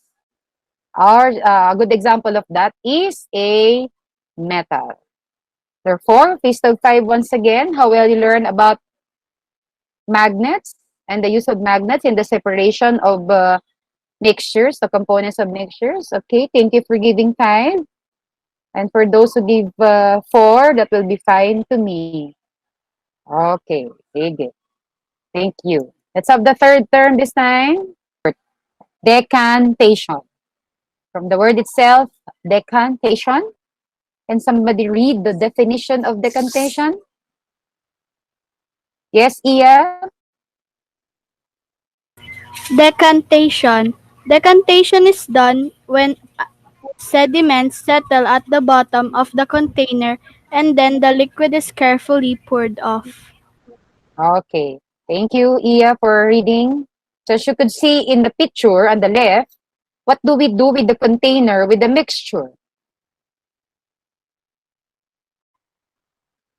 Can somebody? Yes, Althea? Althea, would you like to answer? Yes, ma'am. Yes. So what happened with the mixture inside the container in the process of decantation? The liquid is poured off. Okay, the liquid is poured off. Now, what is left on the container? The Arch, solid. the solids, okay, or the sediments that settles at, and what is being poured off? What is only poured off? Yeah. Okay, only the solvent or the liquids. That is about decantation. Simply pouring off the mixture or the liquid or the solvent to another container. Okay? Pistol 5, once again, how well you learn about decantation and its definition according to our description. So we have Althea 5. Thank you, Anak. Iya 5 also. It seems that you are learning from this day's session. Okay, JC. And for those who cannot or did not, just it's okay with number na din. Okay? Let's have the next. Let's have number 5. So number 5 is evaporation. Can somebody read the meaning of evaporation this time?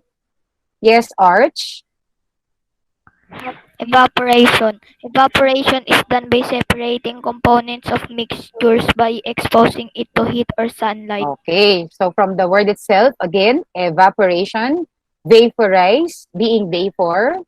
So we are using here heat and sunlight. In the given picture on the left, what is the source? We have here in the process of evaporation. Heat. Okay, heat. And heat was taken where? Yes, Iya. Okay, Stove. from the gas stove. Can we possibly get heat from sunlight? Yes. Okay, Yes. yes. We can also get heat coming from sunlight. And how salt or rock salt is formed is because of sunlight, and some of them use heat. By simply boiling seawater, we could produce rock salt. Okay? Just be careful in doing this type of activity because it is very dangerous due to the use of heat. Okay? So now where do you think the water go in the process of evaporation? It evaporates into gas. Okay, it evaporated and becomes water vapor or becomes a gas. So piece of 5 once again. How well you understand evaporation? You can write 3 or 4 maybe. Ma'am, the meaning is not enough. Althea gave 5, then Arch gave 5 also, and JC gave 5. Okay, thank you so much, kids. So again, I think we had one of the terms. We have sieving. Okay, let's look for the slide for sieving. Ouch. So simply by going back with the definition of sieving, sieving simply means we are using what tool or what device to separate solid to another solid. And that's sieving. Okay, we are using a sieve. And sieve in Tagalog, and you commonly see that in your kitchen, we call it as Salaan. okay. Salaan. Ayan. So in the salaan, what is left at the salaan or the sieve whenever you are doing the sieving process? Bigger What is left on the particles. sieve? Bigger particles. Okay, very good. So the bigger particles is left or are left on top of the sieve, and what comes out of the sieve? What passes through at the sieve?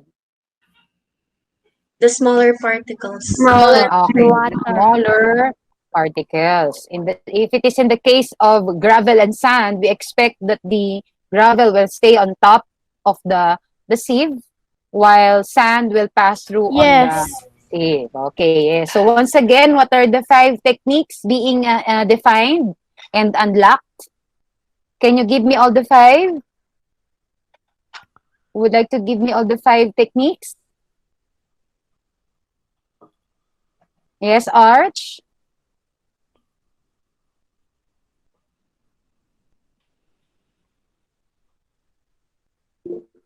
Arch? Althea? Filtration, use of magnets, sieving, decantation, and evaporation.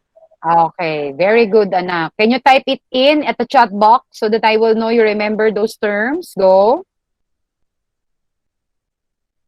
With their correct spelling. Okay. We are near the end of this.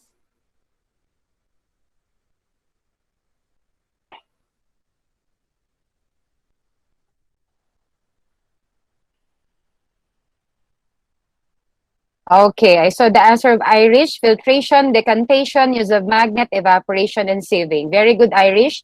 Althea gave the same. JC, filtration, use of magnet, sieving, decantation, and evaporation.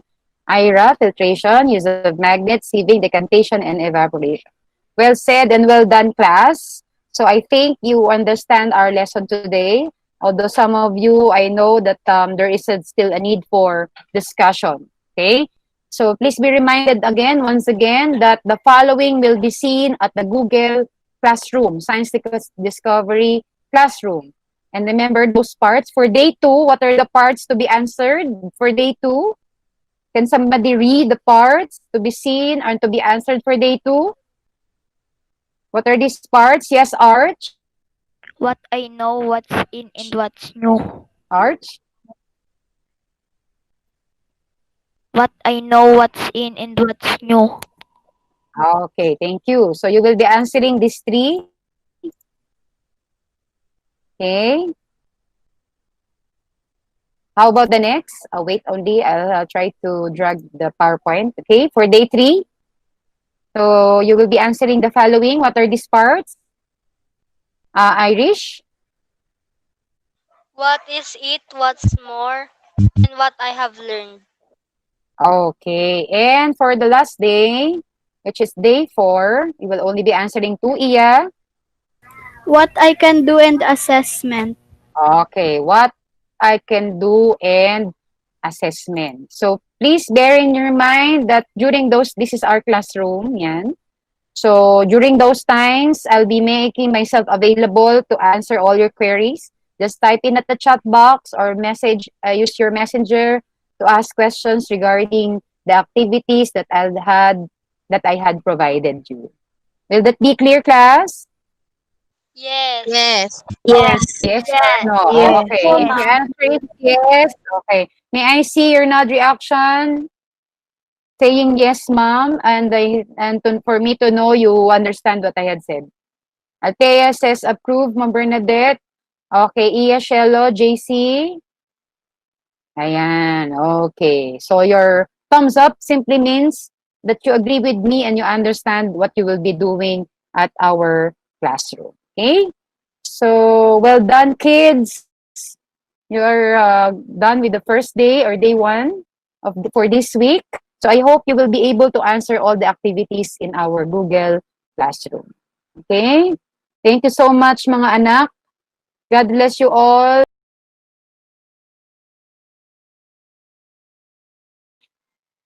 Remember the 20-20 rule, 20 minutes rest and 20 minutes looking at the objects with green color and another 20 for looking at that area at 20 meter distance. Okay?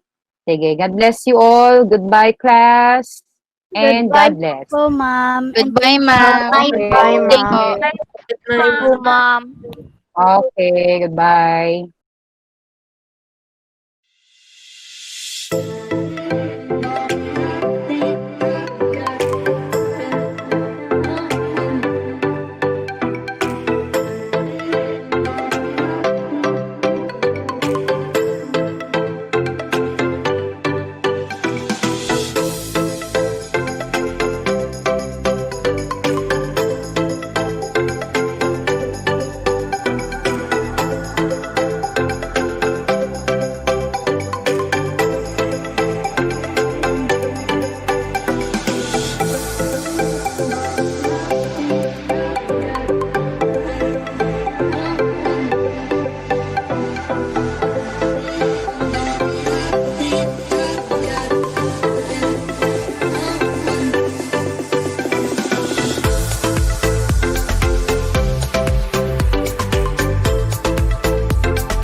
Okay, so good afternoon once again, class, grade 6. Good afternoon. Good afternoon po, Good ma'am. afternoon, ma'am. Okay, so what a great day, Arch, Althea, and Shelo. So it's nice to see you again. Maybe you are wondering, ma'am, why are we here? We already met last time. So there's a purpose for having you around this afternoon. So I am here to help you understand the previous lesson. Since last time, I observed and I saw in the result of the assessment in our Google Classroom that there are topics in which I know you find it hard to understand. Okay, so it's the session this afternoon for us to go back and learn more about these topics. Let's start with our day muna with a prayer to be led by Althea. So Althea, please do, and let's bow down our heads and feel God's presence. In the name of the Father, and of the Son, and of the Holy Spirit. Amen. Bless us as we meet together. Dear Lord, we pray. Bless the singing of your praise, the reading of your word, the reading of your fellowship, the prayers will be heard. Bless us as we meet together. Dear Lord, we pray. Amen. In the name of the Father, and of the Son, and of the Amen. Holy Spirit. Amen. Okay, thank you, Althea, for leading our day with a prayer. So I hope that the Lord God will guide us this afternoon. Okay, so since we discussed about techniques in separating mixtures last time, and as we review, can you still remember these words, Arch? Can you read the first word, Arch? Filtration. Okay, so we have filtration. The second word we have, or the second technique we have, shallow. Use of magnets. Okay, and the third, Althea? Sieving. Okay, so we have sieving, and we have the next. Anybody? Arch? Decantation. Decantation, and the last technique discussed last time is? Evaporation.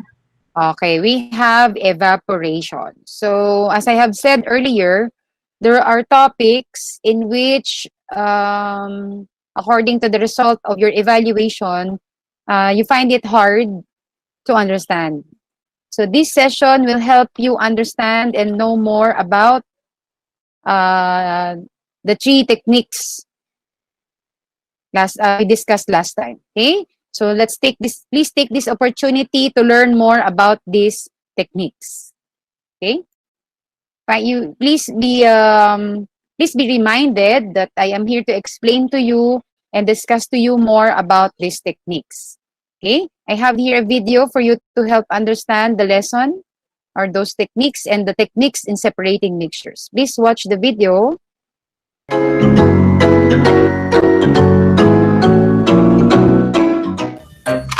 Halo-halong bagay, mixture kung tawagin. Halo-halong bagay, pwedeng paghiwalayin. Kapag pansalay ginamit, filtration ng banggit. Makalulusot ang maliit, malaking masasabit. Kung walang pangsala, wag mabahala. Decantation ang gamitin. Solid, pababain. Liquid, isalin. Distillation, paano gagawin? Pakuluin. Evaporation ay kulungin. Saka palamigin. Liquid ang kakamtin. Matitira ay iba sa pinakulong natin. Filtration, decantation at distillation. Iba't ibang paraan ng separation.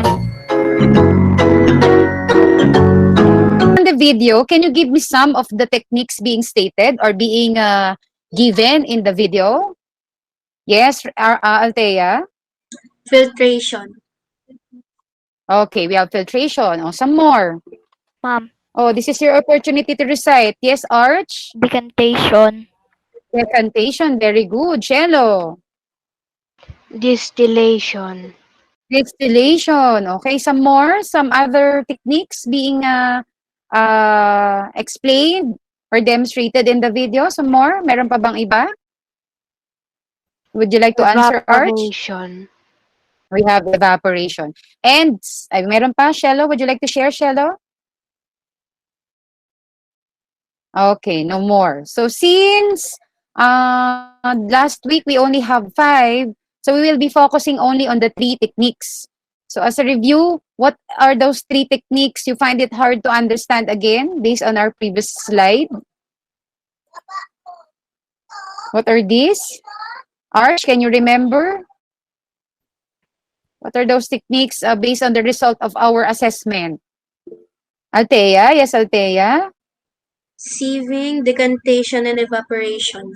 Okay, so we will focus more on sieving, decantation, and evaporation. Can you repeat the answer, Arch? Sieving, decantation, and evaporation. Okay, sieving, decantation, and evaporation. So once again, I am here to explain to you the difference between the 3. Let's start first with decantation. So decantation, please read for all of us, Shello. Decantation is done when sediments settle at the bottom of the container and then liquid is carefully poured off. Okay, I had already given this last time to all of you, but I will repeat that decantation involves what process? What do you do with the container and the liquid inside that container? Yes, Arch.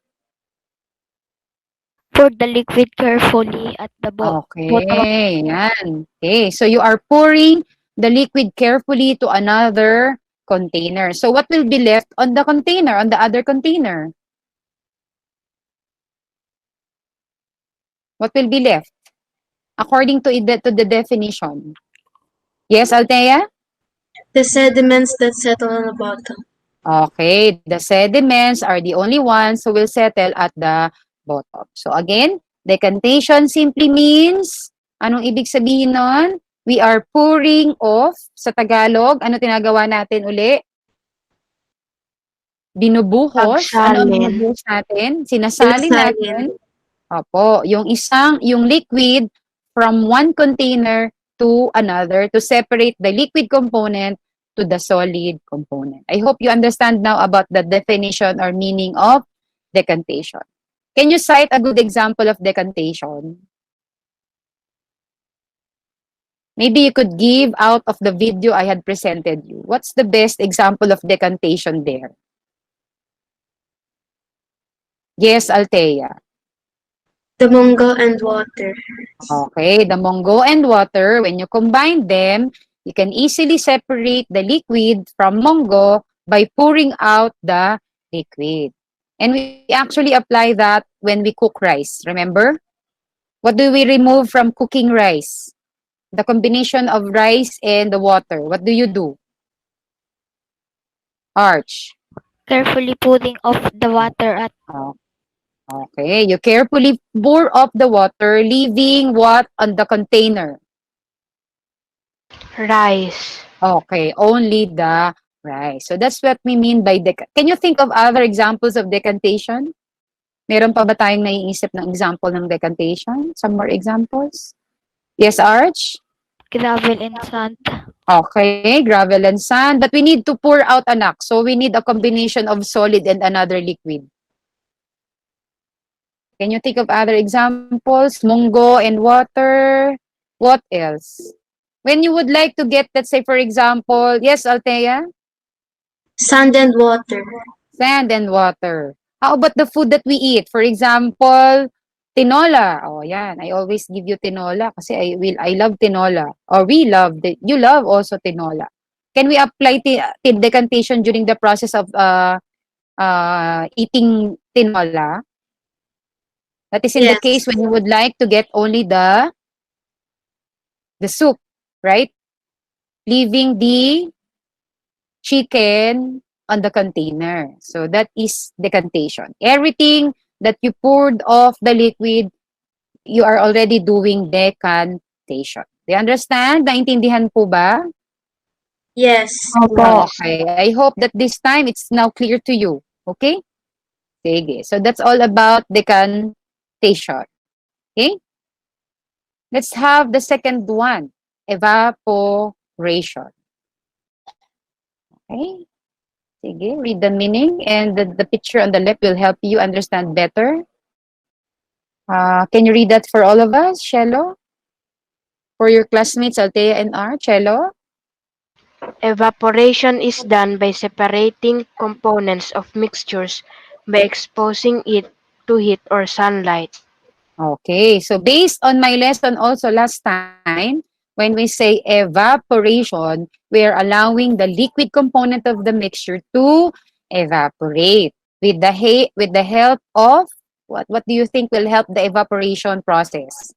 There are two. Yes, Arch. Heat and sunlight. Okay, we could use heat in it, or another one, we could use sunlight. Heat will be coming from where? From your house. What could be the source of heat? Althea. Stove. Okay, from a gas stove. Okay.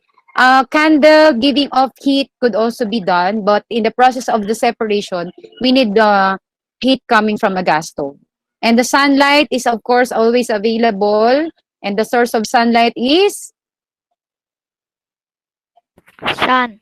the sun. Okay. Let us cite some examples of evaporation in which we are separating components of a mixture. Can you think of an example? Yes, Althea? Salt and water. Okay. Pag tayo ay nagko-combine, nagsasama ng asin at tubig, even seawater, we are already producing rock salt. Okay. How about in the case of drying your clothes? How can we apply drying of evaporation in the drying of the clothes? Can you explain that to me? Pwede bang ipaliwanag yon? Paano nangyayari ang evaporation doon? Yes, Althea? You hang it up to dry. Okay, we are allowing the wet clothes to dry under the sunlight. Okay? And after a while, what did you observe with the clothes? Shello? It's dry. Okay, it's now dried up. Okay, and then what happens with the liquid in the clothes, Arch? Ano nangyari doon? It become a gas. Okay, it became a gas or it evaporated. Okay, I hope you understand evaporation in the case of drying your clothes. How about when drying a fish? You know, tuyo? Tuyo, Yes. daing is also a product of evaporation. So, anong ginagawa natin doon, Arch? In the case of producing tuyo or daing? Pinapaiga po dun sa lagayan. Tapos tinututok po sa araw. Sikat ng araw, ano? So, what do you think the sun did with the fish? Ano ang ginawa ng sunlight dun sa fish?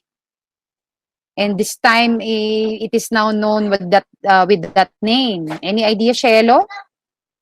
What do you think is being done by the sunlight?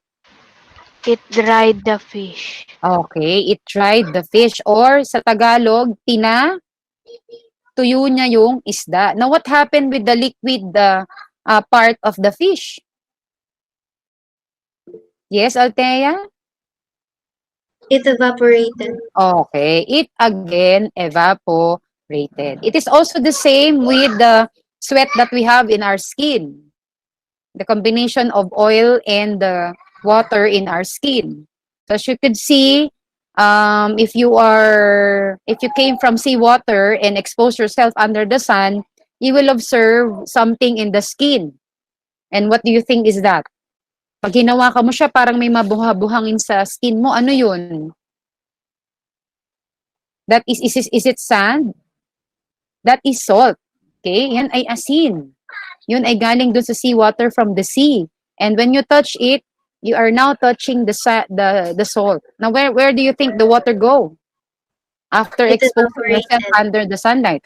Okay, it evaporated. So as you could see, evaporation had a lot of examples and application to real life situations. You understand evaporation, class? Yes. Okay, so evaporation happened when we are applying or adding Heat or sunlight. Okay, heat or sunlight. So that is the second. And the last um, technique you find it hard is yes, Arch? Sieving. Sieving. Okay, can you read sieving? The meaning of sieving, anak? Sieving. Sieving is done by separating components of mixtures using a sieve to separate fine from bigger components. Okay, so as you could see in the picture, when we say sieving, from the word itself, sieve.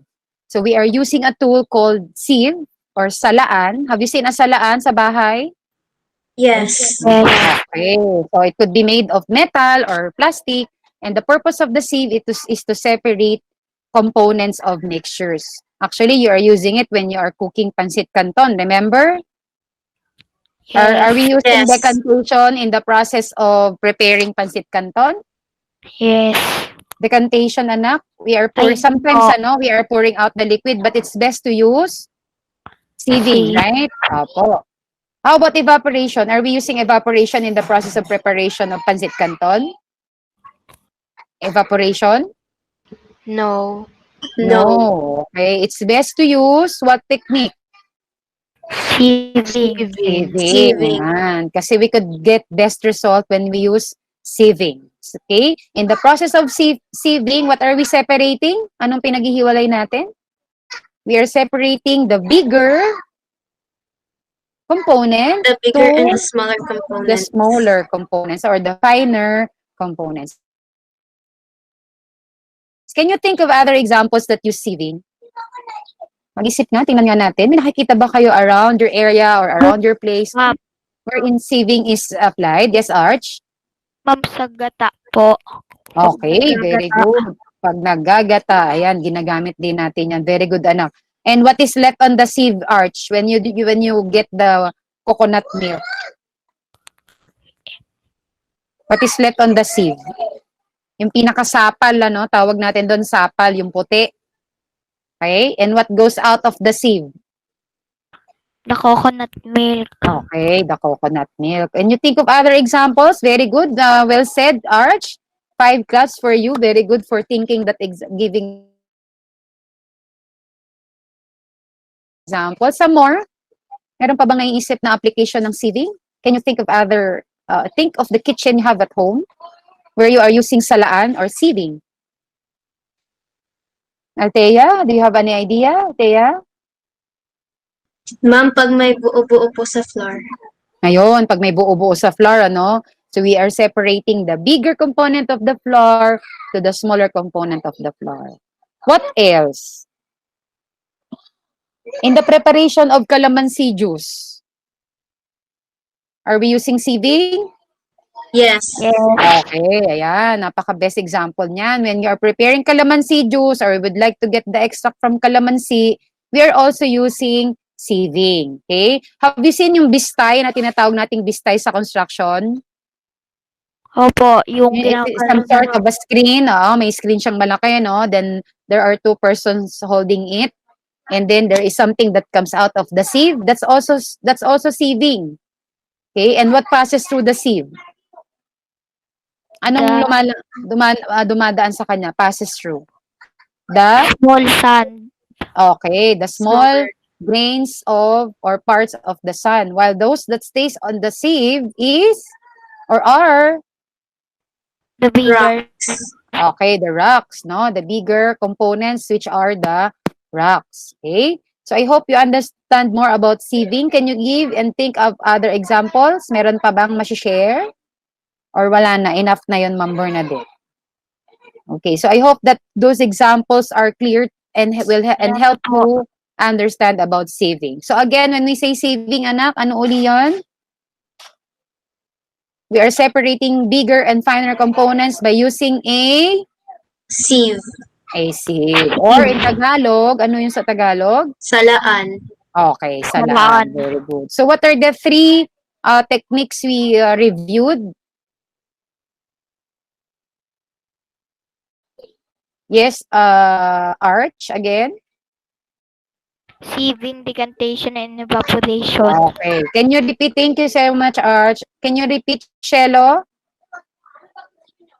Sieving, decantation, and evaporation. Okay. As a sort of a follow-up activity, try to identify the picture I am showing you here and give me the technique being used. Okay. Would like to try? You sure nod reaction? Okay. Yes, Althea? Decantation. Okay, very good. So that is decantation.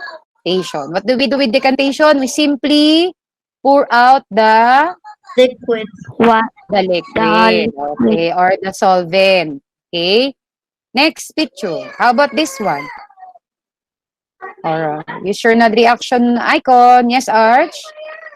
Evaporation. Okay, so that is the process of evaporation in which we are using the heat coming from a gas stove. Okay, so that is evaporation.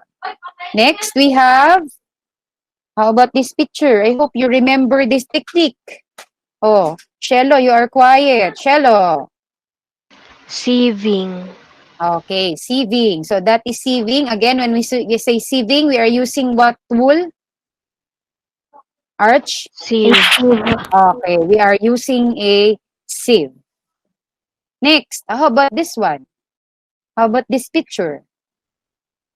Okay, what technique do you think is that? Yes, Althea? Winnowing.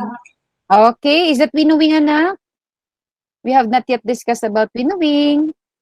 So you will only choose from the three. Yes, Arch. Thank you for participating. Yes, Arch. So that is evaporation. Look at the picture. What does the picture tell you? The picture is about a fish, ano? Drying Fish of exposed. fish. Drying of fish. So drying of fish is an example of evaporation. Next, we have this one. Oh, ano to? Okay, Shello. Would you like to share, Shello? What technique do you think is this one? Evaporation. Okay, evaporation in the process of what thing are we doing in that picture? Drying Shello. Exposing it to heat. Okay, exposing wet clothes in the heat coming from the sun. Okay, so I hope that this techniques or review help you understand more about the techniques which are called as decantation, evaporation, and sieving. Now, I would like you to open your Nearpad and I would like you to type in the code which is GQH18 and see you around next week. God bless and goodbye. Goodbye, ma'am. Okay, goodbye, Shelo, Althea, and Arch. God bless you. Opo. Pahinga muna before answering.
Simulan natin ang ating klase sa isang panalangin. Isipin. Tayo po ay manalangin. Panginoon, maraming salamat po sa isang panibago at maaliwalas na araw na ito. Maraming salamat po sa bawat biyaya na ibinibigay niyo sa amin at sa bawat araw, minuto, segundo at sa oras na nararanasan namin ang iyong walang hanggang kabutihan at katapatan sa amin. Panginoon, kayo po ang patuloy na sumama sa aming klase sa Pilipino.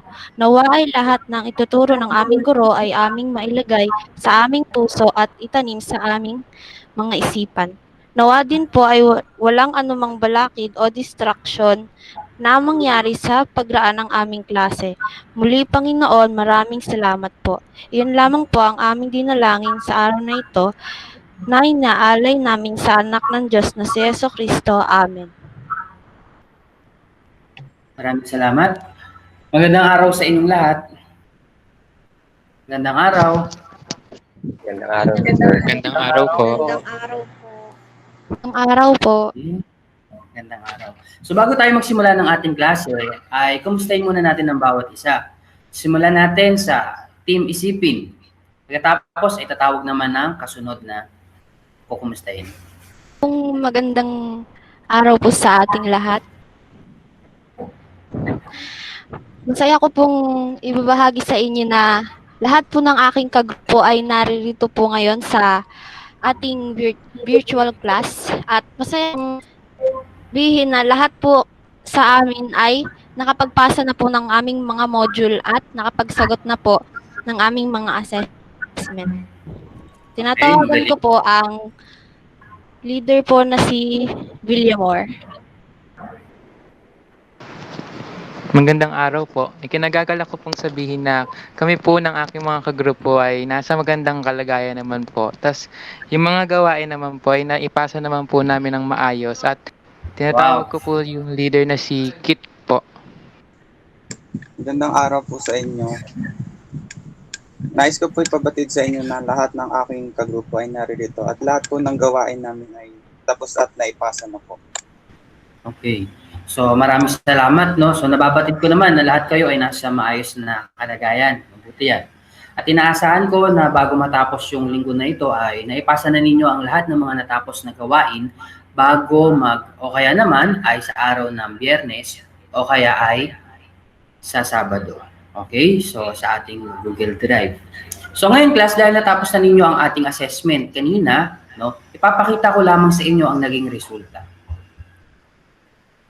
So, sa mga tuwid class, ang ating resulta ng assessment, ito. So, number of items, so meron kayong 5 items na sinagutan. So, ang kabuang score na nakuha ninyong lahat ay 205. Ang pinakamataas na nakuwang score ay 5. So, palakpakan ninyo ang bawat isa.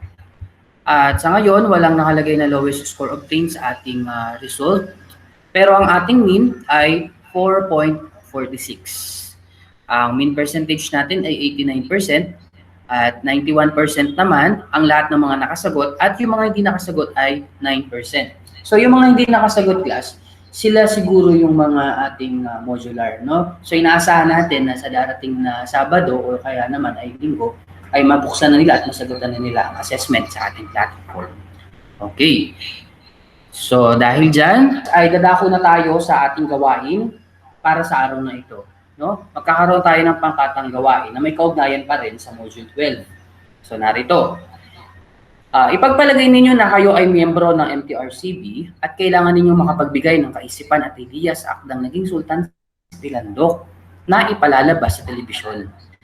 Kailangan ninyo makapagbigay ng inyong reaksyon kaugnay rito bago ito maipalabas. Ang inyong pagpapasya ay malaking tulong kakapanatag ng mga manonood.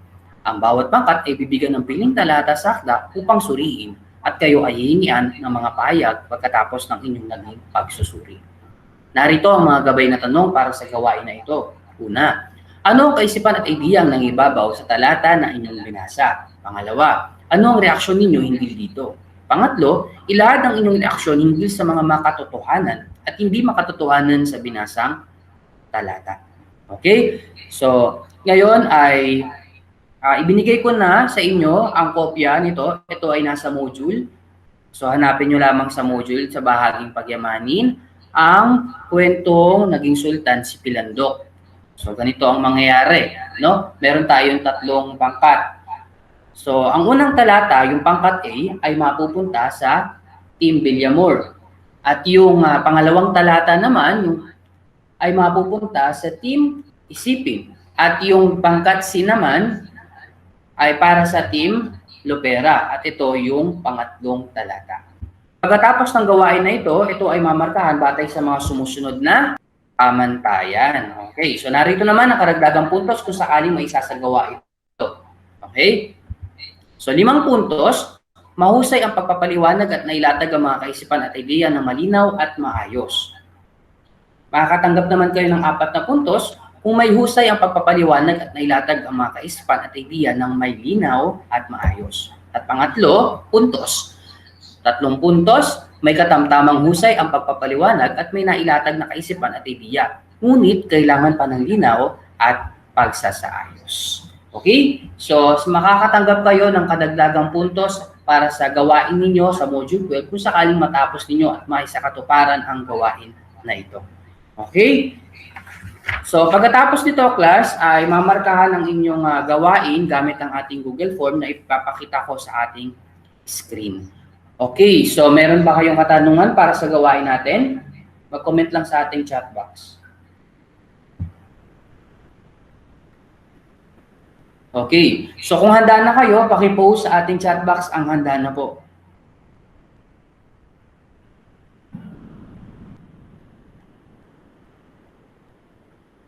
Okay, so nababatid ko naman na ang bawat pangkat ay handa na. Kaya naman, kung handa na ay pumasok na kayo sa kanya-kanyang mga silid, sa inyong mga kanya-kanyang Google Classroom para sa gawain na ito. Meron lang kayong 3 minuto para pag-usapan ang gawain na ito. At ang 3 minuto ninyo ay nagsimula na. Okay? So, go. Pasok na kayo sa kanilang mga Google Classroom. Para sa mga team leaders, paki-post ang link sa ating chat box para isa-isa kayong papasukin sa inyong Google Classroom. Mag-comment ng in kung sakaling ang lahat ay narito na sa ating Google Meet.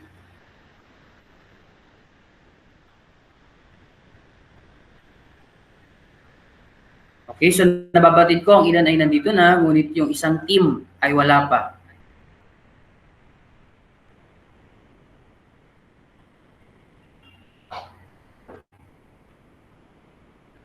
Handa na ba ang bawat pangkat? Kung handa na ang bawat pangkat, mag-komento lang sa ating chat box ng handa na po.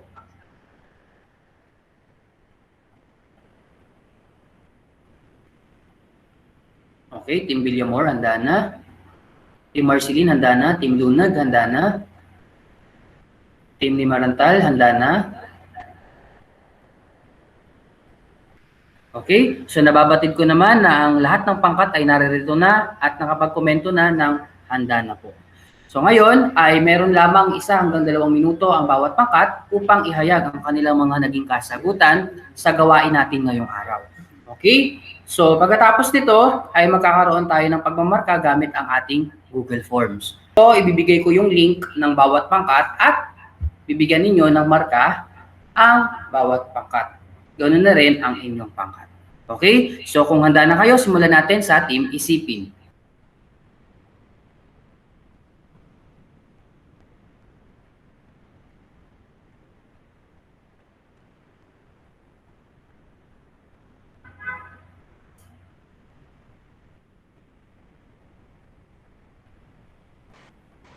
Magandang araw sa inyong lahat.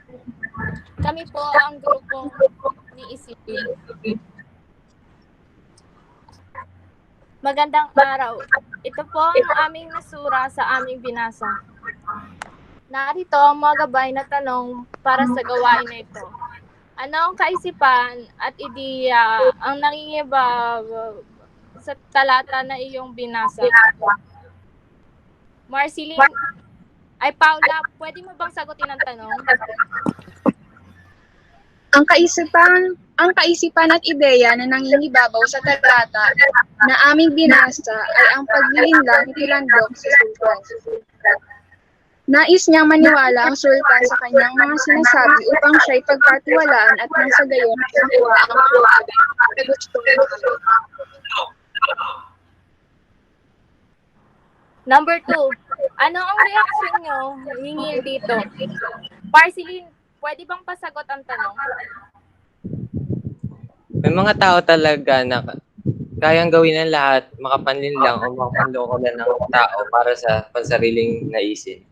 Okay, so natapos na ang unang pangkat at batay sa kanila, ang pinahalutang na ideya ay yung tungkol sa pandilin lang, no, sa ating kapwa. So meron pa ba kayong karagdagan para sa ibinahagi ng unang pangkat? Kung meron man ay maaari ninyong gamitin ang ating chat box. Okay, so kung wala na ay dumako na tayo sa ikalawang pangkat, ang Team Villamor. Magandang araw po sa inyong lahat. Sa unang tanong po, si John Mark po ang sasagot.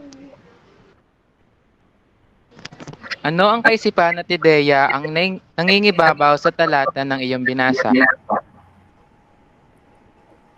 Ano yung ibabaw na ideya at kaisipan sa talata ay narito ang aming sagot. Mahalaga ang kaisipan sapagkat lalo na sa panahon ngayon, maraming tao ang gumagawa ng paraan upang makamit ang gusto nila, kanilang gusto, ngunit sa maling paraan, tulad ng panloloko o panlilinlang sa kapwa.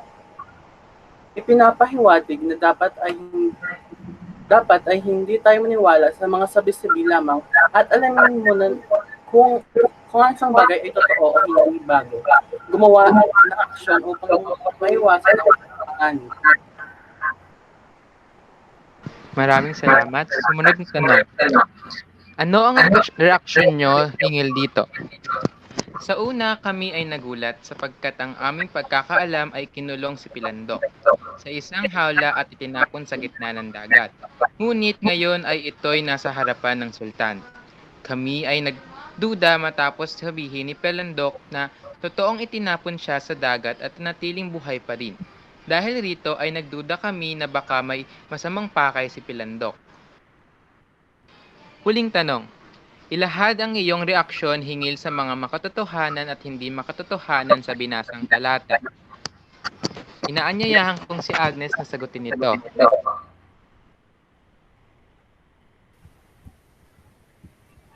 Gaya lamang sa totoong buhay, ipinapakita sa teksto na maraming tao ang nakakatakas sa kanilang mga kasalanan pagdating sa batas, kahit na gaano kabigat ang kanilang naging kasalanan. Mayahalin tulad ito sa ilang mga politiko dito sa mismo nating bansa na kahit malaki ang kaso ay nakakatakas at nakakatakbo pa rin sa halal. Okay, maraming salamat. Ikalawang pangkat. Meron ba kayong mga karagdagan? O kaya naman ikatanungan para sa ikalawang pangkat? Maaari kayo magkomento sa ating chat box. Okay. So kung wala na kayong katanungan, naging malinaw naman sa atin na sa pangalawa nag-ulat ay nandun pa rin, ang lutang pa rin doon yung alin? Yung tungkol sa? Panlilin lang. Okay, panlilin lang, no? So ngayon, tingnan natin kung sa sumunod pang talata ay lutang pa rin ang kaisipan at idea na yun. So, sunod naman natin ang Team Lopera. Magandang hapon sa inyong lahat. Kami ang Team Lopera o mas tinatawag na Team C. At para sa naiatos na teksto sa amin, para sa unang tanong, ano ang kaisipan at ideya ang nangingibabaw sa talata ng iyong binasa? Tinatawagan ko para sa kaisipan o ideya sa binasang talata. Sa talatang aming binasa, ang nangingibabaw na kaisipan o ideya ay ang huwag agad-agad o basta-basta magtitiwala sa mga sinasabi ng ibang tao. Ang susunod na sasagot ay si Alexandra. Para sa ikalawang tanong, Ang aming reaksyon. Okay. Para sa ikalawang tanong, ano ang reaksyon niyo higil dito? Ang reaksyon namin hinggil dito ay malungkot. Malungkot isipin na maraming tusong handang magsinungaling upang manloko ng iba. Kaya nararapat lang na huwag tayo basta-basta magtitiwala. Maraming salamat. Para naman sa ikatlang tanong, ilahad ang inyong reaksyon higil sa makatotohanan at hindi makatotohanang binasa. Para sa katanungan ito, tinatawagan ko si Carmela. Ang sitwasyon sa tekstong naiatas sa amin ay maaari nating mailantulad sa kasalukuyang panahon dahil marami pa ring tao ang puso o mapanimlang sa kapwa nila tulad ni Pinandok. Kaya sa aming palagay, mas mabuting huwag basta-basta magtitiwala at maging mapanuri. Yun lamang po at maraming salamat. So maraming salamat. So meron pa ba kayong karagdagan? Okay. So sa mga tuwid class, no, kung mapapansin niyo yung kwento, okay, kinapapalooban ito ng panlilinlang, no? Pero ayon dito, ito ay may kaugnayan sa kwento ni, no? Sa kwento ni? Yes, ni Juan Tamad. Kung mababalikan natin ang kwento ni Juan Tamad, ano nga ba ang naging dahilan kung bakit itinapon sa dagat si Pilandok? Ano nga ba ang naging kasalanan niya? Inihayag ba ito sa kwento? Hindi. Ngayon, okay, hindi. Ngayon, bakit nagbalik si Pilandok? At paano siya nakawala sa hawla na gawa sa bakal? Inilahad ba ito sa kwento? Ngayon, ano ang kaisipan na nangingibabaw at konteksto na mayroon ang kwento na yun? Si Pilandok ay tinapon sa dagat, si Pilandok ay nakabalik at nakaharap ulit. Ano ang kaisipan at ideya na lutang? Ano ang naisiparating ng may akda? Hindi makatotohanan. Okay, paano nasabi, Lunag? Kasi po imposible pong makawala si Pilandok sa dun sa kulungan na gawa sa bakal kasi nasa ibaba po siya ng dagat. Nasa pinakababa po siya ng dagat. Okay. Tama. So, hindi makatotohanan. Pero ang isa pang tanong dun, bakit ipinatapon si Pilandok sa dagat? Sa inyong palagay. John Mark.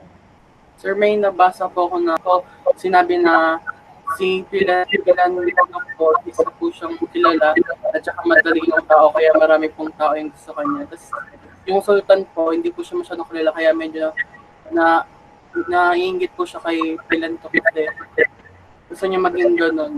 Eh, ayaw niya kung may katulad siya sa ibang hari sa loob ng karanya. Kaya sinabihan niya yung gwardiya na kahit yung maliit na kasalanan ni Pilandok, patawagin siya para parusahan. Doon na po nangyari na pinarusahan.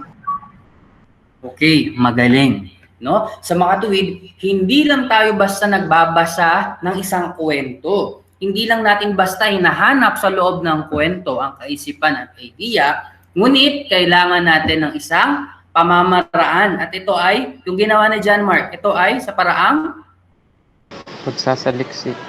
Pananaliksik. Magaling. Okay. So, very good, no? Naunawaan na ninyo ang nilalaman ng ating mga aralin at kung paano ninyo dapat hahanapin, tutukuyin, iisipin ang kaisipan at idea sa kwento. Ano nga ba ang nais ng may akda at para saan nga ba ang kwento na kanyang ginawa? Okay? So, ngayon naman ay dumako na tayo sa pagmamarka sa bawat pangkat. Ipopost ko ang link para sa Google Form na sasagutan ninyo na magsisilbing score ng bawat pangkat. Okay? So, abangan ninyo sa ating chat box. Okay? Simulan ninyo sa pangkat A, sunod sa pangkat B, at sa pangkat C. Aabangan ko ang inyong score sa ating Google Forms. Meron lamang kayo 1 minuto para gawin ito. At ang 1 minuto ninyo ay nagsimula na. Muli, paalala, ang ibibigay ninyong puntos ay 5 kung mahusay ang pagpapaliwanag at nailatag ang mga kaisipan at idea ng malinaw at maayos.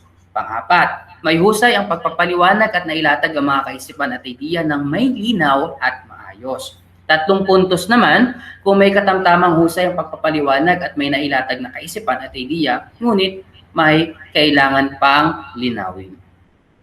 Okay? So, 1 minuto ninyo ay nagsimula na. Meron ng 3. Okay, so meron ng 5.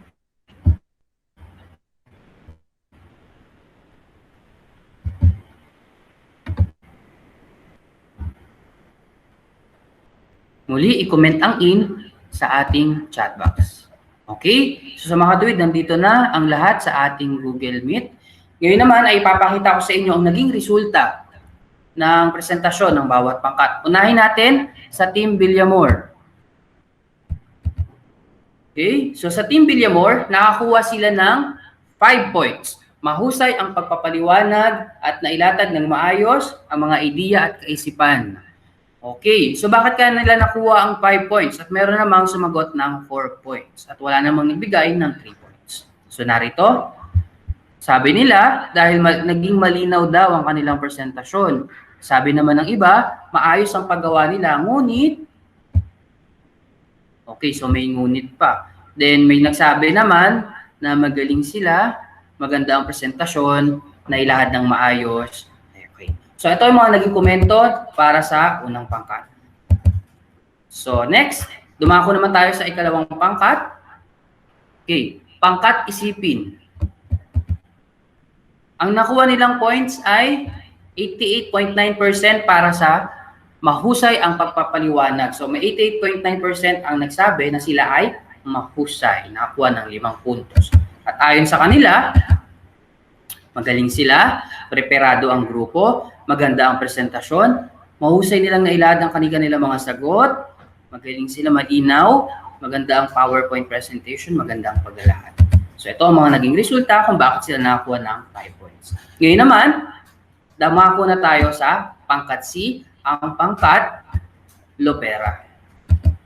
Ang pangkat Lopera ay nakakuha rin ng 5 points. Mahusay ang pagpaliwanag at nailatag ng maayos ang kaisipan at ideya. Bakit nila nakuha ito? Narito ang mga kasagutan. Nailahad daw ng maayos, maayos ang kanilang pag-uulat.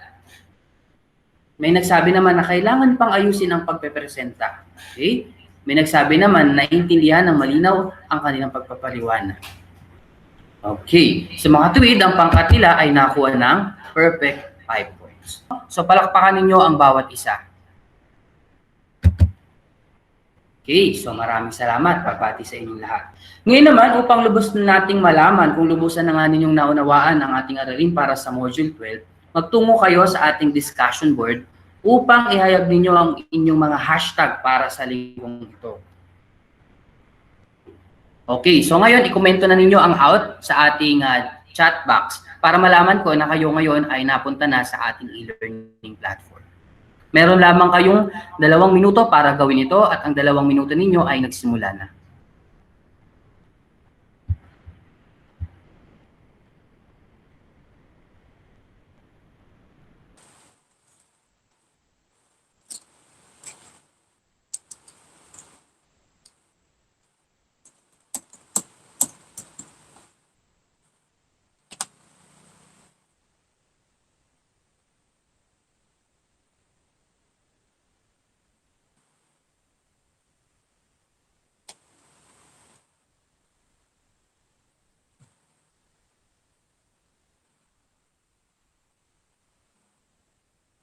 Okay, so tapos na ang 1 minuto. Ngayon naman ay bumalik na kayo sa ating Gmeet. I-comment ang in sa ating chat box upang mabatid ko na kayong lahat ay narito na ulit. Okay, so napakaganda ng inyong mga naging kasagutan.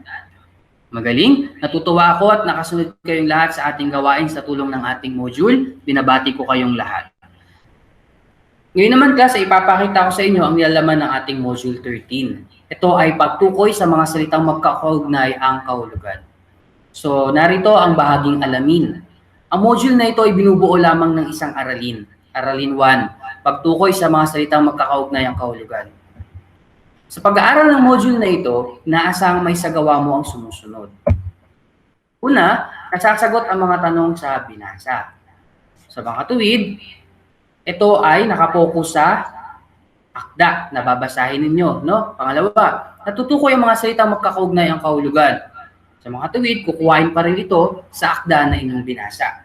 At pangatlo, nagagamit ang salitang magkakaugnay sa pagbuo ng pangungusap o talata. Okay? So, ito ang nialaman ng inyong Module 13 para sa susunod na linggo. Meron ba kayong mga katanungan?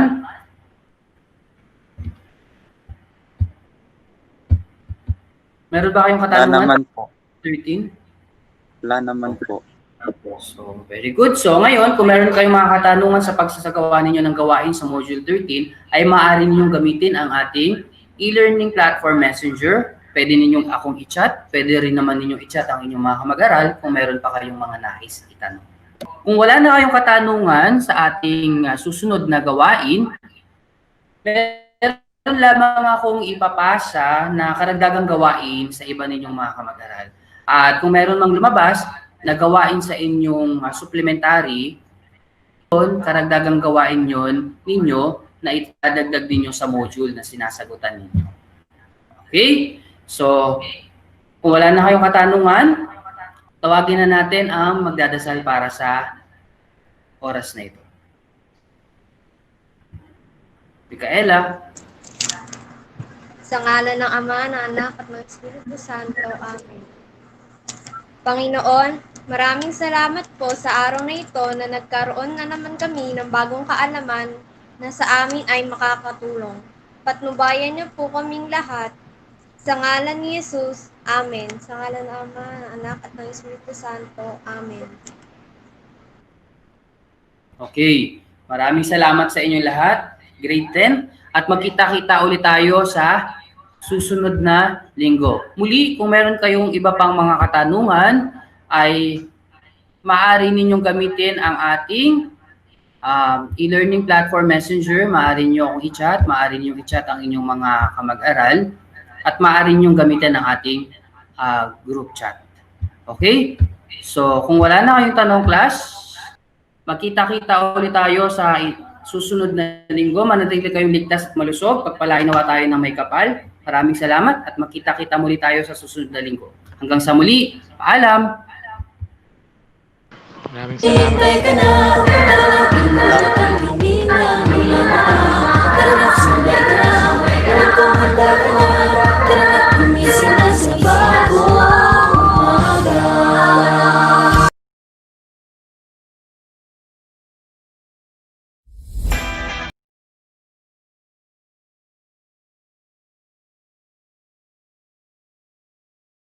And so we're done with our demonstration teaching part this afternoon.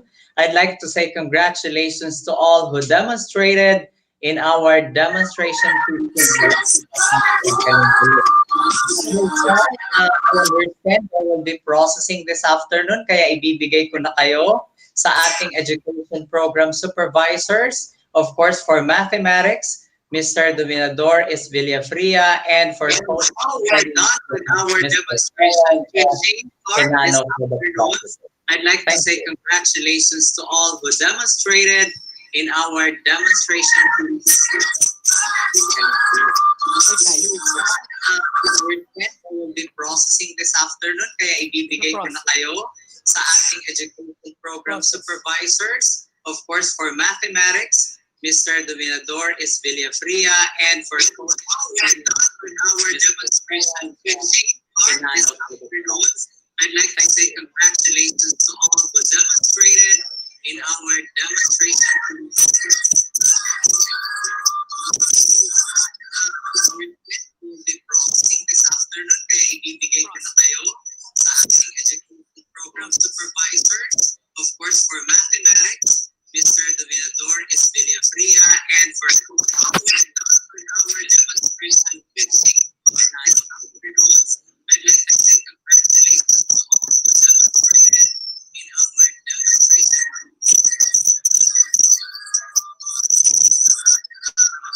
Thank you so much, Sir Sunny.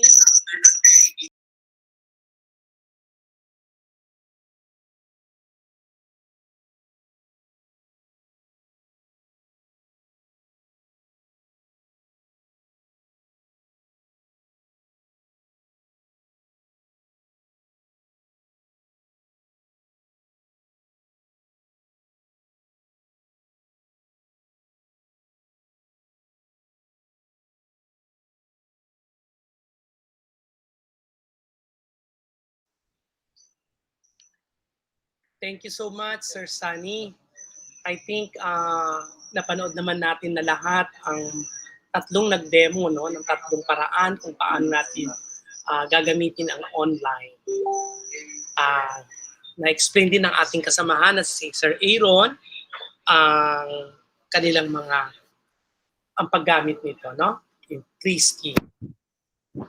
Now, I think pwede na tayo pumunta kung sila ay may katanungan tungkol sa mga pinakita. No? I think napanood naman natin na lahat ang tatlong nag-demo, no, ng tatlong paraan kung paano natin gagamitin ang online. Na-explain din ng ating kasamahan na si Sir Aaron ang kanilang ang paggamit nito, no? 3 scheme. Now, I think pwede na tayo pumunta kung sila ay may katanungan tungkol sa mga pinakita. I think napanood naman natin na lahat ang tatlong demo, no, ng tatlong paraan kung paano natin gagamitin ang online. Na-explain din ng ating kasamahan na si Sir Aaron kanilang ang paggamit nila, no? Now, I think pwede na tayo pumunta kung sila ay may katanungan. Yes, So, may mga katanungan po ba tayo sa mga kasamahan natin sa live streams?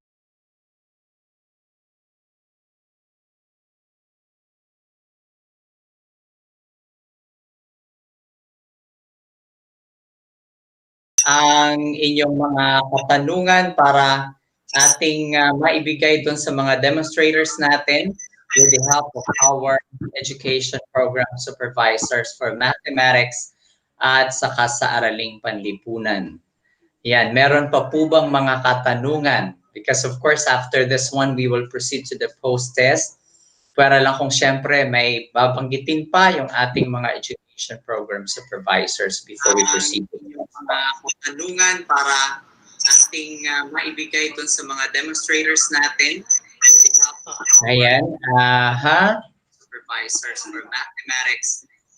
Meron po ba, Ma'am Noemi, Ma'am Doris? After this one, we will proceed po natin kung sakaling meron po sila. Siyempre, may babanggitin pa yung ating mga education. Ayan.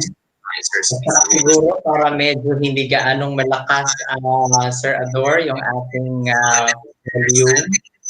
Pwede nating babaan yung we can now natin yung tatlo natin yung magaling demonstration pictures.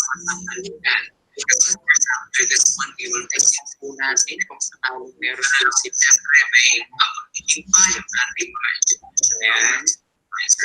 Siguro para medyo hindi gaanong malakas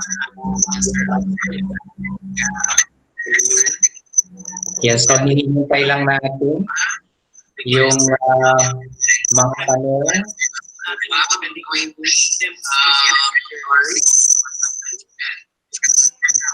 Kung meron.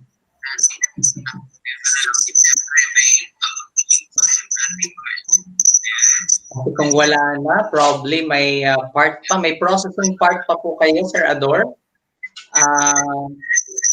Tungkol doon sa demonstration, napakagaling po ng ating mga demonstrators. Ano po ba? Magmula sa first demonstrator hanggang sa second demonstrator at saka doon sa ating pangatlong demonstrator. So, congratulations sa lahat sa inyo. Nakakatuwa po. Naalala ko si Sir Maru Panganiban used to be my student when he was in high school.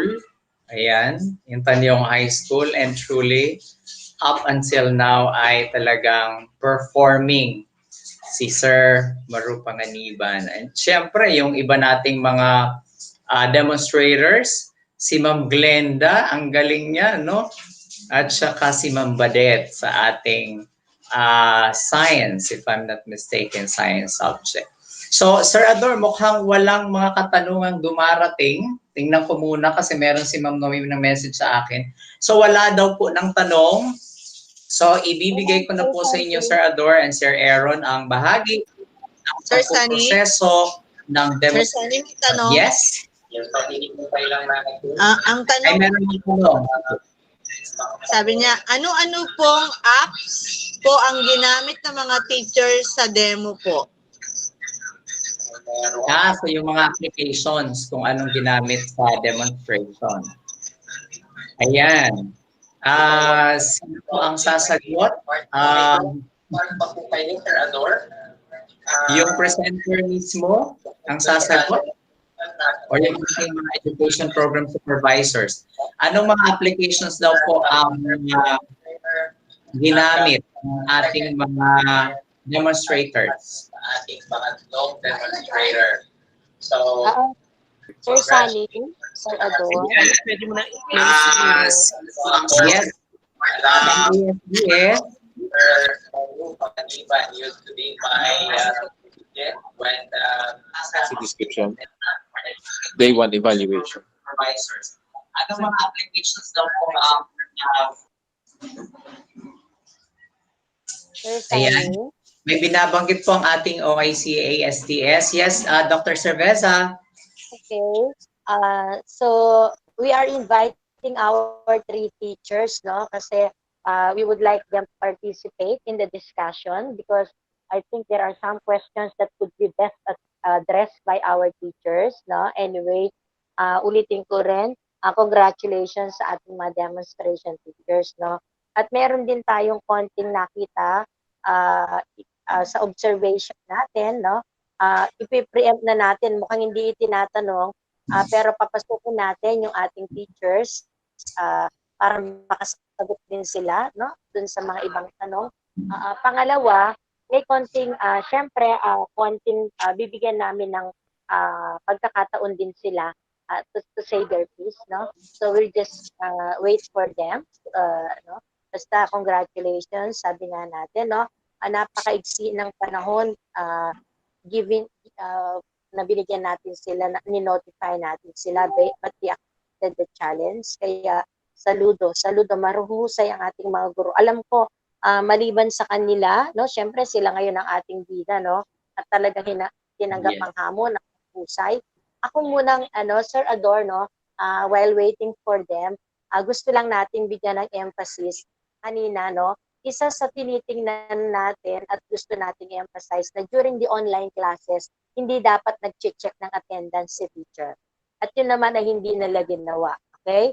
Aalisin natin yung notion na pag nag-online, talagang nag-check si teacher at binibilang niya at sinasabi, hintayin natin si ganito kasi 20 pa lang tayo, we are expecting something like this. Hindi natin talaga gagawin yon sa online class. Okay? So because ang default naman natin, lalo na sa blended, diba, ay yung module. Those who will be joining the synchronous classes, online synchronous, are those learners na sa tingin nila ay may kailangan silang linayo sa teacher. And that's good, no? Siguro may konti lang din tayong paglilinaw kasi kanina medyo may tanong, no? Yung tungkol sa spiral progression sa science, no? Gusto ko rin bigyan ng chance si Ma'am Badet, no? Magdugtong ng konting explanation, di ba, dun sa isa sa mga concept na nilutang niya.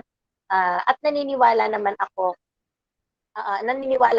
na tama yung sinabi niya. However, may isang salita lang akong hinihintay na hindi ko lang narinig at might as well magkaroon ng confusion sa iba.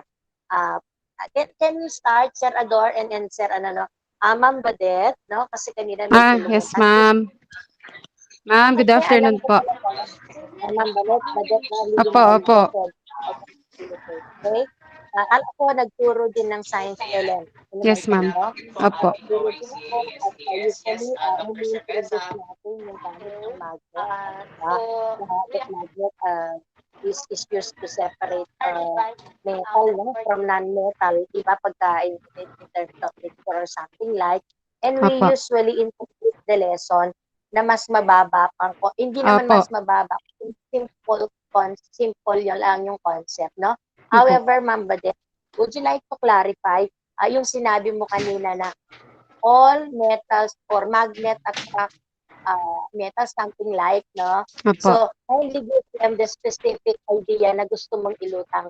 Kasi sa LM talaga, in this lesson, yun munang metal that are attracted by Opo, ma'am. magnet, di ba? Yun ang Opo, yes, ma'am. Yes, Then, ma'am. Opo.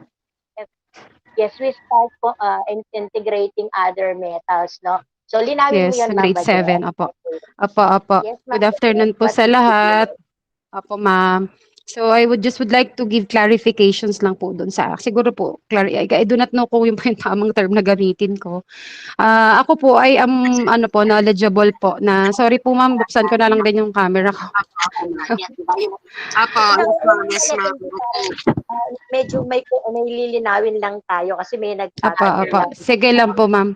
Opo, ma'am. Ako po, personally, chem major din po ako, ma'am. So, knowledgeable naman po ako na not all metals are really attracted po with the magnets. Kaya lang po, during that time, personally, na-admit ko po na hindi ko po nabanggit doon sa sumunod na not all are really attracted. Kasi po, nakafocus ako doon sa materials na ginamit ang mga bata po sa modules. Sa activity po namin. Opo. Tapos yung meron po siyang spiral progression po kasi sa grade 7 in which po yung mga components po ng mga mixtures ay pag-aaralan na po by identifying the chemical formulas na po ng mga compounds. Opo, dun. Gusto lang natin i-emphasize, no? Kasi baka maunahan na natin, di ba, Ma'am Badet? That all the metals Yes, ma'am. Di ba, are attracted. Yun lang ang nagkulang. No? So, inunahan na namin si Badet. Di ba, Ma'am Badet? Inunahan Opo, na ma'am. namin Yes. sila. Opo. Hindi sila, Thank you very much. No? Lang mali. Kasi yun lang isang word na, di ba, that are used in the experiments. Opo, Okay? yes, ma'am. Yes, ma'am. Thank you, ma'am Elisa po. Inanuhan lang natin. No?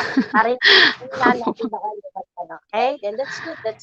Opo. Nagturo din ako. And opo ma'am, ang ginamit po kasi naming mga materials doon ma'am, mga basic lang po such as iron nail, mga thumbtacks or yung paper clips po in which yung mga cobalt and mga aluminum and mga ganun po hindi po namin masyado pa ma'am. Mako-confuse na po kasi mga bata ma'am. Pag diniper ko po yung paliwanag. Pag pinalalim ko pa po. No. Ay, huwag kang mag-worry doon. Ibinibigay. No, do not worry about it. Opo, ma'am. Sorry po. Mga materials doon, ma'am. Mga basic lang po. There are high school participants. Baka kasi akala sila. Ganun. Pero talagang sa element, we only use the basic materials which are in the introduction of the Then as we go on with the spiral. Tama si Ma'am Badet. Okay? So, walang doon. Opo, ma'am. Inuunahan na natin. Sa grade 7 na po ma'am yung po ma'am, yung compounds na po ma'am. Nasa akin po yung pure substances po which is mixtures po. Okay. Congratulations ulit, Miss Badet. Opo. Thank you ma'am. Nakulang lang po siguro ko ng term na ginamit do sa activity or those that are attracted. Opo. Yun lang, inuunahan lang natin. Sorry po ma'am. Salamat po ma'am Elisa.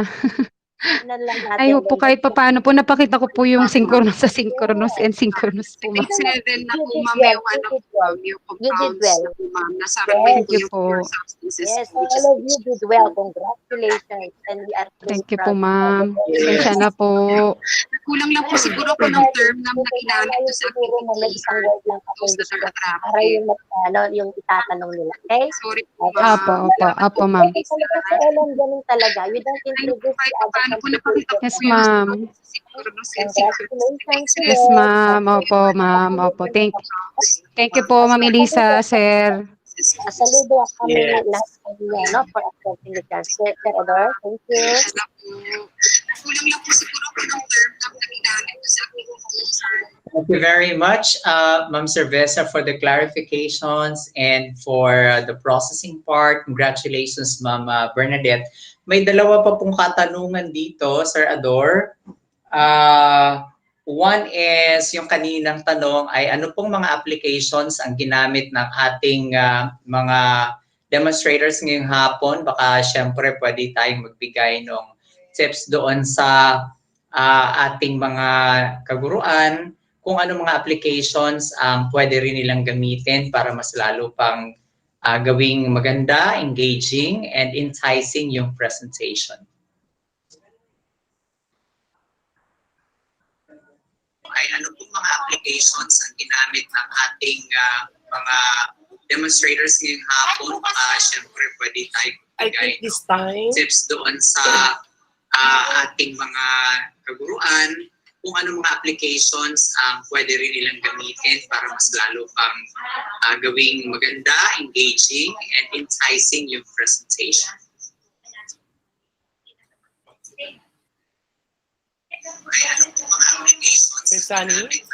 Yes, baka pwede kong sagutin ang ating mga demonstrators. Andyan si Ma'am Bernadette at si Sir Marie.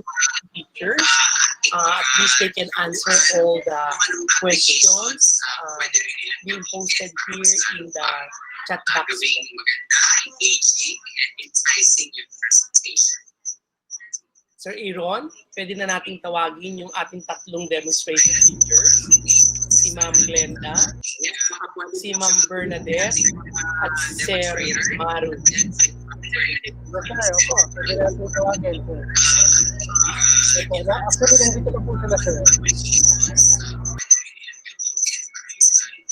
Sino po sir ang gustong sumagot dun sa tanong on the application?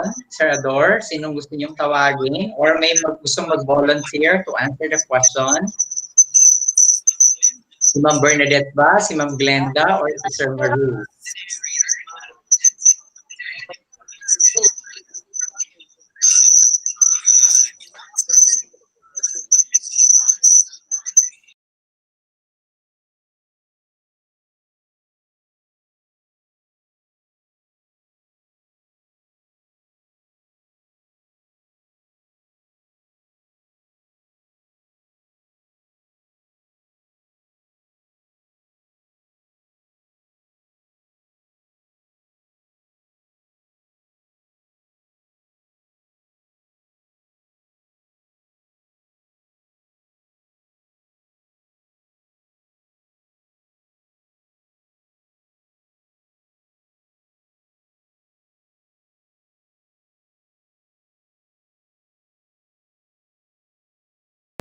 Magandang hapon. Apo, actually sir, gumagamit po ako ng Nearpods. Okay. Nearpods po. And ano din po, quizzes. Pero hindi ko na po pinakita dyan. Menti.com. Okay. Yung name wheel, mga ganun po. So, depende po sa need ng topic. Thank you, Ma'am Bernadette. How about Sir Maru? Ano pong mga applications na ginamit niyo sa inyong presentation? Magandang hapon po sa inyong lahat. Magandang hapon. Magandang hapon po. Maraming salamat po. Ang ginamit ko po dito sa presentations at madalas ko po talagang ginagamit sa pagtuturo ko po, even po noong face-to-face pa po, ay yung e-learning platform po. So lahat po ng mga ginagawa ko po kasi nasa e-learning platform na po. Nandun na po yung pwede silang mag-usap-usap, pwede naman pong gumawa din ng assessment or formative, pwede rin pong magkaroon ng discussion using the discussion board. Kasi po kapag gumagamit po ako ng outside applications, katulad po ng mga nabanggit kanina, may mga bata po kasi na hindi nakakasunod and ilan lang po yung mga nakapasok sa applications. So sa panahon po ngayon, medyo kailangan tipid po yung paggamit ng data ng mga bata kasi po buong araw po sila nag-aaral at kailangan po nila ng internet. So, minimize po yung paggamit nila ng data. Kaya po, minamaximize ko po lagi yung paggamit ng e-learning platform. And the way na makakasunod pa rin po sila dun sa mga competencies na kinakailangan. Tsaka po yung target outcome po na dapat po na magawa nila. Kaya ang ginagamit ko lang po ay yung e-learning platform at kapag nagkaroon naman po kami ng scoring rubric, ginagamit po namin yung Google Forms. Thank you. Maraming salamat sa Sir Maru. So siguro iba yung case ninyo, no? Kasi parang embedded na doon sa platform yung mga applications na pwede mong gamitin, ano? Pero yung hindi lagi-laging gumagamit, hindi naman mga e-learning teachers, iba din yata ang case, no? Kasi individually they have to look for applications they could use. Thank you. How about Ma'am Glenda? Would you like to share your experience or anong platform ang ginamit ninyo? Ma'am Glenda, are you there? Yes po, good afternoon po. Hello po. Yes, Ma'am Glenda. Sa akin po, ang ginamit ko po yung Canva for Education para po sa presentation, para po maging colorful para po sa mga bata, and PowerPoint po. Yun lang po. Pinagsama ko lang po ang Canva for Education at saka PowerPoint presentation po. Maraming salamat. Meron pa pong isang katanungan dito. Let's have this one. Ano po ang gagawin kung may bata na hindi makasunod kasi hindi makasabay sa pagbubukas ng mga applications na pinapagamit ni teacher? Lalo na po ang mga nakadata lang. So that question is from Miss Jennifer Evangelista. Ayan. Sir Ador, Sir Aaron, and our demonstrators. Sino po ang gustong sumagot sa tanong na yon? May gustong sumagot po sa ating mga demonstrators? Sa inyong karanasan, yung mga hindi makasunod na bata, sa mga applications na na pinapagamit ng mga guro, kung hindi makasunod yung mga bata, usually ano po ang ginagawa ninyo, lalo na kapag yung mga bata ay nakadata lang, limited lang yung data. Ay, hello po. Yes, Ma'am Bernadette. Sometimes po talaga totoo po na hindi po lahat makasunod. So I find my way. Yung aking pong demo, consecutive po sana puro nearpads yon, pero change ko po siya into PowerPoint lang, and then may part lang po siya na magne-nearpad. Okay naman po. Kasi hindi po talaga kaya ng data minsan po ng mga bata. Internet access po. Thank you po, Ma'am Elisa. Thank you. Thank you po. In addition to that, Sir Stanley. Yes, Sir Ador. Actually, before naman noon, nagkaroon tayo ng survey who will use the online tsaka sa modular lang. Kasi nga, dahil nga isa sa mga problema talaga na encounter natin yan, yung kakulangan natin sa gadgets at sa mga data na kaya may survey, kaya pag ang teacher, alam nila kung sino dapat yung a-attend ng online at hindi a-attend ng online. Pero pag ang bata ay may access naman sa kanila, they can also answer some queries ng bata. No? So yun lang ang sa aking palagay na maidadagdag natin yan. Plus, estratehiya ng teachers. Kailangan ng teachers natin, bukas din ang kanyang isipan kung paano siya mag-a-adjust kung may question silang may i-encounter. Hindi po kasi natin yan eh. Okay, thank you very much, Ador. Meron pa ba? Wala na. So, bago ko i-ibigay ulit kay Sir Ador, I'd like to inform everybody na sa YouTube, sa chat box, ay available na po ang evaluation link for the day. And wala na akong ibang mga katanungan dito, so ibinabalik ko na po kay Sir Ador ang processing part bago tayo tumuloy mamaya sa ating post-test. Thank you very much, and Sir Ador, please take it away.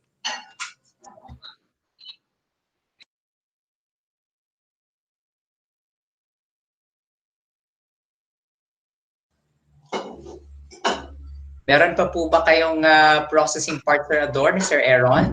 Yes, sir. I think, sir, wala na kasi naitanong na naman nila ang kanilang mga itatanong. At nakita na nila kung paano ang three schemes. No?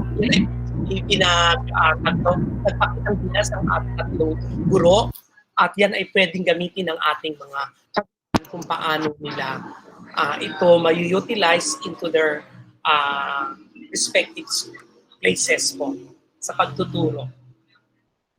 Thank you very much sa ating mga demonstrators. Baka meron kayong mga last lines or something that you would like to share before we proceed to the next part. Ma'am Glenda, Sir Maru, and Ma'am Bernadette, or yung ating OIC ASDS, baka may gusto pang banggitin before we close this part and before we proceed to the post-test.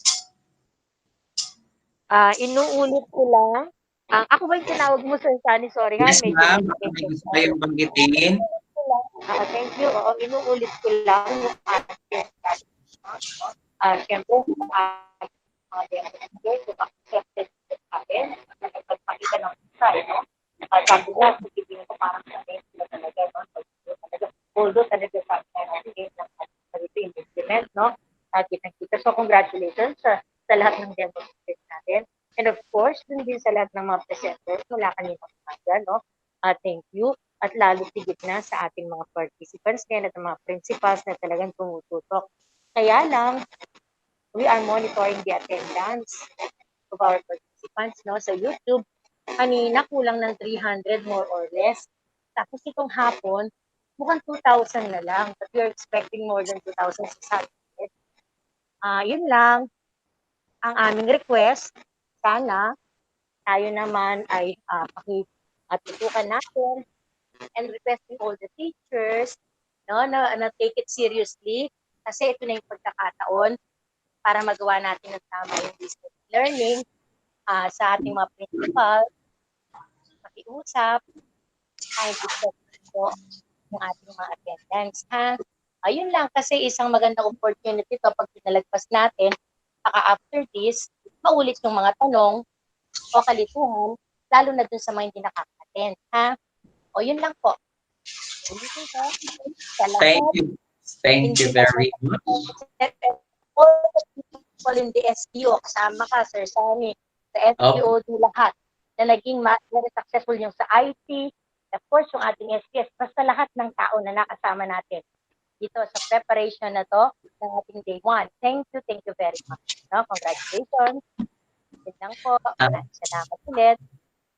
Maraming salamat, Dr. Cerveza. Tama yung binanggit ni Dr. Cerveza. Actually, sa mga ganitong pagkakataon, hindi lang siya ganun kadaling gawin, ano? At maraming salamat sa mga taong kasama natin sa pag-manage ng training. Siyempre, nandyan sila Dr. Vilario, sila Sir Ryan Lee, at yung mga ibang staff pa. Pero pa siyempre sa iba pang SDO personnel, siyempre hindi mawawala dyan yung ating mga division education leaders who are always there. Hindi sila umalis, no? Kasama natin sila sa ating session. Napaka-fruitful na session ngayong araw. At tama yung binanggit ng ating ni Dr. Cerveza kanina, no? Sa ating mga schoolheads, maraming salamat. But just the same, we would like to request from you to make sure na yung ating mga kasamahan, of course, there might be some factors which we do not control. For example, yung internet connection. But if possible, we really have to encourage them to join in our in-service training because this really is for them, especially that we are facing challenges in the new normal that we experience right now. So by tomorrow, as mentioned by our OIC ASDS, we're expecting like 2,600 teachers. So medyo marami ang hindi pa nakasama, no? Mahalagang numero yan na sana ay makasama natin by tomorrow. By tomorrow, base dun sa ating schedule, we'll be starting at 8:30 and we hope that our teachers will be present by tomorrow. Mas madagdagan pa tayo, makumpleto tayo, no? And that's by 8:30 in the morning.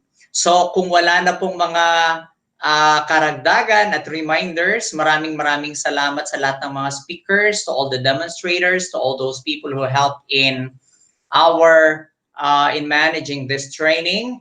At dahil dyan, nakita ko we have like 15 minutes, I don't know, sana tama ako, for our post-test for today. Okay? So, tamang-tama, the time is 4:45 and we will end at 5 o'clock in the afternoon. So, for the post-test, we have 15 minutes and that 15 minutes start now.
Okay.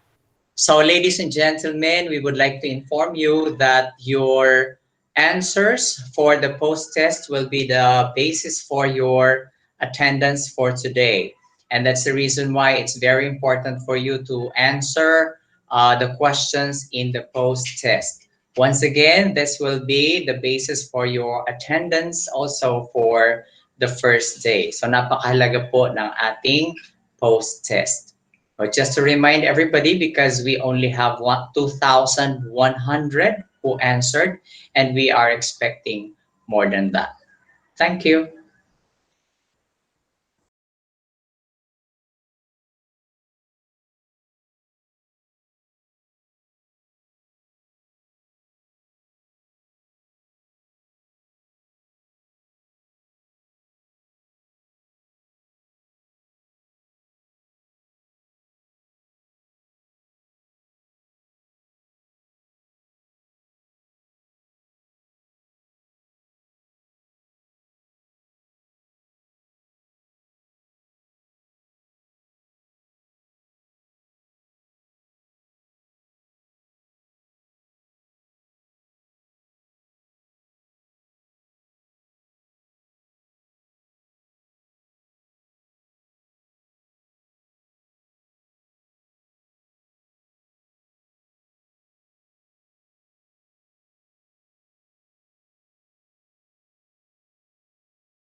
So goes, ladies and gentlemen, our first day of our in-service training for 2020. And of course, dahil ito isang buong linggo, we will be expecting tomorrow by 8:30. And just the same, I'd like to reiterate the attendance of all our teachers if possible.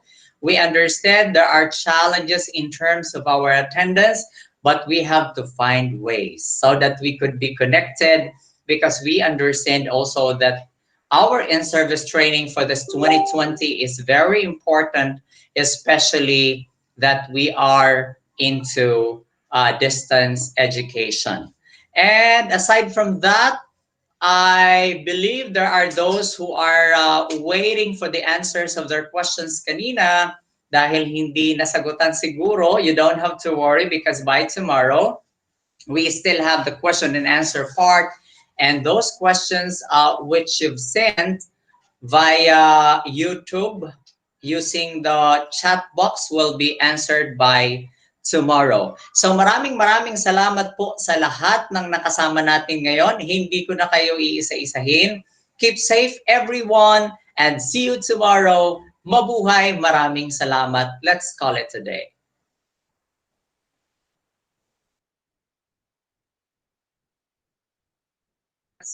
Okay, Sir Sunny,